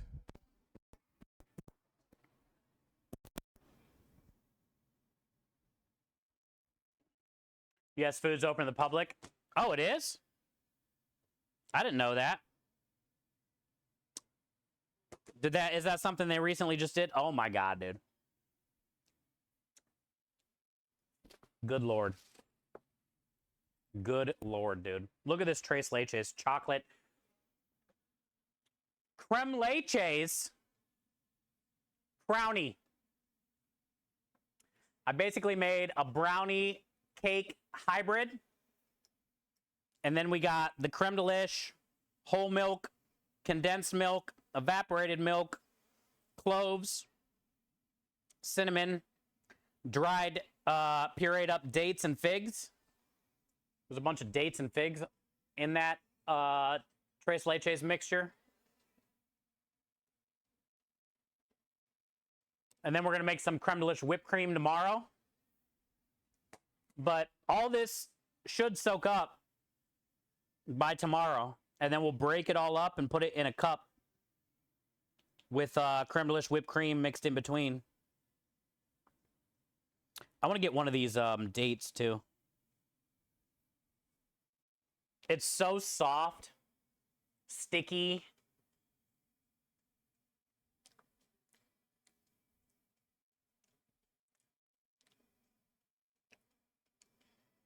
Chocolatey, fudgy, soft, sticky, good.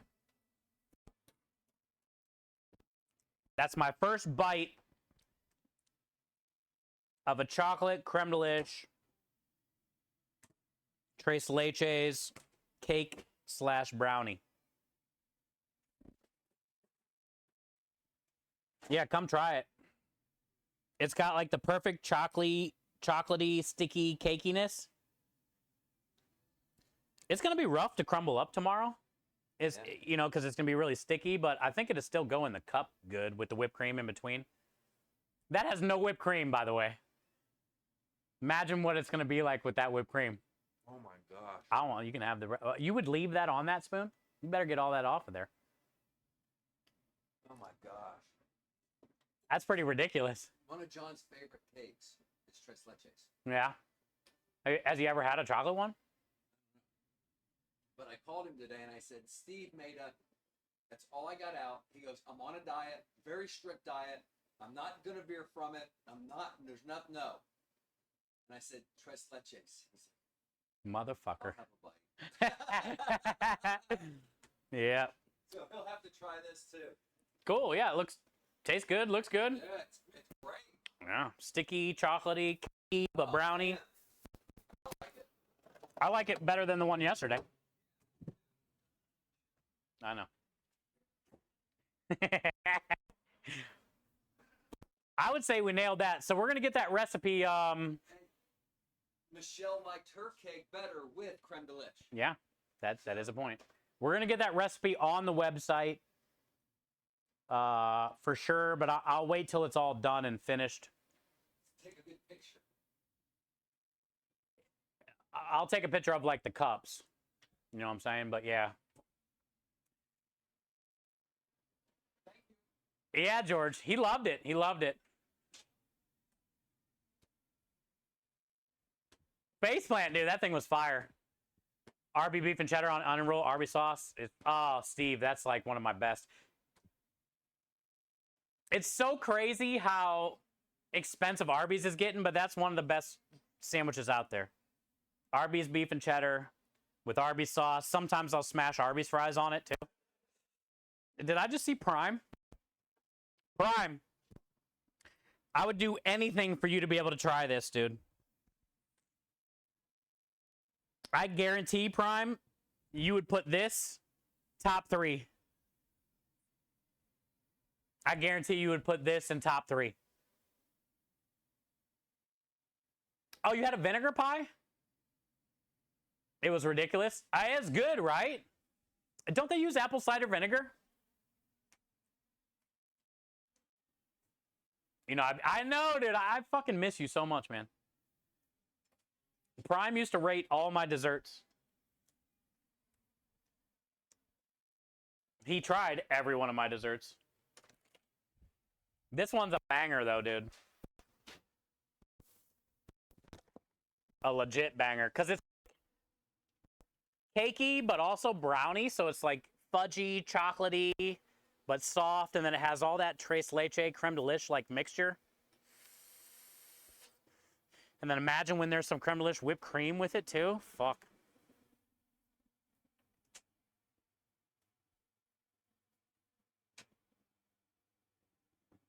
Yeah, Prime was my dessert guy, dude.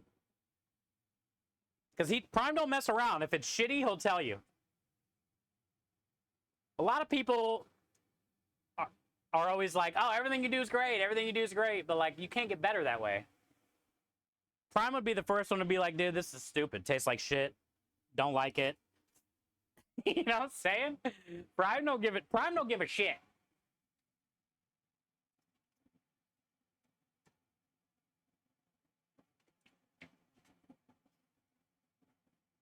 Sunday gravy's looking good, George.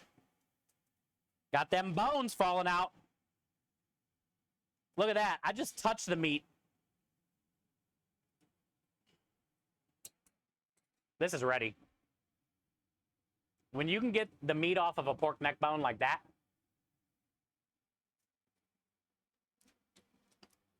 that shit's ready.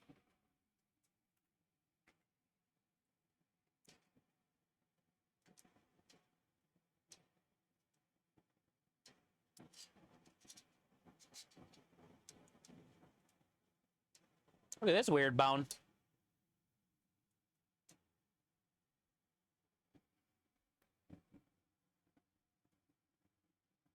All the meat just came right out of that sucker.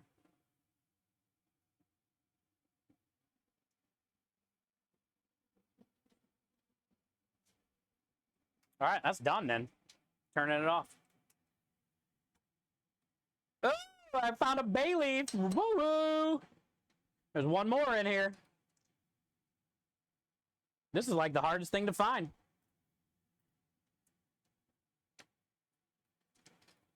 I'll find it tomorrow when we're breaking down, unless I get lucky one more time. It's a good day when you got a little bay leaf popping up to the top. I knew it was too good to be true. We ain't gonna find another one, chat.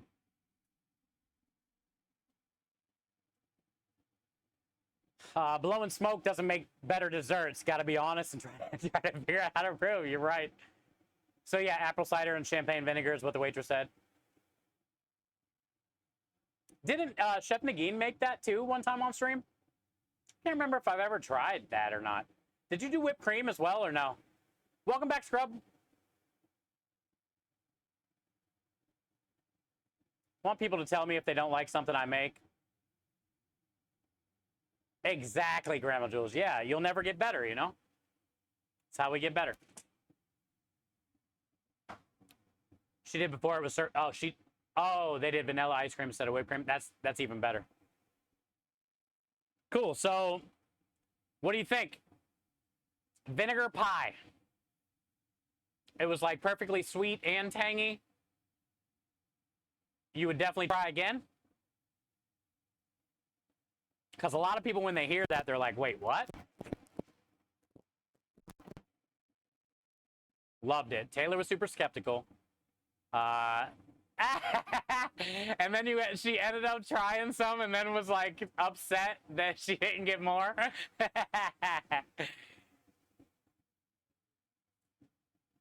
You got her. Oh, okay. Well, she was happy either way then. That's funny. You did an Old Bay shrimp salad with Oh, good. How'd that turn out? Did you like it? Sounds good. You know what I saw at the store the other day, Aspie? It was Old Bay goldfish. You know the little goldfish crackers? They make Old Bay flavor now. I almost bought them just to try them, but I couldn't justify spending the $3 or something. Nice and light. Yeah, it sounds good. Sounds very good. I like feta. I like tomato. I like onion. I like cucumber. I like shrimp. A double dog dare you to buy. I want to buy them. I know I'm going to love them. It tastes, yeah, that's what I was, maybe I have tried it then, Prime. Because I was going to say,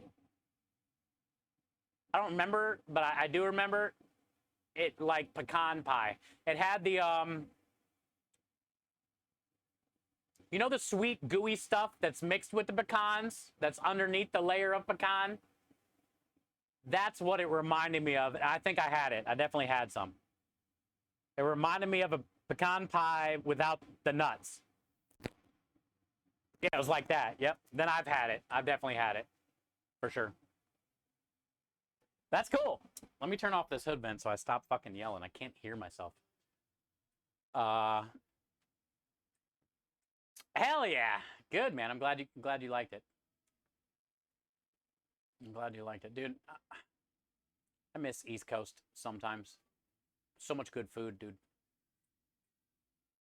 There's a lot of great food here in Texas, but it's like a lot of the same. Back home, especially Cleveland, there's like all different types of cuisine. But here in Texas, it's just like the same shit. And I ain't mad at it. You know, I love tacos and I love barbecue. I love different types of cues. But there's not a lot of variety around here, you know? East Coast is the East Coast. I just know back home in Cleveland and Pittsburgh and, you know, New York and stuff. Rhode Island, Boston, Connecticut. So much good food, man. So many different types of cuisines. All those cities have like tons of different suburbs with different types of culture, you know? And here in Texas, it's just like, it's so big, but kind of like the similar everywhere you go. There's not like a ton of variety, you know?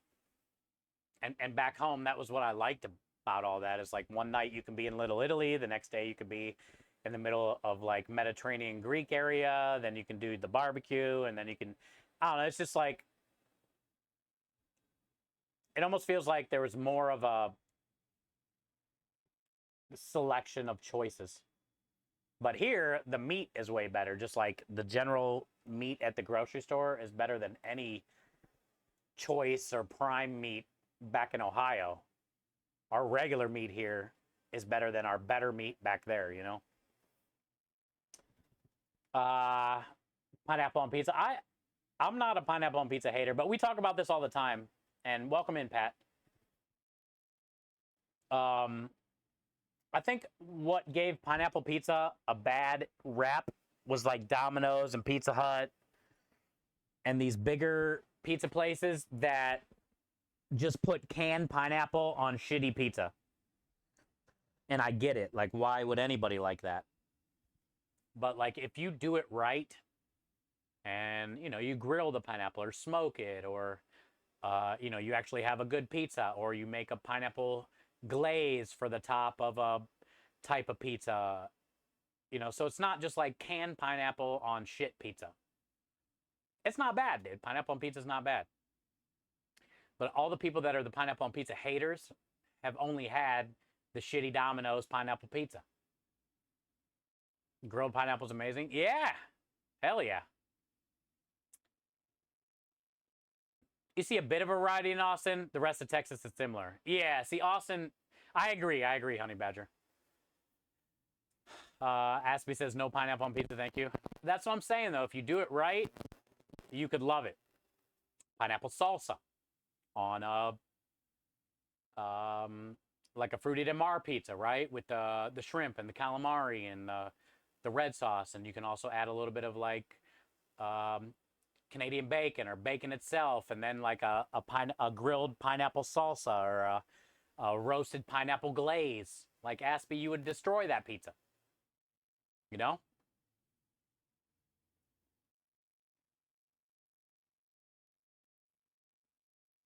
But not mine. Did I miss it? Yeah, I'll show you, Beast. We're going to finish it up tomorrow, but I'll go grab it. We just finished. The Sunday gravy, all the bones are pulling away from all the neck bones. So Sunday gravy is done. It took about 4 hours today. We rolled out all pasta dough today. We got 12 orders of pasta dough. I made pappardelle. I already had 15 orders left over, but I needed to make another, 10 or more for the weekend. We got all the mushrooms cut. I'm going to saute those off tomorrow. But yeah, I'll show you the cake. It's cool. I'm going to put the recipe on the website, Beast. Getcremedelish.com. Actually, let me go grab a pack of that too, because I know we don't have any on the truck. So let me walk back in here real quick, grab some creme delish, bring it on the truck. Got the cake in my hand. Honestly, Beast, blown away. I'm going to find the older one. Blown away, Beast. I love a good Tres Leches cake. Traditional, whipped cream, white, spongy. Sometimes a sliced strawberry on that bitch. Sprinkle a little cinnamon on top. Amazing cake. This is the first time I've ever had a Tres Leches chocolate cake. And we made a hybrid cake too, so. And it was super easy. And like I said, I'll get it on our website. Here is the website that I'm talking about. No, Beast, stay. Are you here? Sounds, yeah, it's in my hand. I'll show you. Here's our website, getcremedelish.com. This is the culinary powder that I used in the Tres Leches. It's a vanilla cinnamon culinary powder food and beverage enhancer. You can leave it as a powder and put it into all different types of cakes, cookies, anything like that. Or you can mix it with milk and use it for anything that calls for milk, right? Cheesecakes, whipped creams, French toast, all that kind of stuff, right? So, okay, so here is the culinary powder. And then here's what I did. It's still going to sit overnight, but it took a lot. I mean, you couldn't even see any cake 20 minutes ago. So I think by tomorrow, most of this should be soaked in. But you can kind of tell that, I can't turn it too much, but there's none on the bottom yet, but it's working its way down. It's working its way down, But we got some dates in here, chopped up dates, that we mixed in with the Tres Leches. And what we did for the Tres Leches, Bees, was whole milk, creme de lish, like half a cup of creme de lish powder mixed in with the whole milk, a can of evaporated milk, a can of condensed milk, and then the sweetened condensed milk. And then they also make a tres leches sweetened condensed milk where they like boil that can and it turns it all dark brown caramely. So we did 1 can of the caramely sweetened condensed milk, 1 can of regular sweetened condensed milk, 1 can of evaporated milk, some whole milk, a little bit of ground cloves, cinnamon, and then creme de liche culinary powder. Mix that all around and then dumped it over top of our cake. Now what we did here, I wanted to do a little something different. Yeah, we tasted the corner. Krem and I both took a bite out of that corner. Look, there's 2 spoonfuls out of there. It's a puddle. But let me tell you about the cake. And like I said, it'll get on the website tonight. I'll put it on the website tonight. But I'll take pictures and stuff and add it to the website later. Because what we're going to do is tomorrow I'm going to break that down, crumble it up, and put it in a like a 9-ounce clear cup with a lid. And I'm going to make creme de liche whipped cream tomorrow, which is literally heavy cream, creme de liche, a little bit of sugar. I'm going to make creme de liche whipped cream tomorrow, and then I'll put the crumbled cake in the cup, whipped cream, cake, and whipped cream, and then a lid. And it's easier for us to sell it on the food truck that way. It's hard to store something like this in my cooler, cut squares, put it in a box, you know, so I'm not going to put the whipped cream on it tonight. Usually the next step would be get whipped cream on there, get some cinnamon on top of that. But tomorrow we'll make the whipped cream. This can sit overnight. All that tres leches should soak in, and then we'll put it in the cup layered, and that's how we'll sell it. But real quick on the cake. So what I did was I bought a box mix of Duncan Hines double fudgy chocolatey brownie mix. I think it was a 19-ounce box, and normal. It looked like a little bit bigger than a normal size box of brownie mix, but it was the Duncan Hines extra moist. I don't fucking know, but basically it came with a pack of the brownie mix, and then an extra pack of icing that you could put on the top. I put all that in. So what I did was I got the brownie mix, put it in the bowl, the icing in the bowl, and then I did a 1/2 cup of flour, a 1/2 cup of sugar, 3 eggs, a 1/2 cup of oil. I tried to make it simple. A 1/2 cup of this tres leches cream milk mixture.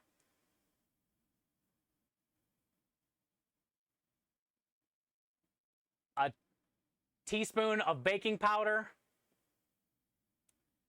3 tablespoons of cocoa powder. And I believe that's it. So basically I took the brownie mix, but stretched it with like a homemade cake mix. The oil helped the brownies, but like the egg, the flour, the baking powder, the sugar, the cocoa powder, kind of made like a chocolate cake mix that I added to the brownie mix and the fudgy stuff that came with it. You could have put Nutella in there with it at that time. And it looked like a brownie batter when I poured it into the pan, but it baked up like a brownie and a cake at the same time. So it's like fudgy, but cakey. And it was perfect for this because after you poked in all the holes, when it cooled down, I mean, it sucked a lot of that up. And it was a lot of tres leches. It has this color because of the creme de liche and the caramely tres leches condensed milk turned it this weird brown color. Yeah, the frosting went in with it too, all that, yeah. And like I said, I'll get it on the website, but it was easy. You didn't have to do any steps. It was literally put everything in a bowl, mix it, dump it in there, bake it off, cool it a little bit, poke holes, dump your tres leches on top, let it soak. Then you can put your whipped cream on top if you want. But like I said, we're going to put it in a cup tomorrow. So yeah, pretty simple. Pretty simple. So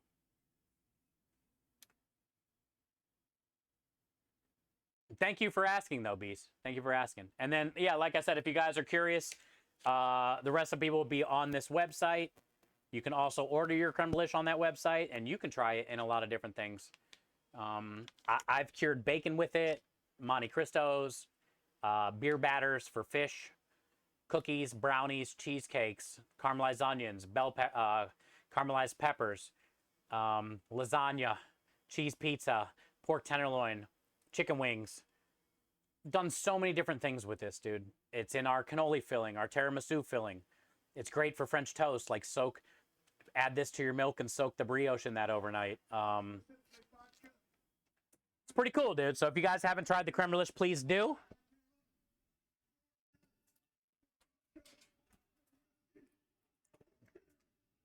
Thank you, Aki. But I'd say we're good. We're good. Sunday gravy turned out great. All the neck bones are coming out. So tomorrow, remember, Tuesdays are the day I go get my order. So we're probably not going to be starting stream up till about 2 or 3 when I get back from getting all the food and get it all put away. We'll break down this Sunday gravy tomorrow. We'll get all these bones out of here, find that other bay leaf. We got to make marinara tomorrow. So after we break that down tomorrow, we'll wash the pot, get marinara going. At some point this week, we got to make a cheese sauce for the Italian smoked pulled pork mac and cheese, barbecue mac and cheese special. I'll probably make my barbecue sauce tomorrow. I don't know. We'll have to check the prep list. I know we got to make some pesto this week. Thursday, Friday, and Saturday, we have a job. So we got all day tomorrow, all day Wednesday to get everything prepped, done, loaded onto the truck. Thursday, Kyle will be with us. Friday, Kyle will be with us again, and we'll all be wearing kilts because we passed the $5,500 milestone.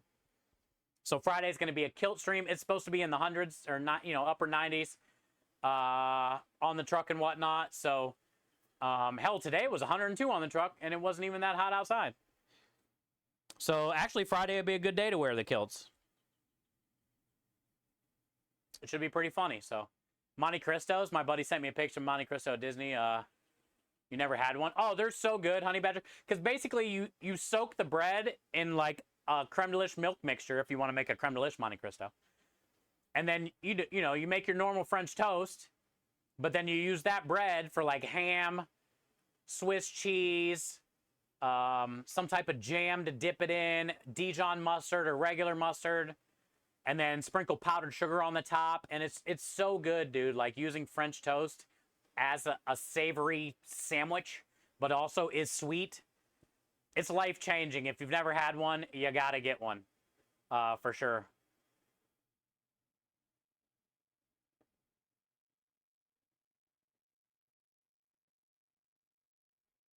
You've never found it with the condensed milk? Yeah, at HEB, it was right next to the condensed milk, but I definitely can see, thank you, Giggles. I can see it being in the Spanish section too, for sure. Thank you, Giggles. But at HEB here in Texas, it was literally right next to condensed milk. I've never seen it either until Michelle grabbed it. Because I always just grab the sweetened condensed milk and boil it for 3 hours, and then you got that, So it like saved me a step.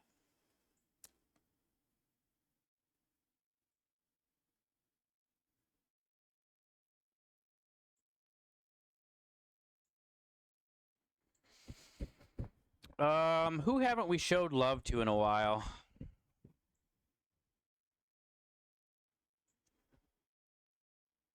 I say let's go hang out with Chris Hangry. We haven't been there in a little bit. Also, he's making kimchi. That sounds cool. Homemade kimchi, if you guys haven't had it. Silver's on. Yeah, I know Silver's on. Thank you, though, Aspie. We're going to go hang out with Chris Hangry, though. I like to stay with food or people on the team or people doing charity stuff.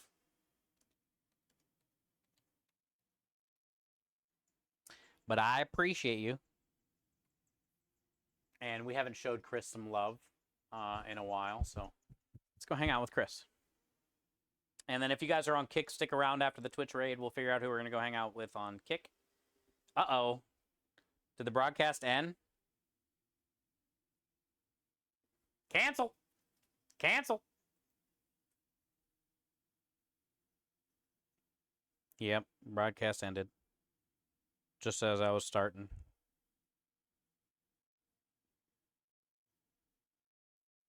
All right, anybody else from the team on? DJ, but she's gaming. There's not a lot of people cooking tonight, especially on the team. DJ be gaming, though.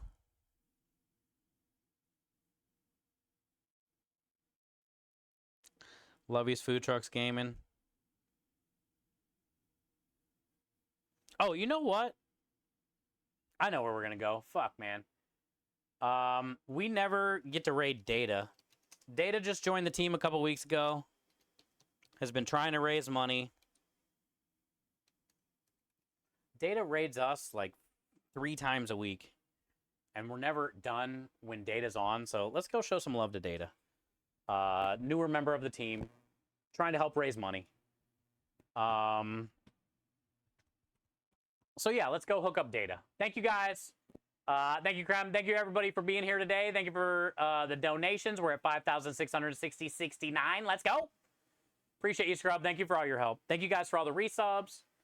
We had a great day. I mean, this smells incredible. I'm blown away by how good this is. I can't wait to get it on the website so you guys can try this. Honestly, as much as I love a regular Tres Leches cake, I think this chocolate one is where it's at. I think this is S tier. Regular Tres Leches, a tier below. A tier below. But if you want to make a regular Tres Leches cake, go ahead and get you some of this. It'll help it get closer to S tier, but it's never going to be to chocolate. Crownie. Cake brownie hybrid. Yeah, thank you, Aspie. And then tomorrow, we'll do it again. I just got to go pick up my order and get everything back here, and it should be fun. I hope the barbecue, smoked pulled pork barbecue mac and cheese sells well this weekend. I know the smoked banana ice cream will probably sell pretty good this weekend. It's going to be hot. And hopefully we'll sell out of this. So we'll see you guys tomorrow.